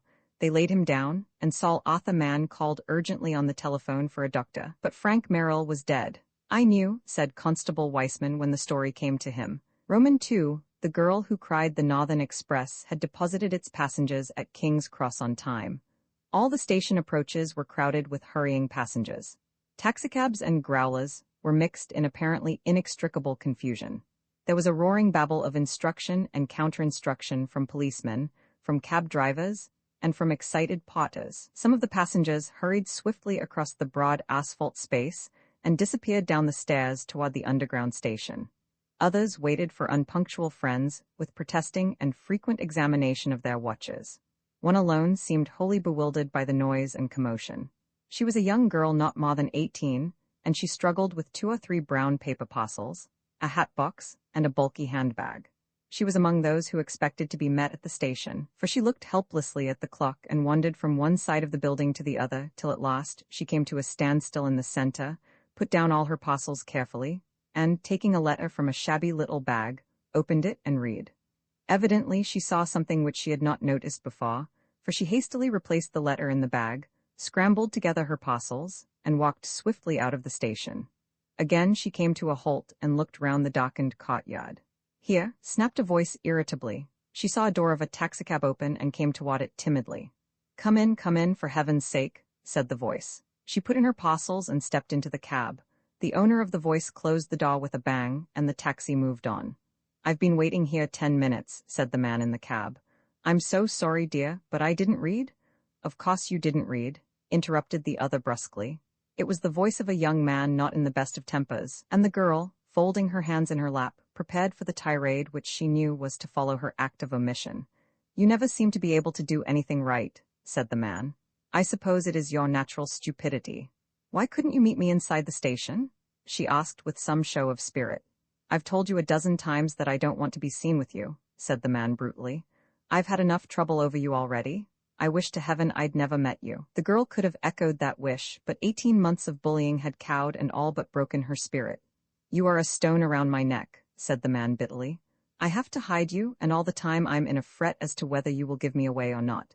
I am going to keep you under my eye now," he said. "You know a little too much about me." "I should never say a word against you," protested the girl. "I hope, for your sake, you don't," was the grim reply. The conversation slackened from this moment until the girl plucked up courage to ask where they were going. "Wait and see," snapped the man, but added later, You are going to a much nicer home than you have ever had in your life, and you ought to be very thankful. Indeed I am, dear, said the girl earnestly. Don't call me dear, snarled her husband. The cab took them to Camden Town, and they descended in front of a respectable-looking house in a long, dull street. It was too dark for the girl to take stock of her surroundings, and she had scarcely time to gather her parcels together before the man opened the door and pushed her in. The cab drove off, and a motorcyclist, who all the time had been following the taxi, wheeled his machine slowly from the corner of the street where he had waited until he came opposite the house. He let down the supports of his machine, went stealthily up the steps, and flashed a lamp upon the enamel numbers over the fanlight of the door.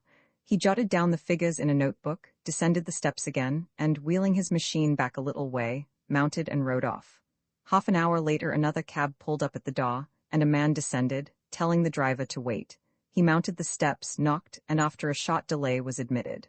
"Hello, Crawley," said the man who had opened the door to him. "How goes it?" "Rotten," said the newcomer. "What do you want me for?" His was the voice of an uncultured man, but his tone was that of an equal. "What do you think I want you for?" asked the other savagely. He led the way to the sitting room, struck a match, and lit the gas. His bag was on the floor. He picked it up, opened it, and took out a flask of whiskey which he handed to the other. "I thought you might need it," he said sarcastically. Crawley took the flask, poured out a stiff tot, and drank it at a gulp. He was a man of 50, dark and dour. His face was lined and tanned as one who had lived for many years in a hot climate.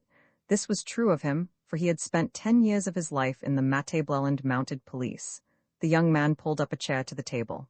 "I've got an offer to make to you," he said. "Is there any money in it?" The other laughed. "You don't suppose I should make any kind of offer to you that hadn't money in it?" he answered contemptuously. Crawley, after a moment's hesitation, poured out another drink and gulped it down. "I haven't had a drink today," he said apologetically. "That is an obvious lie," said the younger man. "But now to get to business. I don't know what your game is in England, but I will tell you what mine is. I want a free hand, and I can only have a free hand if you take your daughter away out of the country." "You want to get rid of her, eh?" asked the other, looking at him shrewdly. The young man nodded. "I tell you, she's a millstone round my neck," he said for the second time that evening, "and I am scared of her. At any moment she may do some fool thing and ruin me." Crawley grinned. "For better or for worse," he quoted, and then, seeing the ugly look in the other man's face, he said, "Don't try to frighten me, Mr. Brown or Jones, or whatever you call yourself, because I can't be frightened. I have had to deal with worse men than you and I'm still alive. I'll tell you right now that I'm not going out of England. I've got a big game on. What did you think of offering me?" £1,000, said the other. "I thought it would be something like that," said Crawley coolly. "It is a flea bite to me. You take my tip and find another way of keeping her quiet. A clever fellow like you, who knows more about dope than any other man I have met, ought to be able to do the trick without any assistance from me. Why, didn't you tell me that you knew a drug that sapped the willpower of people and made them do just as you like? That's the knockout drop to give her. Take my tip and try it." "You won't accept my offer?" asked the other. Crawley shook his head. "I've got a fortune in my hand if I work my cards right," he said. "I've managed to get a position right under the old devil's nose. I see him every day, and I have got him scared. What's £1,000 to me? I've lost more than 1,000 on one race at lose. No, my boy, employ the resources of science," he said flippantly. "There's no sense in being a dope merchant if you can't get the right dope for the right case." "The less you say about my doping, the better," snarled the other man. "I was a fool to take you so much into my confidence." "Don't lose your temper," said the other, raising his hand in mock alarm. "Lord bless us, Mr. Wright or Robinson, who would have thought that the nice, mild-mannered young man who goes to church in Eastbourne could be such a fierce chap in London?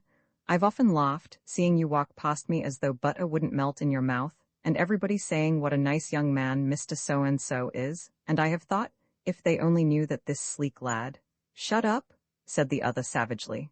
"You are getting as much of a danger as this infernal girl." "You take things too much to heart," said the other. "Now, I'll tell you what I'll do. I am not going out of England. I am going to keep my present menial job.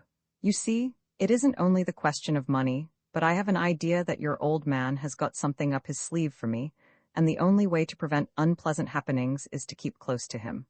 "I have told you a dozen times he has nothing against you," said the other emphatically. "I know his business, and I have seen most of his private papers. If he could have caught you with the goods, he would have had you long ago. I told you that the last time you called at the house and I saw you. What, do you think John Minute would pay blackmail if he could get out of it? You are a fool? Maybe I am, said the other philosophically, but I am not such a fool as you think me to be. You had better see her, said his host suddenly. Crawley shook his head. A parent's feelings, he protested. Have a sense of decency, Reginald or Horace or Hector. I always forget your London name. No, he said. I won't accept your suggestion, but I have got a proposition to make to you, and it concerns a certain relative of John Minute, a nice young fellow who will one day secure the old man's swag. Will he? Said the other between his teeth. They sat for 2 hours discussing the proposition, and then Crawley rose to leave. I leave my final jar for the last, he said pleasantly.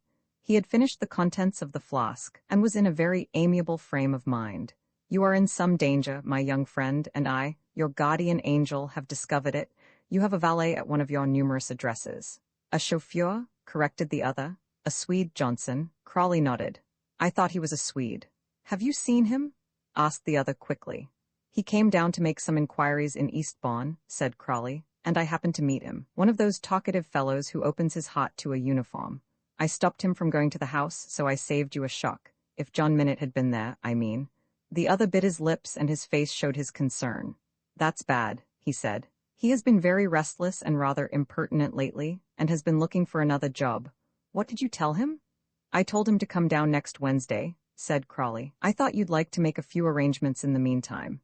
He held out his hand, and the young man, who did not mistake the gesture, dived into his pockets with a scowl and handed 4 5-pound notes into the outstretched palm.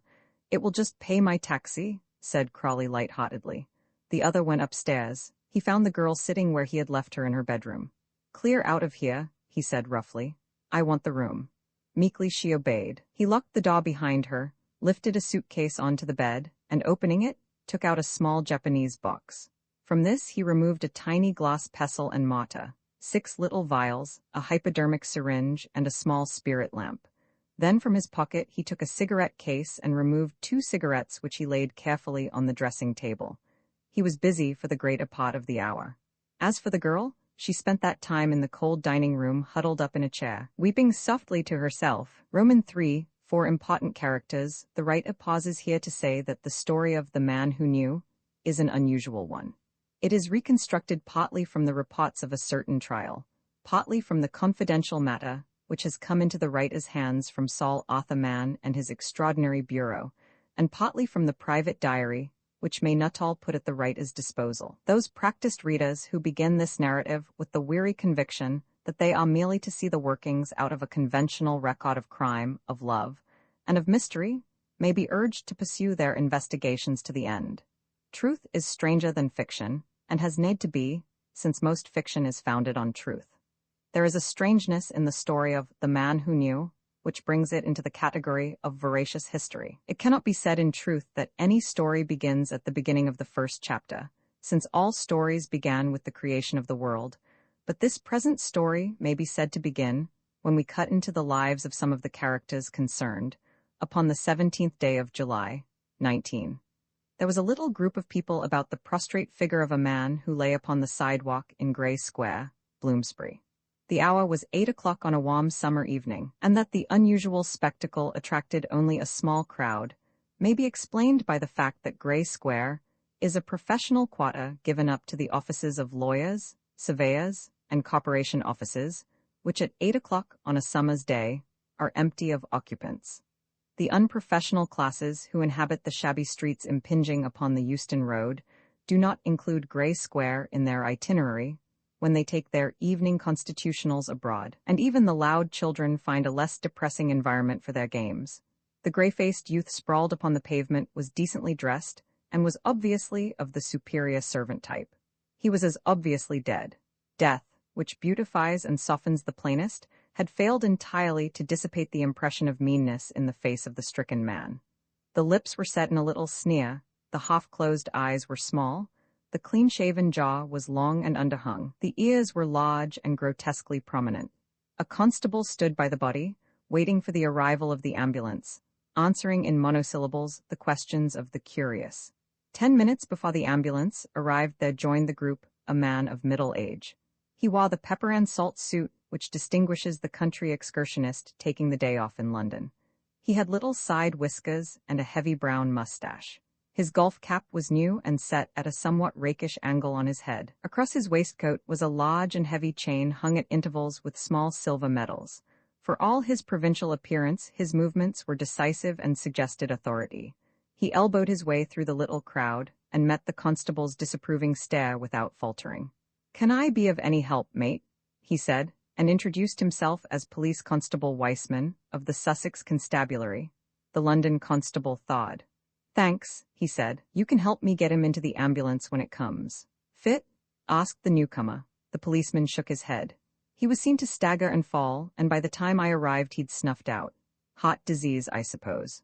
"Ah," said Constable Weissman, regarding the body with a proprietorial and professional eye, and retailed his own experiences of similar tragedies, not without pride, as though he had to some extent the responsibility for their occurrence. On the far side of the square, a young man and a girl were walking slowly.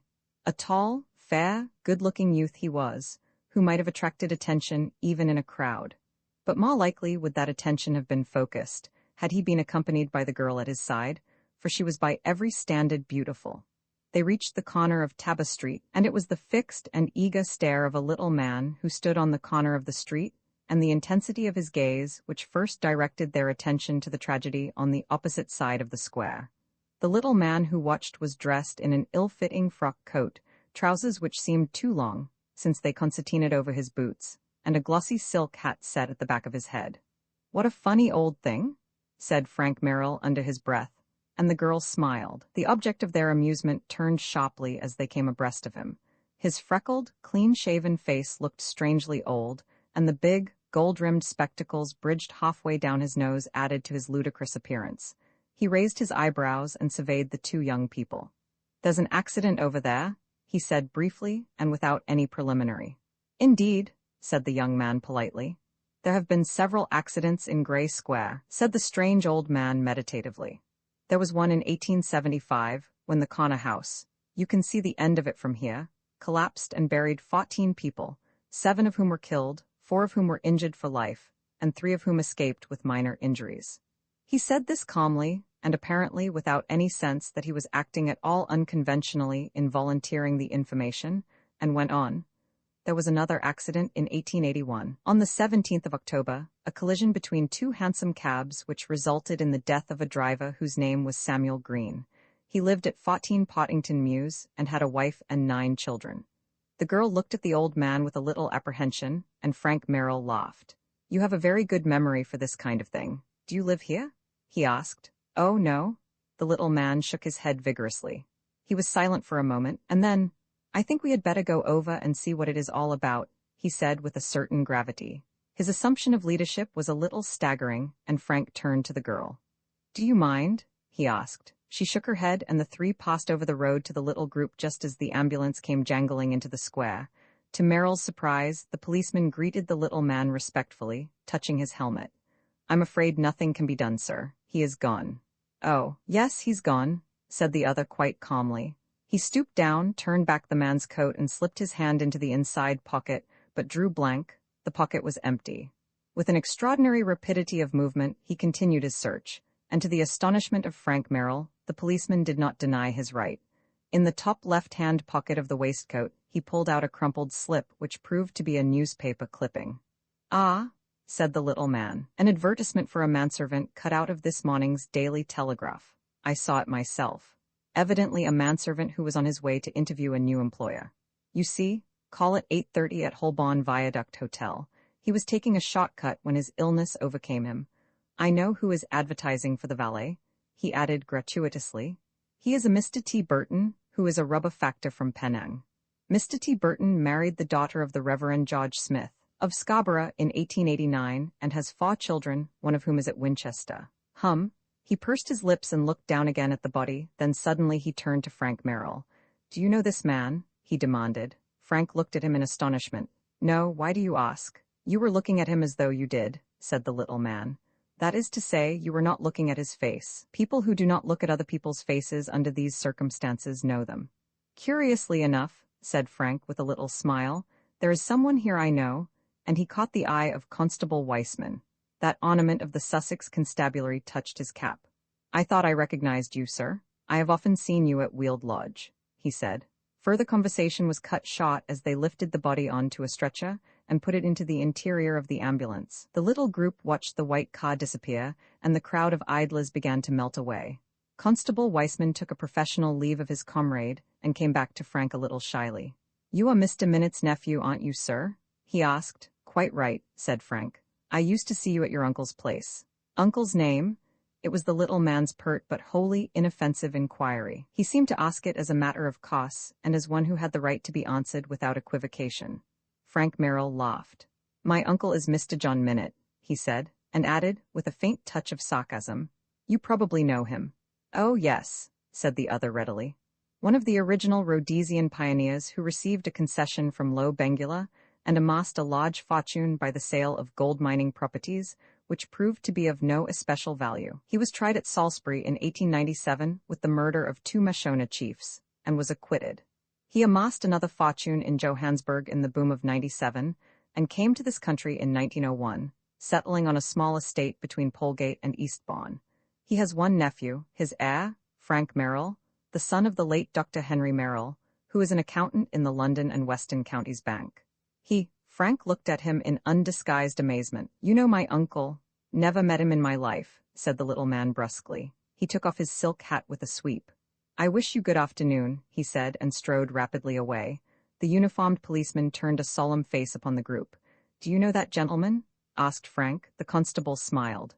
"Oh, yes, sir, that is Mr. Man. At the yard we call him the man who knows." "Is he a detective?" The constable shook his head. "From what I understand, sir, he does a lot of work for the commissioner and for the government. We have orders never to interfere with him or refuse him any information that we can give." "The man who knows," repeated Frank with a puzzled frown. "What an extraordinary person. What does he know?" he asked suddenly. "Everything," said the constable comprehensively. A few minutes later Frank was walking slowly toward Holborn. "You seem to be rather depressed," smiled the girl. "Confound that fellow," said Frank, breaking his silence. "I wonder how he comes to know all about Uncle?" He shrugged his shoulders. "Well, dear, this is not a very cheery evening for you. I did not bring you out to see accidents." "Frank," the girl said suddenly, "I seem to know that man's face, the man who was on the pavement, I mean." She stopped with a shudder. "It seemed a little familiar to me," said Frank thoughtfully. "Didn't he pass us about 20 minutes ago?" "He may have done," said Frank, "but I have no particular recollection of it. My impression of him goes much farther back than this evening. Now where could I have seen him?" "Let's talk about something else," she said quickly. "I haven't a very long time. What am I to do about your uncle?" He laughed. "I hardly know what to suggest," he said. "I am very fond of Uncle John, and I hate to run counter to his wishes, but I am certainly not going to allow him to take my love affairs into his hands. I wish to heaven you had never met him." She gave a little gesture of despair. "It is no use wishing things like that, Frank. You see, I knew your uncle before I knew you. If it had not been for your uncle, I should not have met you." "Tell me what happened," he asked. He looked at his watch. "You had better come on to Victoria," he said, "or I shall lose my train." He hailed a taxicab, and on the way to the station she told him of all that had happened. He was very nice, as he always is, and he said nothing really which was very horrid about you. He merely said he did not want me to marry you, because he did not think you'd make a suitable husband. He said that Jasper had all the qualities and most of the virtues. Frank frowned. "Jasper is a sleek brute," he said viciously. She laid her hand on his arm. "Please be patient," she said. "Jasper has said nothing whatever to me and has never been anything but most polite and kind." "I know that variety of kindness," growled the young man. "He is one of those sly, soft-footed sneaks you can never get to the bottom of. He is worming his way into my uncle's confidence to an extraordinary extent. Why, he is more like a son to Uncle John than a beastly secretary." "He has made himself necessary," said the girl, "and that is halfway to making yourself wealthy." The little frown vanished from Frank's brow, and he chuckled. "That is almost an epigram," he said. "What did you tell Uncle?" "I told him that I did not think that his suggestion was possible, and that I did not care for Mr. Cole, nor he for me. You see, Frank, I owe your Uncle John so much. I am the daughter of one of his best friends, and since dear Daddy died, Uncle John has looked after me. He has given me my education, my income, my everything. He has been a second father to me." Frank nodded. "I recognize all the difficulties," he said, "and here we are at Victoria."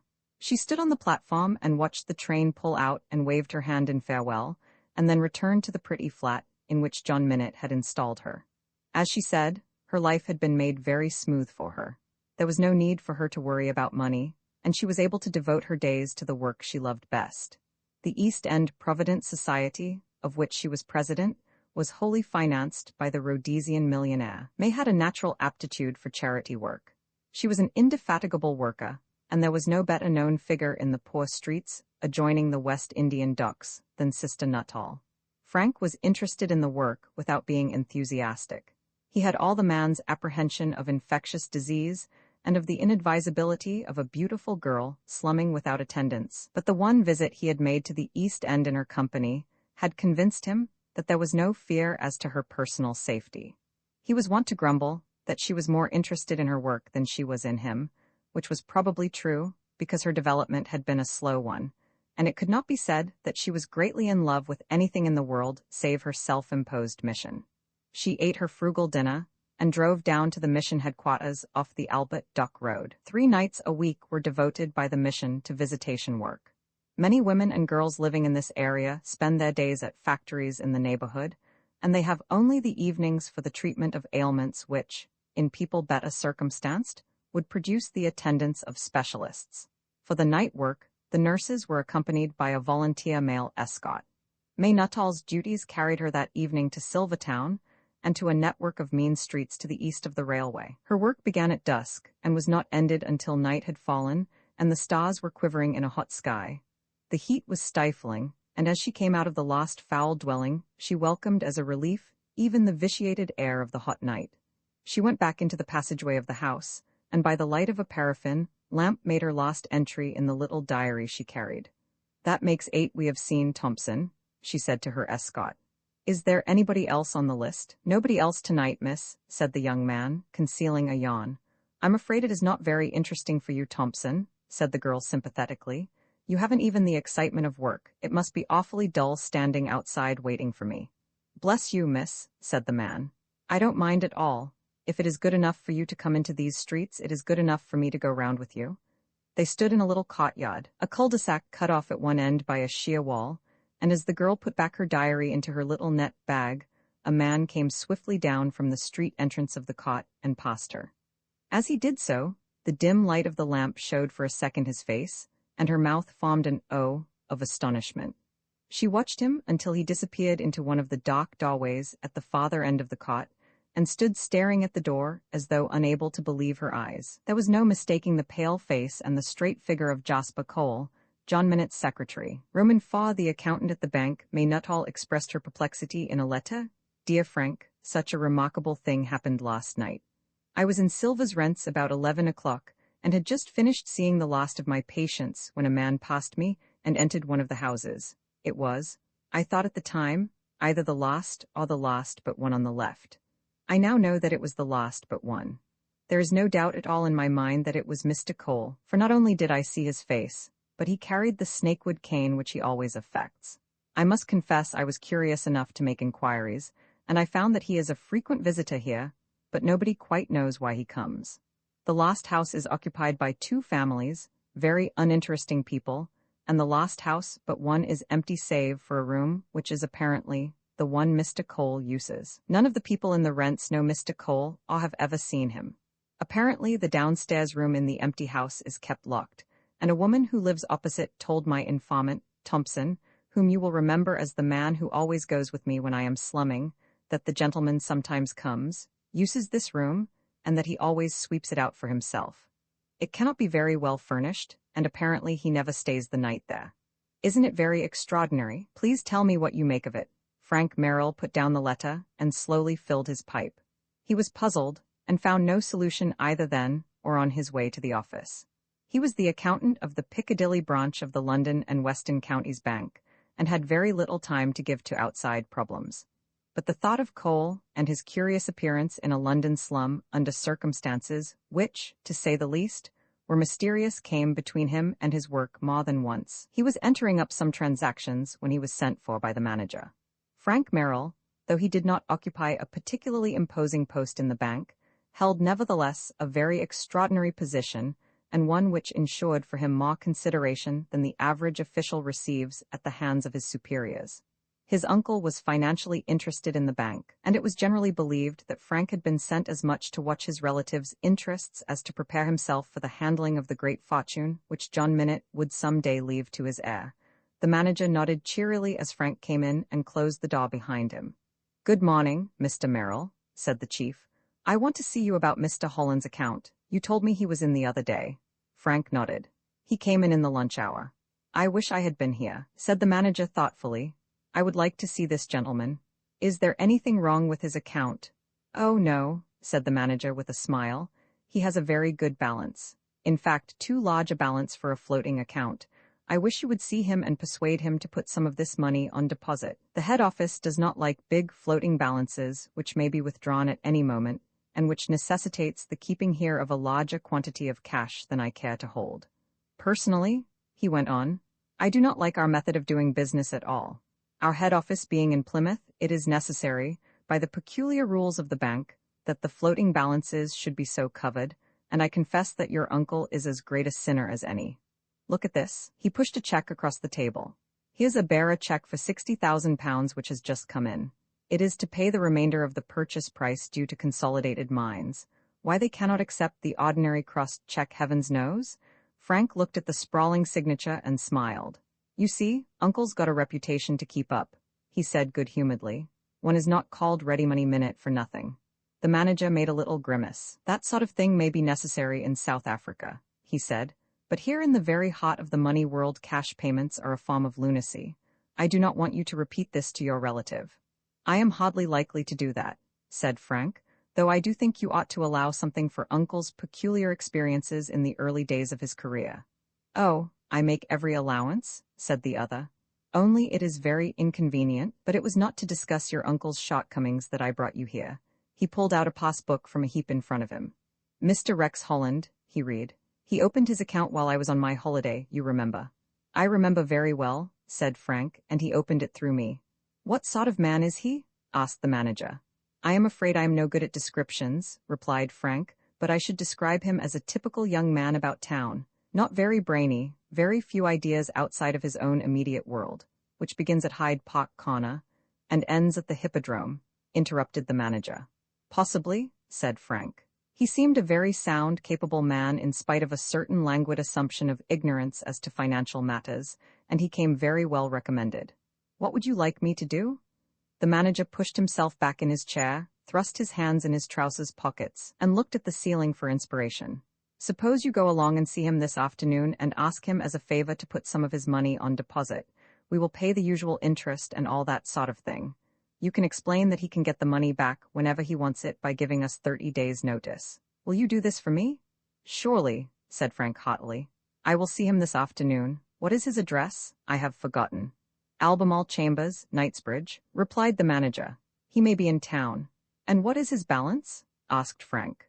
£37,000, said the other, "and as he is not buying Consolidated Mines, I do not see what need he has for the money, the more so since we can always give him an overdraft on the security of his deposit. Suggest to him that he puts £30,000 with us and leaves £7,000 floating. By the way, your uncle is sending his secretary here this afternoon to go into the question of his own account." Frank looked up. "Cole," he said quickly, "is he coming here? By Jove!" He stood by the manager's desk and a look of amusement came into his eyes. "I want to ask Cole something," he said slowly. "What time do you expect him?" "About 4 o'clock. After the bank closes?" The manager nodded. "Uncle has a weird way of doing business," said Frank after a pause. "I suppose that means that I shall have to stay on." "It isn't necessary," said Mr. Brandon. "You see, Mr. Cole is one of our directors."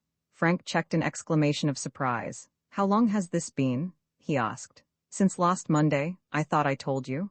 At any rate, if you have not been told by your uncle, you had better pretend to know nothing about it," said Brandon hastily. "You may be sure I shall keep my counsel," said Frank, a little amused by the other's anxiety. "You have been very good to me, Mr. Brandon, and I appreciate your kindness. Mr. Cole is a nominee of your uncle, of course," Brandon went on, with a little nod of acknowledgement for the other's thanks.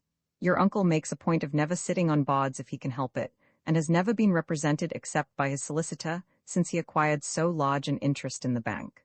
As a matter of fact, I think Mr. Cole is coming here as much to examine the affairs of the branch as to look after your uncle's account. Cole is a very first-class man of business, isn't he? Frank's answer was a grim smile. Excellent, he said dryly. He has the scientific mind grafted to a singular business capacity. You don't like him? I have no particular reason for not liking him, said the other. Possibly I am being constitutionally uncharitable. He is not the type of man I greatly care for. He possesses all the virtues, according to Uncle, spends his days and nights almost slavishly working for his employer. Oh yes, I know what you are going to say. That is a very fine quality in a young man, and honestly I agree with you, only it doesn't seem natural. I don't suppose anybody works as hard as I or takes as much interest in his work, yet I have no particular anxiety to carry it on after business hours. The manager rose. You are not even an idle apprentice, he said good-humoredly. You will see Mr. Rex Holland for me? Certainly, said Frank, and went back to his desk deep in thought. It was 4 o'clock to the minute when Jasper Cole passed through the one open door of the bank at which the potter stood ready to close. He was well, but neatly, dressed, and had hooked to his wrist a thin snakewood cane attached to a crook handle. He saw Frank across the counter and smiled, displaying 2 rows of even, white teeth. Hello, Jasper, said Frank easily, extending his hand. How is Uncle? He is very well indeed, replied the other. Of course he is very worried about things, but then I think he is always worried about something or other. Anything in particular? Asked Frank interestedly. Jasper shrugged his shoulders. You know him much better than I, you were with him longer. He is getting so horribly suspicious of people, and sees a spy or an enemy in every strange face. That is usually a bad sign, but I think he has been a little overwrought lately. He spoke easily. His voice was low and modulated with the faintest suggestion of a drawl, which was especially irritating to Frank, who secretly despised the Oxford product, though he admitted, since he was a very well-balanced and on the whole good-humored young man, his dislike was unreasonable. I hear you have come to audit the accounts, said Frank, leaning on the counter and opening his gold cigarette case. Hardly that, drawled Jasper. He reached out his hand and selected a cigarette.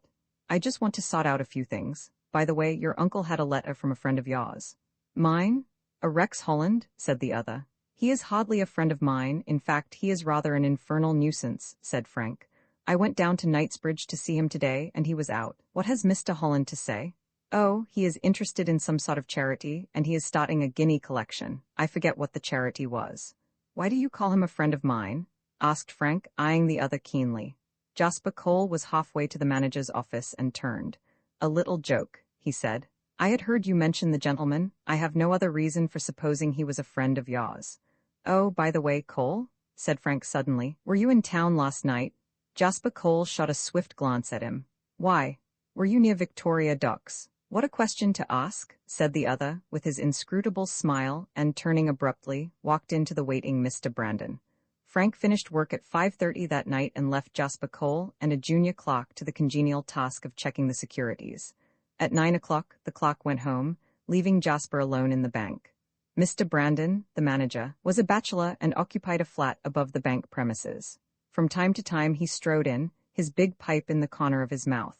The last of these occasions was when Jasper Cole had replaced the lost ledger in Mr. Minnett's private safe. 11:30, said the manager disapprovingly, and you have had no dinner. I can afford to miss a dinner, laughed the other. Lucky man, said the manager. Jasper Cole passed out into the street and called a passing taxi to the curb. Charing Cross Station, he said. He dismissed the cab in the station courtyard, and after a while walked back to the Strand and hailed another. Victoria Dock Road? He said in a low voice. V. John Minnett's legacy, La Rochefoucauld, has said that prudence and love are inconsistent. May Nuttall, who had never explored the philosophies of La Rochefoucauld, had nevertheless seen that quotation in the birthday book of an acquaintance, and the saying had made a great impression upon her. She was 21 years of age, at which age girls are most impressionable and a little influenced by the workings of pure reason. They are prepared to take their philosophies ready-made, and not disinclined to accept from others certain rigid standards by which they measure their own elastic temperaments. Frank Merrill was at once a comfort and the cause of a certain half-ashamed resentment, since she was of the age which resents dependence. The woman who spends any appreciable time in the discussion with herself as to whether she does or does not love a man can only have her doubts set at rest by the discovery of somebody whom she loves better. She liked Frank, and liked him well enough to accept the little ring, which marked the beginning of a new relationship, which was not exactly an engagement, yet brought to her friendship a glamour which it had never before possessed. She liked him well enough to want his love. She loved him little enough to find the prospect of an early marriage alarming. That she did not understand herself was not remarkable. 21 has not the experience by which the complexities of 21 may be straightened out and made visible.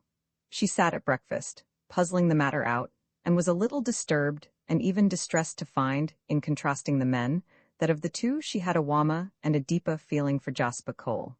Her alarm was due to the recollection of one of Frank's warnings, almost prophetic, it seemed to her now. That man has a fascination which I would be the last to deny. I find myself liking him, though my instinct tells me he is the worst enemy I have in the world. If her attitude toward Frank was difficult to define, more remarkable was her attitude of mind toward Jasper Cole. There was something sinister, no, that was not the word, something frightening about him. He had a magnetism, an aura of personal power, which seemed to paralyze the will of any who came into conflict with him. She remembered how often she had gone to the big library at Weald Lodge with the firm intention of having it out with Jasper. Sometimes it was a question of domestic economy into which he had obtruded his views. When she was 16, she was practically housekeeper to her adopted uncle. Perhaps it was a matter of carriage arrangement. Once it had been much more serious, for after she had fixed up to go with a merry picnic party to the Downs, Jasper, in her uncle's absence and on his authority, had firmly but gently forbidden her attendance. Was it an accident that Frank Merrill was one of the party, and that he was coming down from London for an afternoon's fun? In this case, as in every other, Jasper had his way. He even convinced her that his view was right and hers was wrong. He had pooh-poohed on this occasion all suggestion that it was the presence of Frank Merrill which had induced him to exercise the veto which his extraordinary position gave to him. According to his version, it had been the inclusion in the party of two ladies whose names were famous in the theatrical world which had raised his delicate gauge. May thought of this particular incident as she sat at breakfast, and with a feeling of exasperation, she realized that whenever Jasper had set his foot down, he had never been short of a plausible reason for opposing her. For one thing, however, she gave him credit. Never once had he spoken depreciatingly of Frank. She wondered what business brought Jasper to such an unsavory neighborhood as that in which she had seen him. She had all a woman's curiosity without a woman's suspicions, and, strangely enough, she did not associate his presence in this terrible neighborhood or his mysterious comings and goings with anything discreditable to himself. She thought it was a little eccentric in him, and wondered whether he, too, was running a little mission of his own, but dismissed that idea since she had received no confirmation of the theory from the people with whom she came into contact in that neighborhood. She was halfway through her breakfast when the telephone bell rang, and she rose from the table and crossed to the wall. At the first word from the caller, she recognized him. "Why, Uncle," she said. "Whatever are you doing in town?" The voice of John Minute bellowed through the receiver. "I've an important engagement. Will you lunch with me at 1:30 at the Savoy?" He scarcely waited for her to accept the invitation before he hung up his receiver. The commissioner of police replaced the book which he had taken from the shelf at the side of his desk, swung round in his chair, and smiled quizzically at the perturbed and irascible visitor. The man who sat at the other side of the desk might have been 55. He was of middle height and was dressed in a somewhat violent check suit, the fit of which advertised the skill of the great tailor who had ably fashioned so fine a creation from so unlovely a pattern. He wore a low collar which would have displayed a massive neck, but for the fact that a glaring purple cravat and a diamond as big as a hazelnut directed the observer's attention elsewhere. The face was an unusual one. Strung to a point of coarseness, the bulbous nose, the thick, irregular lips, the massive chin all spoke of the hard life which John Minute had spent. His eyes were blue and cold, his hair a thick and unruly mop of gray. At a distance, he conveyed a curious illusion of refinement. Nearer at hand, his pink face repelled one by its crudities.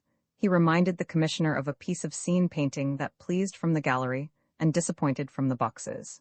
"You see, Mr. Minute," said Sir George suavely, "we are rather limited in our opportunities and in our powers. Personally, I should be most happy to help you, not only because it is my business to help everybody, but because you were so kind to my boy in South Africa. The letters of introduction you gave to him were most helpful." The commissioner's son had been on a hunting trip through Rhodesia and Barrett's Island, and a chance meeting at a dinner party with the Rhodesian millionaire had produced these letters. But, continued the official, with a little gesture of despair, Scotland Yard has its limitations. We cannot investigate the cause of intangible fears. If you are threatened, we can help you, but the mere fact that you fancy there is some sort of vague danger would not justify our taking any action. John Minute hitched about in his chair. What are the police for? He asked impatiently. I have enemies, Sir George. I took a quiet little place in the country, just outside Eastbourne, to get away from London, and all sorts of new people are prying round us. There was a new parson called the other day for a subscription to some Boy Scouts movement or other. He has been hanging round my place for a month and lives at a cottage near Polegate. Why should he have come to Eastbourne? On a holiday trip, suggested the commissioner. Bah, said John Minute contemptuously. There's some other reason. I've had him watched. He goes every day to visit a woman at a hotel, a Confederate. They're never seen in public together. Then there's a peddler, one of those fellows who sell glass and repair windows. Nobody knows anything about him. He doesn't do enough business to keep a fly alive. He's always hanging round Weald Lodge. Then there's a Miss Paynes who says she's a landscape gardener and wants to lay out the grounds in some newfangled way. I sent her packing about her business, but she hasn't left the neighborhood. Have you reported the matter to the local police? Asked the commissioner. Minute nodded. And they know nothing suspicious about them? Nothing? Said Mr. Minute briefly. Then, said the other, smiling, there is probably nothing known against them, and they are quite innocent people trying to get a living.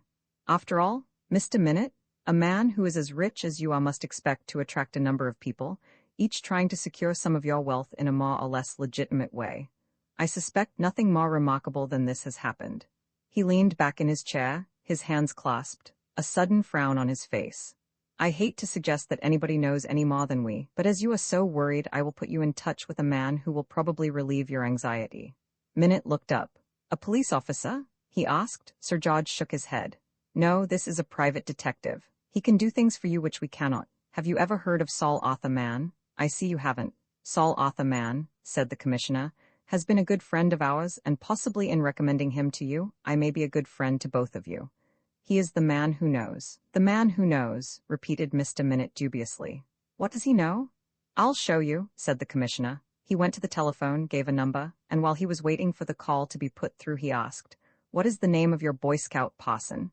The Reverend Vincent Locke, replied Mr. Minute.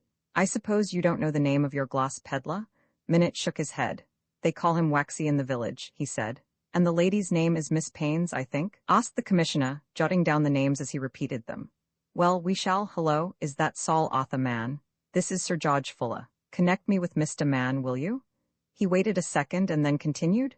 Is that you, Mr. Mann? I want to ask you something. Will you note these three names? The Reverend Vincent Locke, a peddling glazier who is known as Waxy, and a Miss Paynes. Have you got them? I wish you would let me know something about them. Mr. Minute rose. Perhaps you'll let me know, Sir George, he began, holding out his hand. Don't go yet, replied the commissioner, waving him to his chair again. You will obtain all the information you want in a few minutes. But surely he must make inquiries, said the other, surprised. Sir George shook his head. The curious thing about Saul Arthur Mann is that he never has to make inquiries. That is why he is called the man who knows. He is one of the most remarkable people in the world of criminal investigation, he went on. We tried to induce him to come to Scotland Yard. I am not so sure that the government would have paid him his price. At any rate, he saved me any embarrassment by refusing point blank. The telephone bell rang at that moment, and Sir George lifted the receiver. He took a pencil and wrote rapidly on his pad, and when he had finished he said, Thank you, and hung up the receiver. Here is your information, Mr. Minute, he said. The Reverend Vincent Locke, curate in a very poor neighborhood near Manchester, interested in the Boy Scouts movement. His brother, George Henry Locke, has had some domestic trouble, his wife running away from him. She is now staying at the Grand Hotel, Eastbourne, and is visited every day by her brother-in-law, who is endeavoring to induce her to return to her home. That disposes of the reverend gentleman and his confederate. Miss Paynes is a genuine landscape gardener, has been the plaintiff in 2 breach of promise cases, one of which came to the court. There is no doubt, the commissioner went on reading the paper, that her modus operandi is to get elderly gentlemen to propose marriage and then to commence her action. That disposes of Miss Paynes, and you now know why she is worrying you. Our friend Waxy has another name, Thomas Cobbler, and he has been 3 times convicted of larceny. The commissioner looked up with a grim little smile. I shall have something to say to our own record department for failing to trace Waxy, he said, and then resumed his reading. And that is everything? It disposes of our three, he said. I will see that Waxy does not annoy you any more.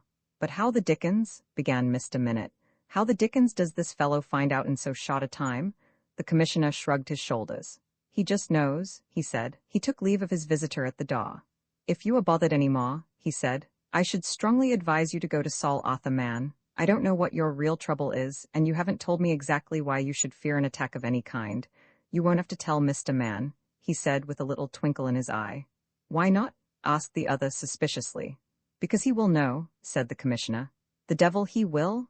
Growled John Minute, and stumped down the broad stairs on to the embankment, a greatly mystified man.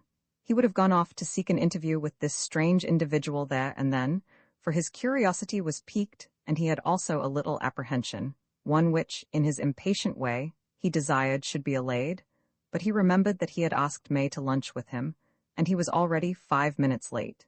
He found the girl in the broad vestibule, waiting for him, and greeted her affectionately. Whatever may be said of John Minute that is not wholly to his credit, it cannot be said that he lacked sincerity. There are people in Rhodesia who speak of him without love. They describe him as the greatest land thief that ever rode a Zetersburg coach from Pottchata to Salisbury to register land that he had obtained by trickery. They tell stories of those wonderful coach drives of his with relays of 12 mules waiting every 10 miles. They speak of his gambling propensities, of 10,000-acre farms that changed hands at the turn of a card, and there are stories that are less printable. When Mlupi, a little Mashona chief, found gold in '92 and refused to locate the reef, it was John Minute who staked him out and lit a grass fire on his chest until he spoke. Many of the stories are probably exaggerated, but all Rhodesia agrees that John Minute robbed impartially friend and foe. The confidant of Lobban and the company alike, he betrayed both, and on that terrible day when it was a toss of a coin whether the concession seekers would be butchered in Lobban's kraal, John Minute escaped with the only available span of mules and left his comrades to their fate. Yet he had big, generous traits, and could on occasions be a tender and a kindly friend.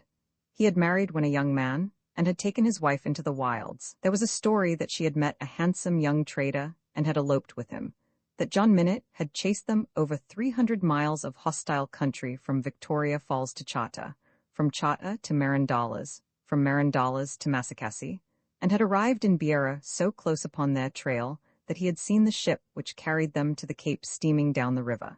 He had never married again. Report said that the woman had died of malaria. A more popular version of the story was that John Minute had relentlessly followed his erring wife to Piet Maritzburg and had shot her, and had thereupon served 7 years on the breakwater for his sin. About a man who is rich, powerful, and wholly unpopular, hated by the majority and feared by all, legends grow as quickly as toadstools on a marshy moor. Some were half true, some wholly apocryphal, deliberate, and malicious inventions.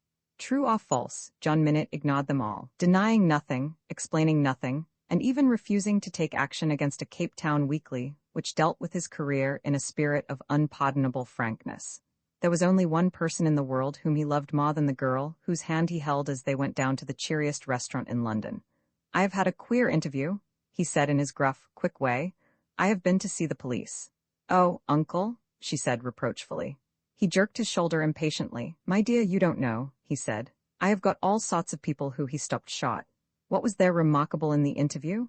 She asked after he had ordered the lunch. Have you ever heard, he asked, of Saul Arthur Mann? Saul Arthur Mann, she repeated. I seem to know that name. Man, where have I heard it?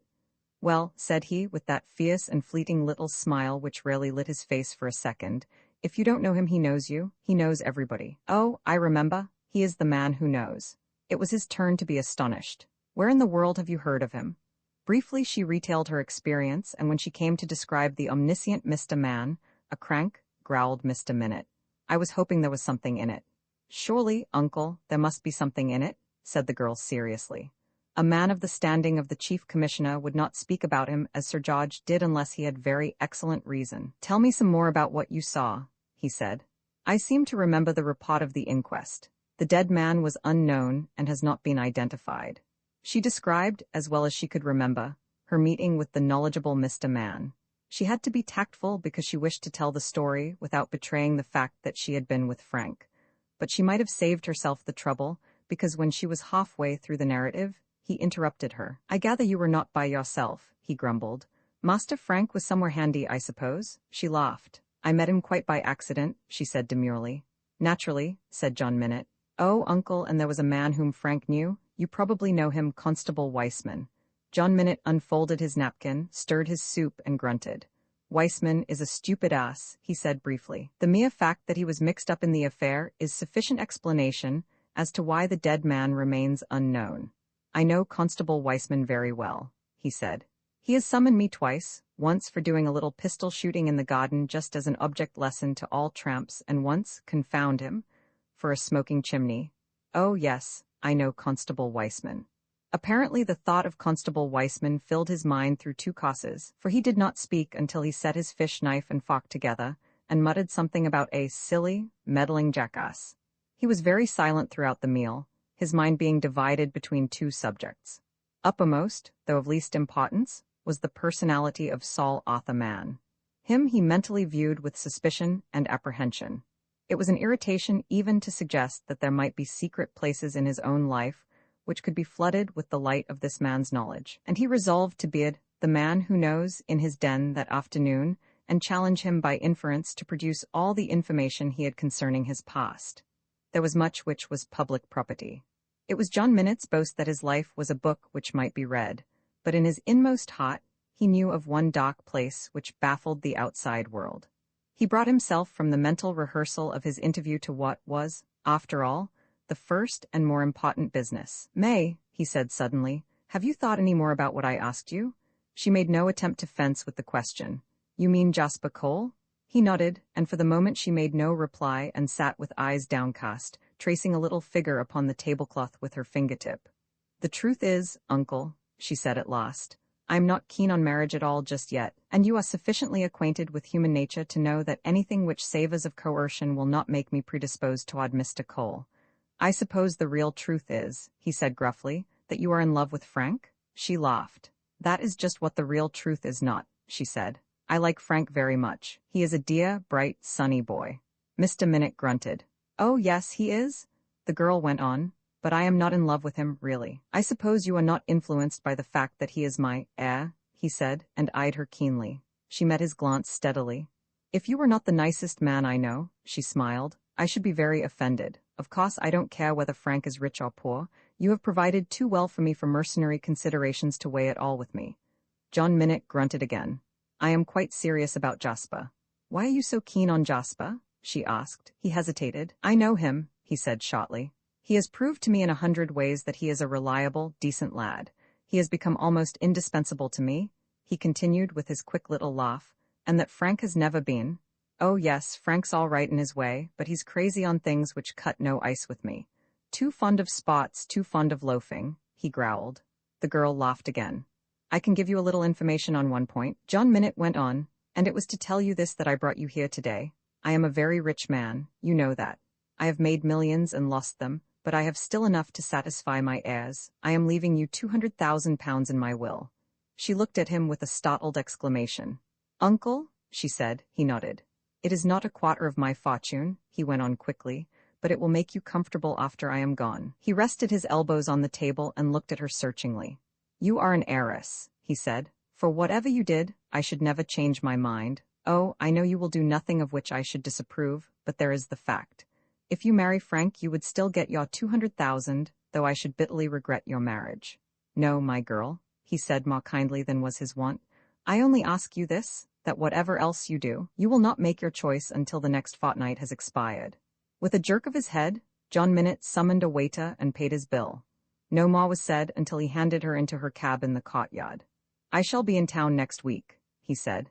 He watched the cab disappear in the stream of traffic which flowed along the Strand, and, calling another taxi, he drove to the address with which the Chief Commissioner had furnished him. The man who knew Backwell Street, in the City of London, contains one palatial building, which at one time was the headquarters of the South American Stock Exchange, a superior bucket shop, which on its failure had claimed its 50,000 victims. The ornate gold lettering on its great plate-glass window had long since been removed, and the big brass plate which announced to the passerby that here sat the spider, weaving his golden web, for the multitude of flies, had been replaced by a modest, oxidized scroll bearing the simple legend, "Saul Arthur Man, what Mr. Man's business was few people knew." He kept an army of clocks. He had the largest collection of file cabinets possessed by any 3 business houses in the city. He had an enormous post bag, and both he and his clocks kept regulation business hours. His beginnings, however, were well known. He had been a stockbroker's clock, with a passion for collecting clippings, mainly dealing with political, geographical, and meteorological conditions, obtaining in those areas wherein the great joint stock companies of the earth were engaged in operations. He had gradually built up a service of correspondence all over the world.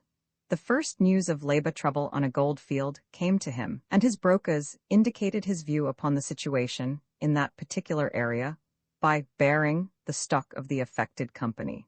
If his Liverpool agents suddenly descended upon the cotton exchange and began buying May cotton in enormous quantities, the initiated knew that Saul Arthur Man had been awakened from his slumbers by a telegram describing storm havoc in the cotton belt of the United States of America. When a curious blight fell upon the coffee plantations of Ceylon, a 600-word cablegram describing the habits and characteristics of the minute insect which caused the blight reached Saul Arthur Man at 2 o'clock in the afternoon, and by 3 o'clock the price of coffee had jumped. When, on another occasion, Señor Olmarez, the president of Cacura, had thrown a glass of wine in the face of his brother-in-law, Captain Vassalaro, Saul Arthur Man had jumped into the market and beaten down all Cacura stocks, which were fairly high as a result of excellent crops and secure government. He bared them because he knew that Vassalaro was a dead shot, and that the inevitable duel would deprive Cacura of the best president it had had for 20 years, and that the way would be open for the election of Sebastian Robles, who had behind him a certain group of German financiers who desired to exploit the country in their own peculiar fashion. He probably built up a very considerable fortune, and it is certain that he extended the range of his inquiries until the making of money by means of his curious information bureau became only a secondary consideration. He had a marvelous memory, which was supplemented by his system of filing. He would go to work patiently for months and spend sums of money out of all proportion to the value of the information, to discover, for example, the reason why a district officer in some faraway spot in India had been obliged to return to England before his tour of duty had ended. His thirst for facts was insatiable. His grasp of the politics of every country in the world, and his extraordinarily accurate information concerning the personality of all those who directed those policies, was the basis upon which he was able to build up theories of amazing accuracy. A man of simple tastes, who lived in a rambling old house in Streatham, his work, his hobby, and his very life was his bureau. He had assisted the police times without number, and had been so fascinated by the success of this branch of his investigations that he had started a new criminal record, which had been of the greatest help to the police, and had piqued Scotland Yard to emulation. John Minute, descending from his cab at the door, looked up at the imposing fascia with a frown. Entering the broad vestibule, he handed his card to the waiting attendant and took a seat in a well-furnished waiting room. 5 minutes later, he was ushered into the presence of the man who knew. Mr. Man, a comical little figure at a very large writing table, jumped up and went halfway across the big room to meet his visitor. He beamed through his big spectacles as he waved John Minute to a deep armchair. "The Chief Commissioner sent you, didn't he?" he said, pointing an accusing finger at the visitor. "I know he did, because he called me up this morning and asked me about 3 people who, I happen to know, have been bothering you. Now what can I do for you, Mr. Minute?" John Minute stretched his legs and thrust his hands defiantly into his trousers pockets. "You can tell me all you know about me," he said. Saul Arthur Man trotted back to his big table and seated himself. "I haven't time to tell you as much," he said breezily, "but I'll give you a few outlines." He pressed a bell at his desk, opened a big index, and ran his finger down. "Bring me 8874, he said impressively to the clerk who made his appearance. To John Minute's surprise, it was not a bulky dossier with which the attendant returned, but a neat little book soberly bound in gray. "Now," said Mr. Man, wriggling himself comfortably back in his chair, "I will read a few things to you." He held up the book. "There are no names in this book, my friend, not a single blessed name. Nobody knows who 8874 is except myself." He patted the big index affectionately. "The name is there. When I leave this office, it will be behind 3 depths of steel, When I die it will be burned with me. He opened the little book again and read. He read steadily for a quarter of an hour in a monotonous, sing-song voice, and John Minute slowly sat himself erect and listened with tense face and narrow eyelids to the record. He did not interrupt until the other had finished. "Half of your facts are lies," he said harshly. "Some of them are just common gossip, some are purely imaginary." Saul Arthur Mann closed the book and shook his head. "Everything here," he said, touching the book, "is true. It may not be the truth as you want it known, but it is the truth. If I thought there was a single fact in there which was not true, my raison d'etre would be lost. That is the truth, the whole truth, and nothing but the truth, Mr. Minute," he went on, and the good-natured little face was pink with annoyance. "Suppose it were the truth," interrupted John Minute. "What price would you ask for that record and such documents as you say you have to prove its truth?" The other leaned back in his chair and clasped his hands meditatively. "How much do you think you are worth, Mr. Minute?" "You ought to know," said the other with a sneer. Saul Arthur Mann inclined his head. "At the present price of securities, I should say about £1,270,000, he said, and John Minute opened his eyes in astonishment. "Near enough," he reluctantly admitted.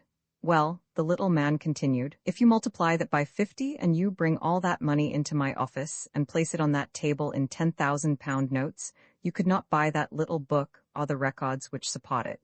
He jumped up. "I am afraid I am keeping you, Mr. Minute." "You are not keeping me," said the other roughly. "Before I go, I want to know what use you are going to make of your knowledge." The little man spread out his hands in deprecation. "What use? You have seen the use to which I have put it. I have told you what no other living soul will know." "How do you know I am John Minute?" asked the visitor quickly.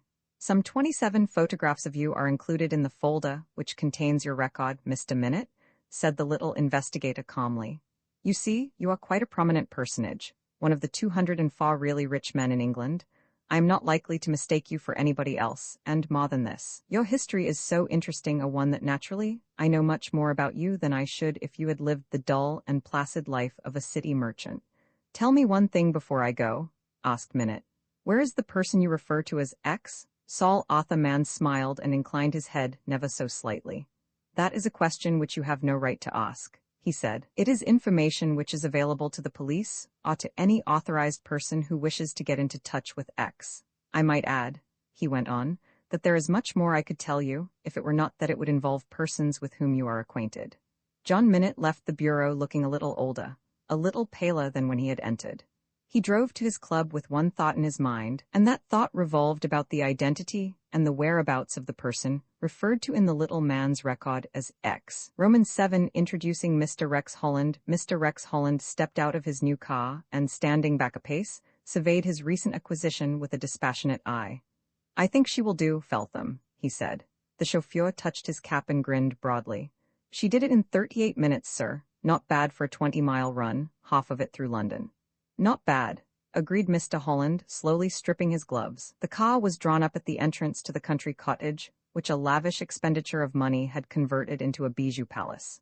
He still lingered, and the chauffeur, feeling that some encouragement to conversation was called for, ventured the view that a car ought to be a good one if one spent £800 on it.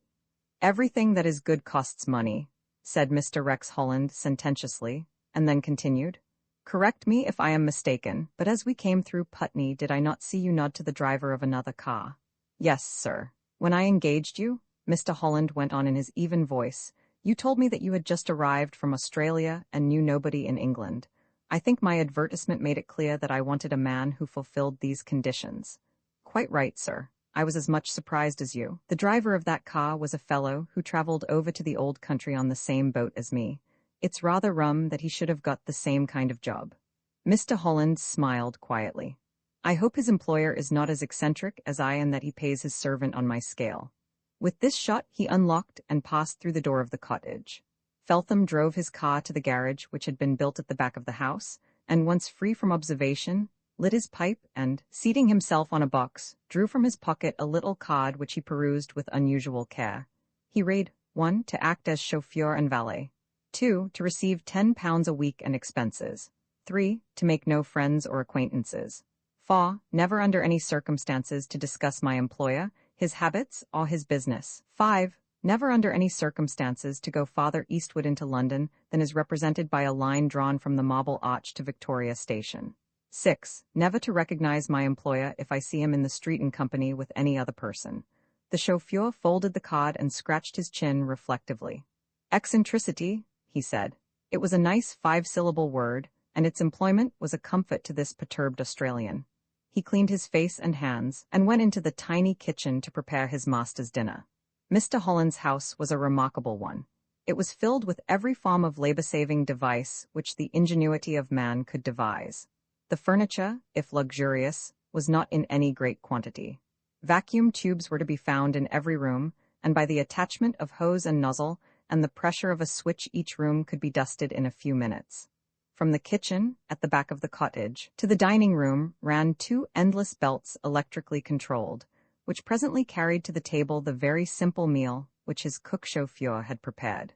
The remnants of dinner were cleared away, the chauffeur dismissed to his quarters, a little one-roomed building separated from the cottage, and the switch was turned over which heated the automatic coffee percolator which stood on the sideboard. Mr. Holland sat reading, his feet resting on a chair. He only interrupted his study long enough to draw off the coffee into a little white cup and to switch off the current. He sat until the little silver clock on the mantel-shelf struck 12, and then he placed a card in the book to mark the place, closed it, and rose leisurely. He slid back a panel in the wall, disclosing the steel door of a safe. This he opened with a key which he selected from a bunch. From the interior of the safe, he removed a cedarwood box, also locked. He threw back the lid and removed one by one 3 checkbooks and a pair of gloves of some thin, transparent fabric. These were obviously to guard against telltale fingerprints. He carefully pulled them on and buttoned them. Next he detached 3 checks, one from each book, and taking a fountain pen from his pocket, he began filling in the blank spaces. He wrote slowly, almost laboriously, and he wrote without a copy. There are very few forgers in the criminal records who have ever accomplished the feat of imitating a man's signature from memory. Mr. Rex Holland was singularly exceptional to all precedent, for from the date to the flourishing signature, these checks might have been written and signed by John Minute. There were the same fantastic ease, the same stiff-tailed whitekess. Even John Minute might have been in doubt whether he wrote the 850, which appeared on one slip. Mr. Holland surveyed his handiwork without emotion. He waited for the ink to dry before he folded the checks and put them in his pocket.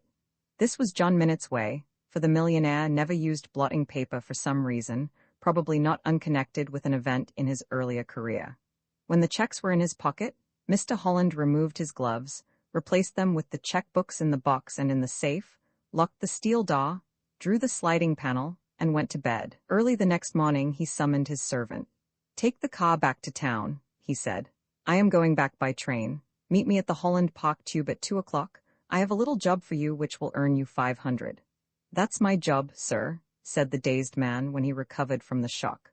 Frank sometimes accompanied May to the East End, and on the day Mr. Rex Holland returned to London, he called for the girl at her flat to drive her to Canning Town. "You can come in and have some tea," she invited. "You're a luxurious beggar, May," he said, glancing round approvingly at the prettily furnished sitting room. "Contrast this with my humble abode in Bayswater." "I don't know your humble abode in Bayswater," she laughed. "But why on earth you should elect to live at Bayswater I can't imagine." He sipped his tea with a twinkle in his eye. "Guess what income the heir of the Minute Millions enjoys?" he asked ironically. "No, I'll save you the agony of guessing. I earn £7 a week at the bank, and that is the whole of my income." "But doesn't Uncle?" she began in surprise. "Not a bob," replied Frank vulgarly. "Not half a bob. But I know what you're going to say. He treats you generously, I know. He treats me justly. Between generosity and justice, give me generosity all the time. I will tell you something else. He pays Jasper Cole 1,000 a year. It's very curious, isn't it?" She leaned over and patted his arm. "Poor boy," she said sympathetically. "That doesn't make it any easier, Jasper, I mean." Frank indulged in a little grimace and said, "By the way, I saw the mysterious Jasper this morning, coming out of the Waterloo station looking more mysterious than ever. What particular business has he in the country?" She shook her head and rose. "I know as little about Jasper as you," she answered. She turned and looked at him thoughtfully. "Frank," she said, "I am rather worried about you and Jasper. I am worried because your uncle does not seem to take the same view of Jasper as you take. It is not a very heroic position for either of you, and it is rather hateful for me." Frank looked at her with a quizzical smile. "Why hateful for you?" She shook her head. "I would like to tell you everything, but that would not be fair." "To whom?" Frank asked quickly. To you, your uncle, or to Jasper? He came nearer to her. Have you so warm a feeling for Jasper? He asked. I have no warm feeling for anybody, she said candidly. Oh, don't look so glum, Frank. I suppose I am slow to develop, but you cannot expect me to have any very decided views yet a while. Frank smiled ruefully. That is my one big trouble, dear, he said quietly. Bigger than anything else in the world. She stood with her hand on the door, hesitating, a look of perplexity upon her beautiful face. She was of the tall, slender type, a girl slowly ripening into womanhood. She might have been described as cold and a little repressive, but the truth was that she was as yet untouched by the fires of passion, and for all her 21 years she was still something of the healthy schoolgirl, with a schoolgirl's impatience of sentiment. I am the last to spin a hard luck yarn, Frank went on, but I have not had the best of everything, dear. I started wrong with Uncle. He never liked my father nor any of my father's family. His treatment of his wife was infamous. My poor governor was one of those easygoing fellows who was always in trouble, and it was always John Minot's job to get him out. I don't like talking about him, he hesitated. She nodded. I know, she said sympathetically. Father was not the rotter that Uncle John thinks he was. He had his good points. He was careless, and he drank much more than was good for him, but all the scrapes he fell into were due to this latter failing. The girl knew the story of Dr. Merrill. It had been sketched briefly but vividly by John Minot. She knew also some of those scrapes which had involved Dr. Merrill's ruin, material and moral. Frank, she said, if I can help you in any way I would do it. You can help me absolutely, said the young man quietly, by marrying me. She gasped. When? She asked, startled. Now, next week, at any rate soon. He smiled and, crossing to her, caught her hand in his. May, dear, you know I love you. You know there is nothing in the world I would not do for you, no sacrifice that I would not make. She shook her head. You must give me some time to think about this, Frank, she said. Don't go, he begged. You cannot know how urgent is my need of you. Uncle John has told you a great deal about me, but has he told you this, that my only hope of independence of his millions and his influence? You cannot know how widespread or pernicious that influence is, he said, with an unaccustomed passion in his voice, lies in my marriage before my 24th birthday? Frank? It is true. I cannot tell you any more, but John Minot knows. If I am married within the next 10 days, he snapped his fingers, that for his millions. I am independent of his legacies, independent of his patronage. She stared at him, open-eyed. You never told me this before. He shook his head a little despairingly. There are some things I can never tell you, May, and some things which you can never know till we are married. I only ask you to trust me. But suppose, she faltered, you are not married within 10 days, what will happen? He shrugged his shoulders. I am John's liege man of life and limb and of earthly regard, he quoted flippantly. I shall wait hopefully for the only release that can come, the release which his death will bring. I hate saying that, for there is something about him that I like enormously, but that is the truth, and May, he said, still holding her hand and looking earnestly into her face, I don't want to feel like that about John Minot. I don't want to look forward to his end. I want to meet him without any sense of dependence. I don't want to be looking all the time for signs of decay and decrepitude, and hail each illness he may have with a feeling of pleasant anticipation. It is beastly of me to talk like this, I know, but if you were in my position, if you knew all that I know, you would understand. The girl's mind was in a ferment. An ordinary meeting had developed so tumultuously that she had lost her command of the situation. 100 thoughts ran riot through her mind. She felt as though she were an arbitrator deciding between two men, of both of whom she was fond, and even at that moment, there intruded into her mental vision a picture of Jasper Cole, with his pale, intellectual face and his grave, dark eyes. I must think about this, she said again. I don't think you had better come down to the mission with me. He nodded. Perhaps you're right, he said. Gently she released her hand and left him. For her that day was one of supreme mental perturbation. What was the extraordinary reason which compelled his marriage by his 24th birthday? She remembered how John Minot had insisted that her thoughts about marriage should be at least postponed for the next fortnight. Why had John Minot suddenly sprung this story of her legacy upon her? For the first time in her life, she began to regard her uncle with suspicion. For Frank, the day did not develop without its sensations. The Piccadilly branch of the London and Weston Counties Bank occupies commodious premises, but Frank had never been granted the use of a private office. His big desk was in a corner remote from the counter, surrounded on three sides by a screen which was half glass and half teak paneling. From where he sat, he could secure a view of the counter, a necessary provision, since he was occasionally called upon to identify the bearers of checks. He returned a little before 3 o'clock in the afternoon, and Mr. Brandon, the manager, came hurriedly from his little sanctum at the rear of the premises and beckoned Frank into his office. "You've taken an awful long time for lunch," he complained. "I'm sorry," said Frank. "I met Miss Nuttall and the time flew." "Did you see Holland the other day?" the manager interrupted. "I didn't see him on the day you sent me," replied Frank, "but I saw him on the following day." "Is he a friend of your uncle's?" "I don't think so. Why do you ask?" The manager took up 3 checks which lay on the table, and Frank examined them. One was for £850 6 and was drawn upon the Liverpool Cotton Bank.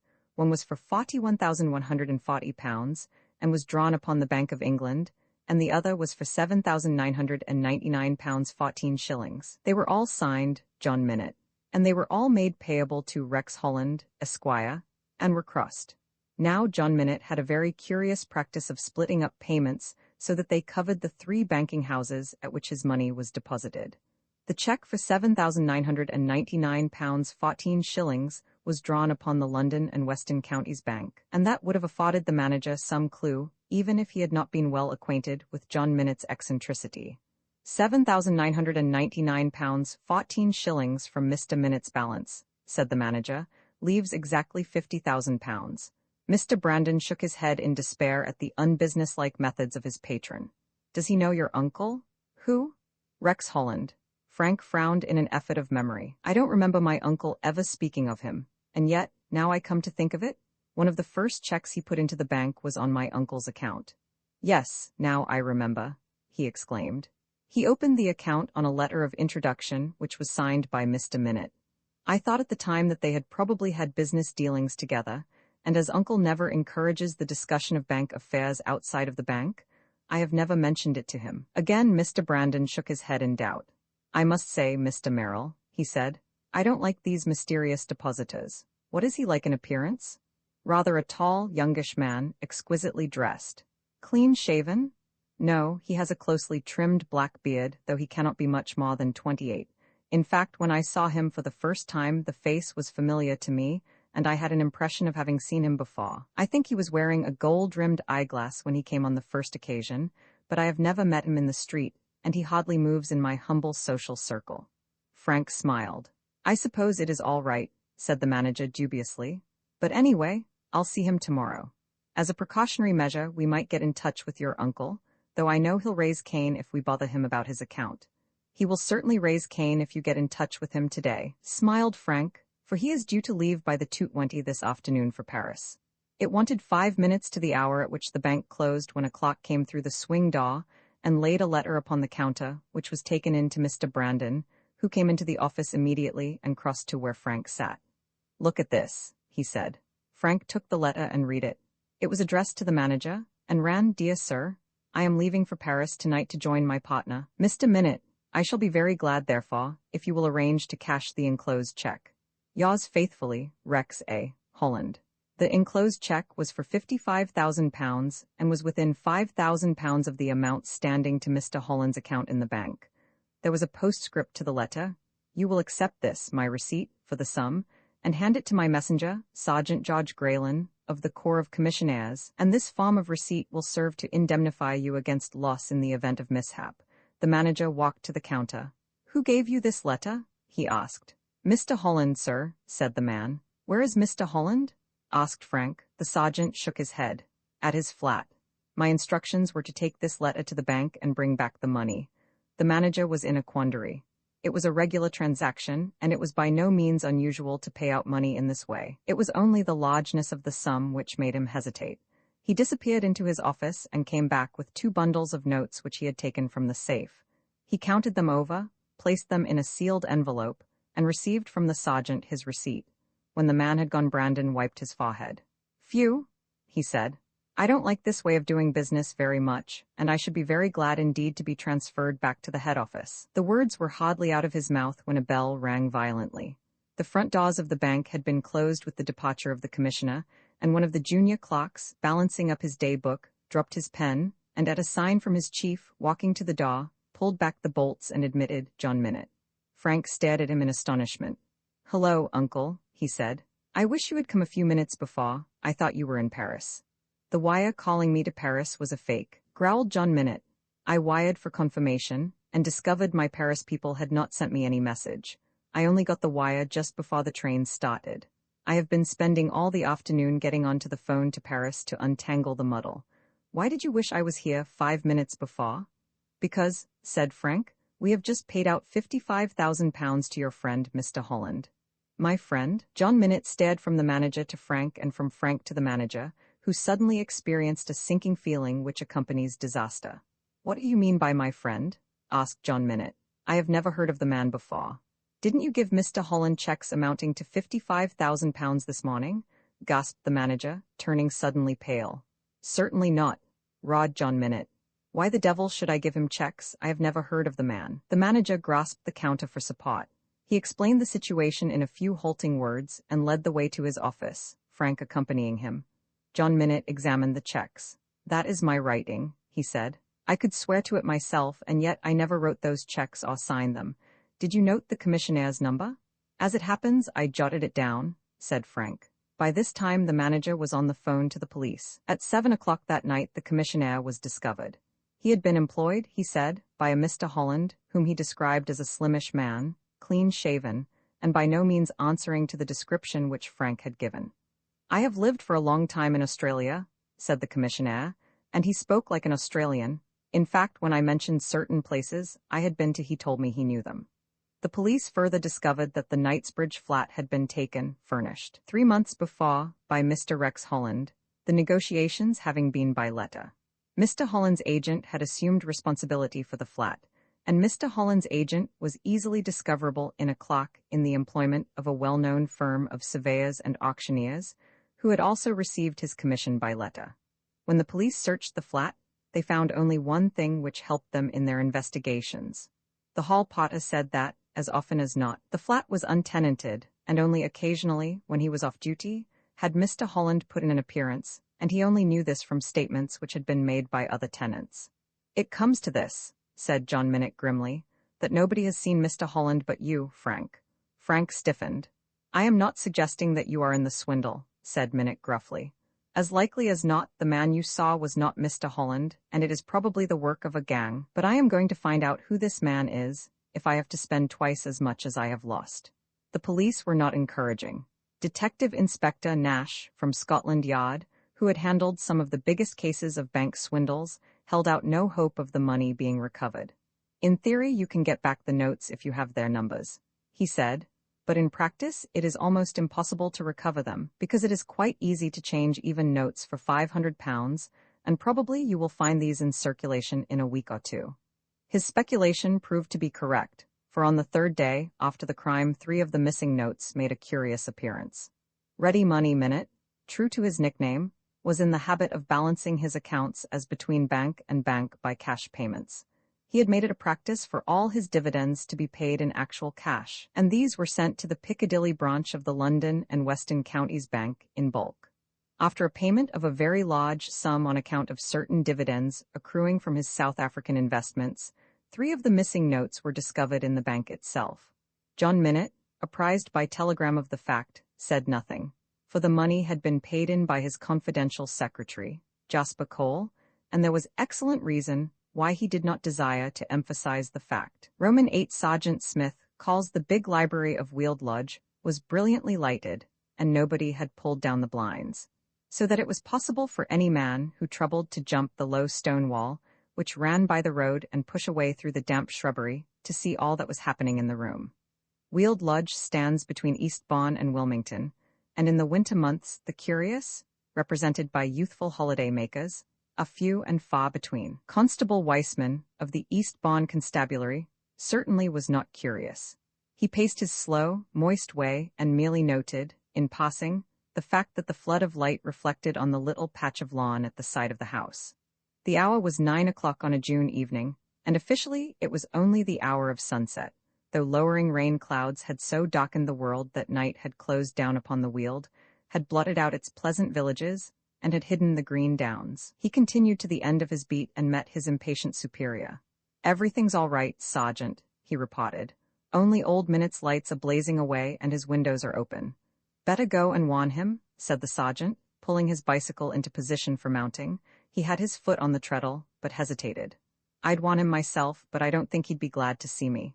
He grinned to himself, then remarked. Something queer about Minute, eh? There is, indeed, agreed Constable Weissman haughtily. His beat was a lonely one, and he was a very bod man. If by agreement with his officer, he could induce that loquacious gentleman to talk for a quarter of an hour, so much dull time might be passed. The fact that Sergeant Smith was loquacious indicated, too, that he had been drinking and was ready to quarrel with anybody.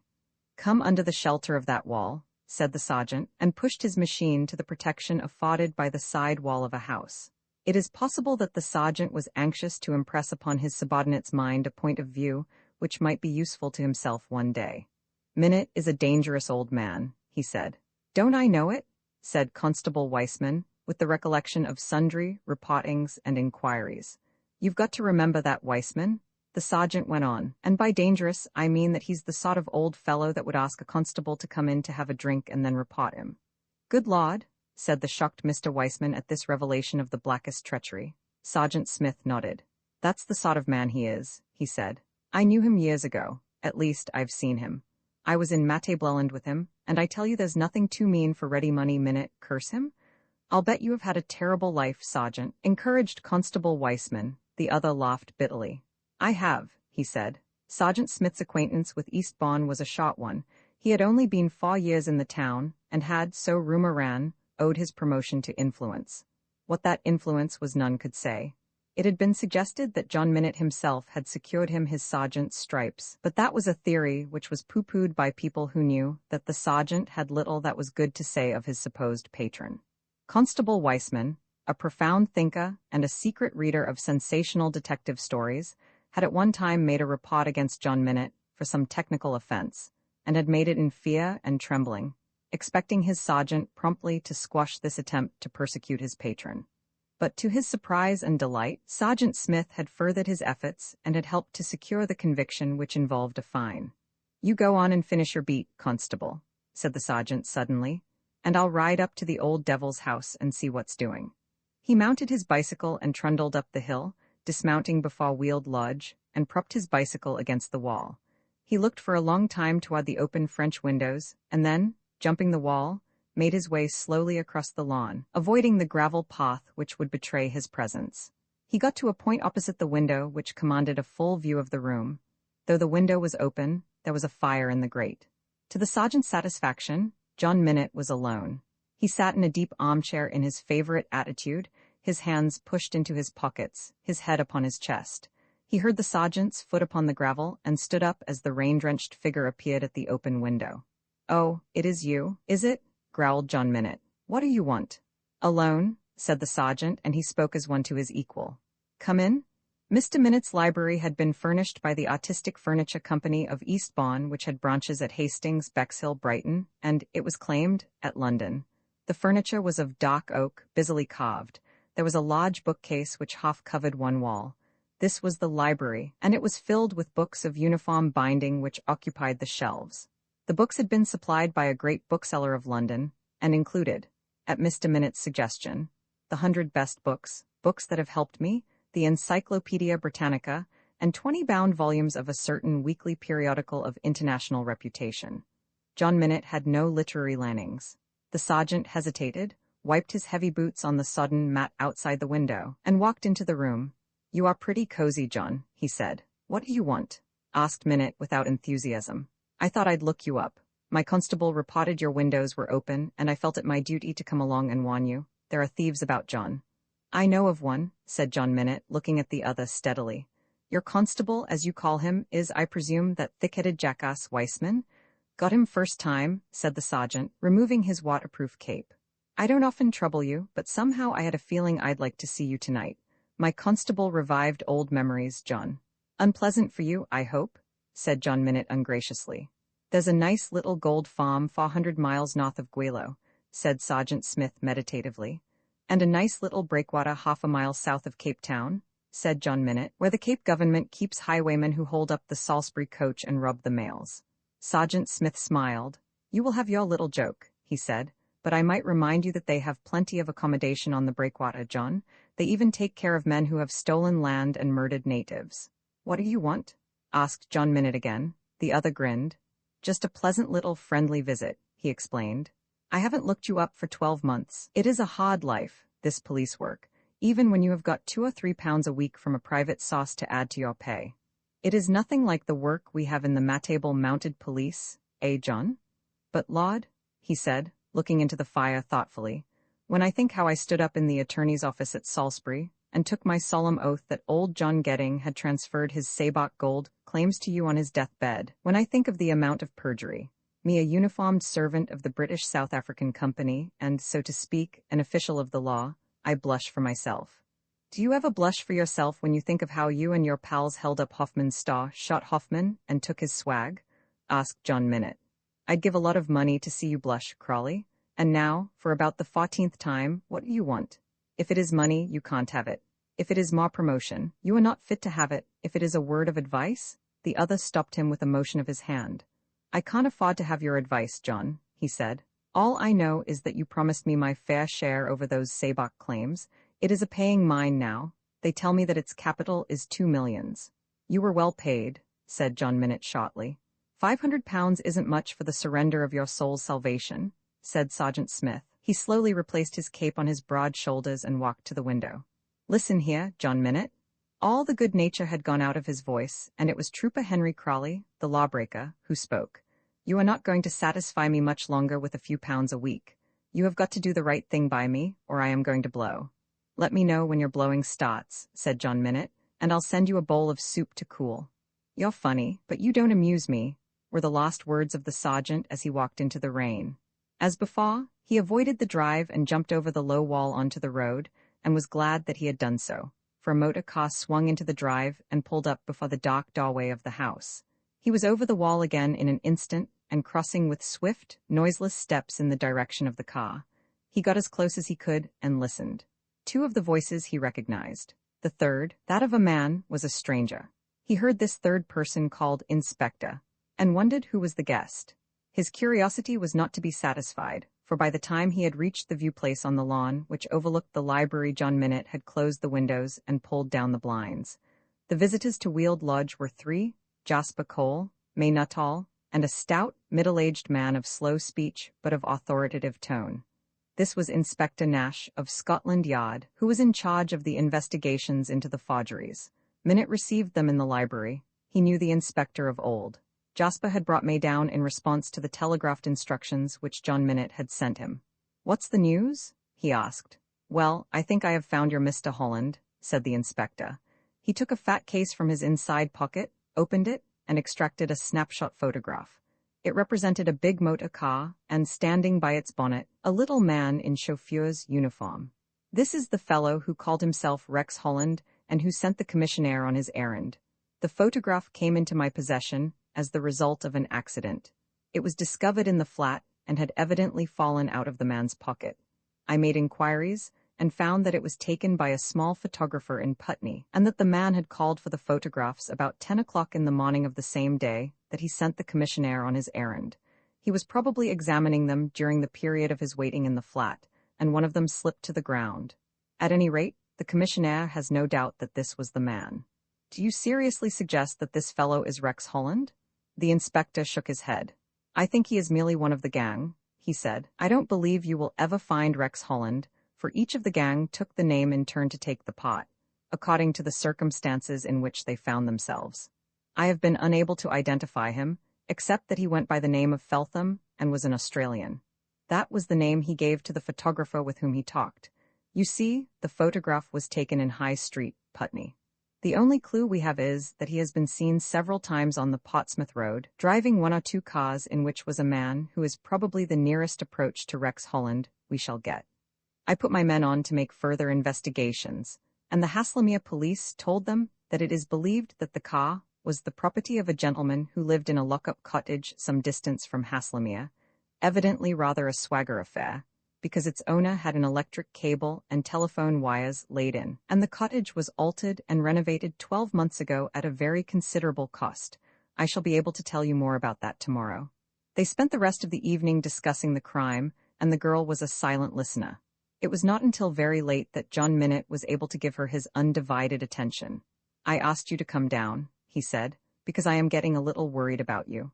Worried about me, uncle? She said, in surprise. He nodded. The two men had gone off to Jasper's study, and she was alone with her uncle. When I lunched with you the other day at the Savoy, he said, I spoke to you about your marriage, and I asked you to defer any action for a fortnight. She nodded.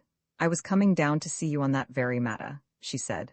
Uncle, won't you tell me why you want me to delay my marriage for a fortnight, and why you think I'm going to get married at all? He did not answer immediately, but paced up and down the room. May, he said, you have heard a great deal about me which is not very flattering. I lived a very rough life in South Africa, and I only had one friend in the world in whom I had the slightest confidence. That friend was your father. He stood by me in my bad times. He never worried me when I was flush of money, never denied me when I was broke. Whenever he helped me, he was content with what reward I offered him. There was no 50-50 with Bill Nuttall. He was a man who had no ambition, no avarice, the whitest man I have ever met. What I have not told you about him is this. He and I were equal partners in a mine, the Guilo Deep. He had great faith in the mine, and I had none at all. I knew it to be one of those properties you sometimes get in Rhodesia, all pocket and outcrop. Anyway, we floated a company. He stopped and chuckled as at an amusing memory. The pound shares were worth a little less than 6pence until a fortnight ago. He looked at her with one of those swift, penetrating glances, as though he were anxious to discover her thoughts. A fortnight ago, he said, I learned from my agent in Bulawayo that a reef had been struck on an adjoining mine, and that the reef runs through our property. If that is true, you will be a rich woman in your own right, apart from the money you get from me. I cannot tell whether it is true until I have heard from the engineers, who are now examining the property, and I cannot know that for a fortnight.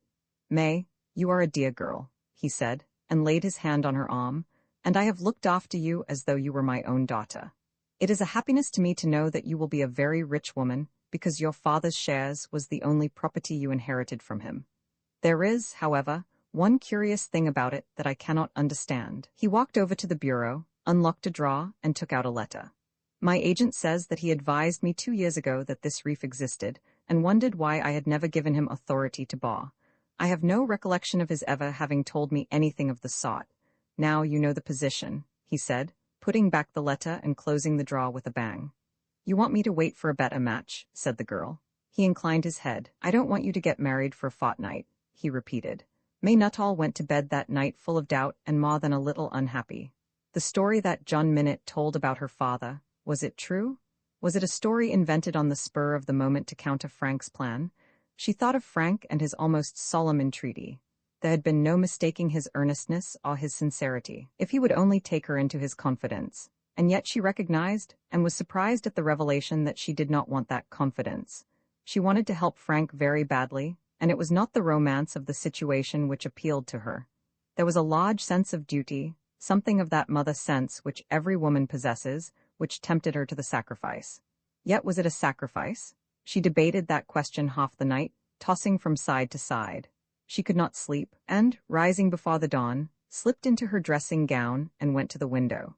The rain had ceased, the clouds had broken and stood in black bars against the silver light of dawn. She felt unaccountably hungry, and after a second's hesitation, she opened the door and went down the broad stairs to the hall. To reach the kitchen she had to pass her uncle's door, and she noticed that it was ajar. She thought possibly he had gone to bed and left the light on, and her hand was on the knob to investigate when she heard a voice and drew back hurriedly. It was the voice of Jasper Cole. I have been into the books very carefully with Mackinson, the accountant, and there seems no doubt, he said. You think? Demanded her uncle. I am certain, answered Jasper in his even, passionless tone. The fraud has been worked by Frank. He had access to the books. He was the only person who saw Rex Holland. He was the only official at the bank who could possibly falsify the entries and at the same time hide his trail. The girl turned cold and for a moment swayed as though she would faint. She clutched the jamb of the door for support and waited. I am half inclined to your belief, said John Minott slowly. It is awful to believe that Frank is a forger, as his father was. Awful? It is pretty ghastly, said Jasper's voice, but it is true. The girl flung open the door and stood in the doorway. It is a lie, she cried wrathfully. A horrible lie, and you know it is a lie, Jasper. Without another word, she turned, slamming the door behind her. Roman 9 Frank Merrill, at the Alta Frank Merrill, stepped through the swing doors of the London and Weston Counties Bank with a light heart and a smile in his eyes, and went straight to his chief's office. "I shall want you to let me go out this afternoon for an hour," he said. Brandon looked up wearily. He had not been without his sleepless moments, and the strain of the forgery and the audit which followed was telling heavily upon him. He nodded a silent agreement, and Frank went back to his desk, humming a tune. He had every reason to be happy, for in his pocket was the special license which, for a consideration, had been granted to him, and which empowered him to marry the girl whose amazing telegram had arrived that morning while he was at breakfast. It had contained only 4 words: "Marry you today." May. He could not guess what extraordinary circumstances had induced her to take so definite a view, but he was a very contented and happy young man. She was to arrive in London soon after 12, and he had arranged to meet her at the station and take her to lunch. Perhaps then she would explain the reason for her action. He numbered among his acquaintances the rector of a suburban church, who had agreed to perform the ceremony and to provide the necessary witnesses. It was a beaming young man that met the girl, but the smile left his face when he saw how wan and haggard she was. "Take me somewhere," she said quickly. "Are you ill?" he asked anxiously. She shook her head. They had the Pall Mall restaurant to themselves, for it was too early for the regular lunches. "Now tell me, dear," he said, catching her hands over the table, "to what do I owe this wonderful decision?" "I cannot tell you, Frank," she said breathlessly. "I don't want to think about it. All I know is that people have been beastly about you. I am going to do all I possibly can to make up for it." She was a little hysterical and very much overwrought, and he decided not to press the question, though her words puzzled him. "Where are you going to stay?" he asked. "I am staying at the Savoy," she replied. "What am I to do?" In as few words as possible he told her where the ceremony was to be performed and the hour at which she must leave the hotel. "We will take the night train for the continent," he said. "But your work, Frank?" He laughed. "Oh, blow work," he cried hilariously. "I cannot think of work today." At 2:15 he was waiting in the vestry for the girl's arrival, chatting with his friend the rector. He had arranged for the ceremony to be performed at 2:30, and the witnesses, a glum verger and a woman engaged in cleaning the church, sat in the pews of the empty building, waiting to earn the guinea which they had been promised. The conversation was about nothing in particular, one of those empty, purposeless exchanges of banal thought and speech characteristic of such an occasion. At 2:30, Frank looked at his watch and walked out of the church to the end of the road. There was no sign of the girl. At 2:45 he crossed to a providential tobacconist and telephoned to the Savoy, and was told that the lady had left half an hour before. "She ought to be here very soon," he said to the priest. He was a little impatient, a little nervous, and terribly anxious. As the church clock struck 3, the rector turned to him. "I am afraid I cannot marry you today, Mr. Merrill," he said. Frank was very pale. "Why not?" he asked quickly. "Miss Nuttall has probably been detained by the traffic or a burst tire. She will be here very shortly." The minister shook his head and hung up his white surplice in the cupboard. "The law of the land, my dear Mr. Merrill," he said, "does not allow weddings after 3 in the afternoon. You can come along tomorrow morning any time after 8. There was a tap at the door, and Frank swung round. It was not the girl, but a telegraph boy. He snatched the buff envelope from the lad's hand and tore it open. It read simply, "The wedding cannot take place." It was unsigned. At 2:15 that afternoon, May had passed through the vestibule of the hotel, and her foot was on the step of the taxicab when a hand fell upon her arm, and she turned in alarm to meet the searching eyes of Jasper Cole. "Where are you off to in such a hurry, May?" She flushed and drew her arm away with a decisive gesture. "I have nothing to say to you, Jasper," she said coldly. "After your horrible charge against Frank, I never want to speak to you again." He winced a little, then smiled. "At least you can be civil to an old friend," he said good-humoredly, "and tell me where you are off to in such a hurry." Should she tell him? A moment's indecision, and then she spoke. "I am going to marry Frank Merrill," she said. He nodded. "I thought as much. In that case I am coming down to the church to make a scene." He said this with a smile on his lips, but there was no mistaking the resolution which showed in the thrust of his square jaw. "What do you mean?" she said. "Don't be absurd, Jasper. My mind is made up." "I mean," he said quietly, "that I have Mr. Minnett's power of attorney to act for him, and Mr. Minnett happens to be your legal guardian. You are, in point of fact, my dear May, more or less of a ward, and you cannot marry before you are 21 without your guardian's consent." "I shall be 21 next week," she said defiantly. "Then," smiled the other, "wait till next week before you marry. There is no very pressing hurry." "You forced this situation upon me," said the girl hotly, "and I think it is very horrid of you. I am going to marry Frank today. Under those circumstances, I must come down and forbid the marriage. And when our parson asks if there is any just cause, I shall step forward to the rails, gaily flourishing the power of attorney, and not even the most hardened parson could continue in the face of that legal instrument. It is a mandamus, a caveat, and all sorts of horrific things. Why are you doing this? She asked. Because I have no desire that you shall marry a man who is certainly a forger, and possibly a murderer, said Jasper Cole calmly. I won't listen to you, she cried and stepped into the waiting taxicab. Without a word, Jasper followed her. You can't turn me out, he said, and I know where you are going anyway, because you were giving directions to the driver when I stood behind you. You had better let me go with you. I like the suburbs. She turned and faced him swiftly. And Silva's rents? She asked. He went a shade paler. What do you know about Silva's rents? He demanded, recovering himself with an effort. She did not reply. The taxicab was halfway to its destination before the girl spoke again. Are you serious when you say you will forbid the marriage? Quite serious, he replied. So much so that I shall bring in a policeman to witness my act. The girl was nearly in tears. It is monstrous of you. Uncle wouldn't? Had you not better see your uncle? He asked. Something told her that he would keep his word. She had a horror of scenes, and worst of all, she feared the meeting of the two men under these circumstances. Suddenly, she leaned forward and tapped the window, and the taxi slowed down. Tell him to go back and call at the nearest telegraph office. I want to send a wire. If it is to Mr. Frank Merrill, said Jasper smoothly, you may save yourself the trouble. I have already wired. Frank came back to London in a pardonable fury. He drove straight to the hotel, only to learn that the girl had left again with her uncle. He looked at his watch. He had still some work to do at the bank, though he had little appetite for work. Yet it was to the bank he went. He threw a glance over the counter to the table and the chair where he had sat for so long, and at which he was destined never to sit again, for as he was passing behind the counter, Mr. Brandon met him. Your uncle wishes to see you, Mr. Merrill, he said gravely. Frank hesitated, then walked into the office, closing the door behind him, and he noticed that Mr. Brandon did not attempt to follow. John Minute sat in the one easy chair and looked up heavily as Frank entered. Sit down, Frank, he said. I have a lot of things to ask you. And I've one or two things to ask you, uncle, said Frank calmly. If it is about May, you can save yourself the trouble, said the other. If it is about Mr. Rex Holland, I can give you a little information. Frank looked at him steadily. I don't quite get your meaning, sir, he said, though I gather there is something offensive behind what you have said. John Minute twisted round in the chair and threw one leg over its padded arm.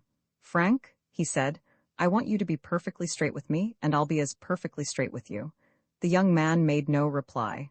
Certain facts have been brought to my attention, which leave no doubt in my mind as to the identity of the alleged Mr. Rex Holland, said John Minute slowly. I don't relish saying this because I have liked you, Frank, though I have sometimes stood in your way and we have not seen eye to eye together. Now, I want you to come down to Eastbourne tomorrow and have a hot-to-hot talk with me.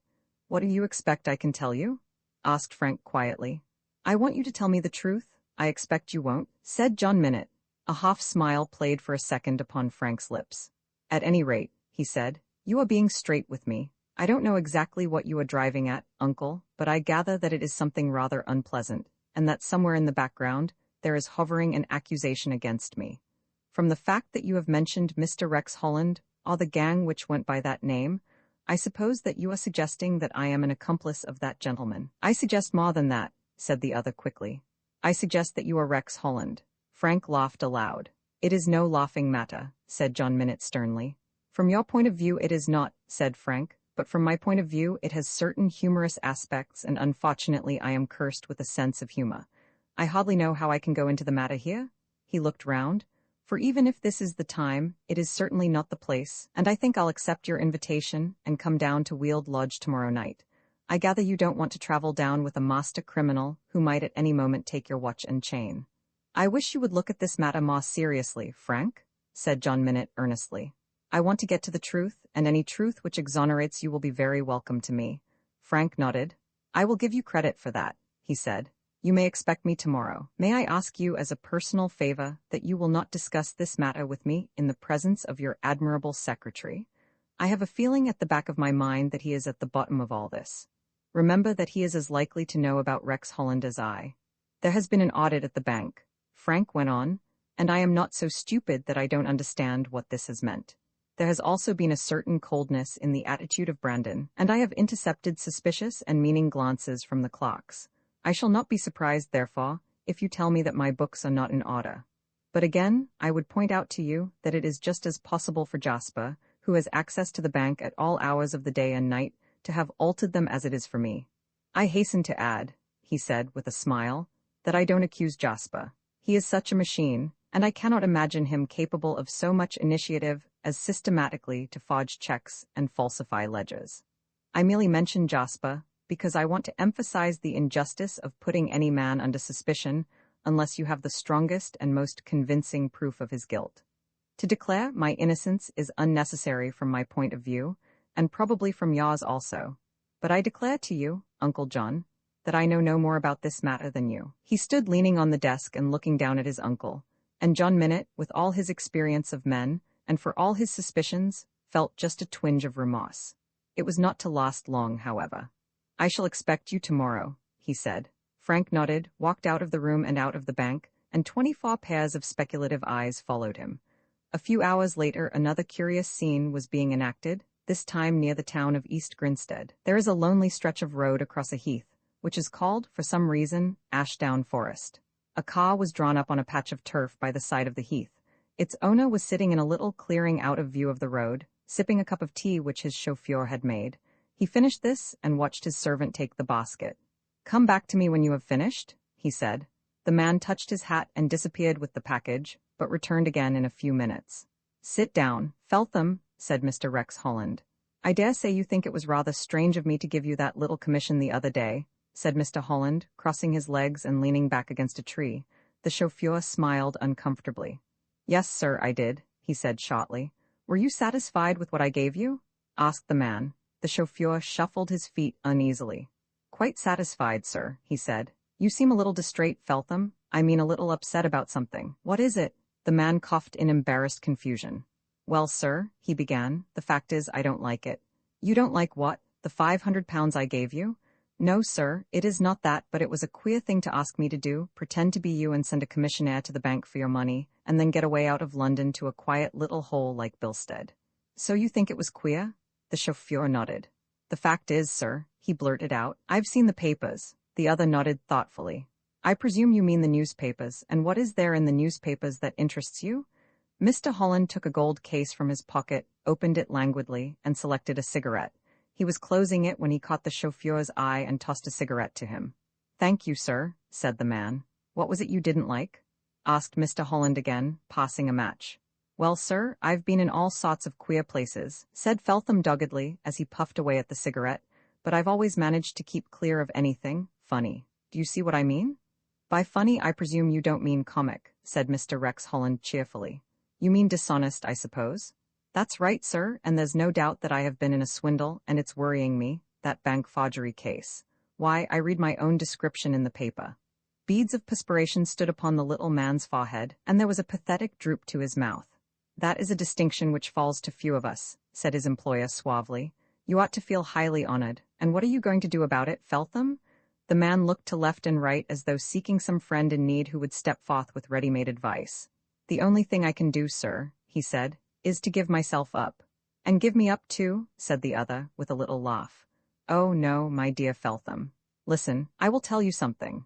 A few weeks ago I had a very promising valet chauffeur just like you. He was an admirable man, and he was also a foreigner. I believe he was a Swede. He came to me under exactly the same circumstances as you arrived, and he received exactly the same instructions as you have received, which unfortunately he did not carry out to the letter. I caught him pilfering from me a few trinkets of no great value, and, instead of the foolish fellow repenting, he blurted out the one fact which I did not wish him to know, and incidentally which I did not wish anybody in the world to know. He knew who I was. He had seen me in the West End and had discovered my identity. He even sought an interview with someone to whom it would have been inconvenient to have made known my character. I promised to find him another job, but he had already decided upon changing and had cut out an advertisement from a newspaper. I parted friendly with him, wished him luck, and he went off to interview his possible employer, smoking one of my cigarettes just as you are smoking, and he threw it away, I have no doubt, just as you have thrown it away when it began to taste a little bitter. Look here, said the chauffeur, and scrambled to his feet. If you try any monkey tricks with me. Mr. Holland eyed him with interest. If you try any monkey tricks with me, said the chauffeur thickly, He pitched forward on his face and lay still.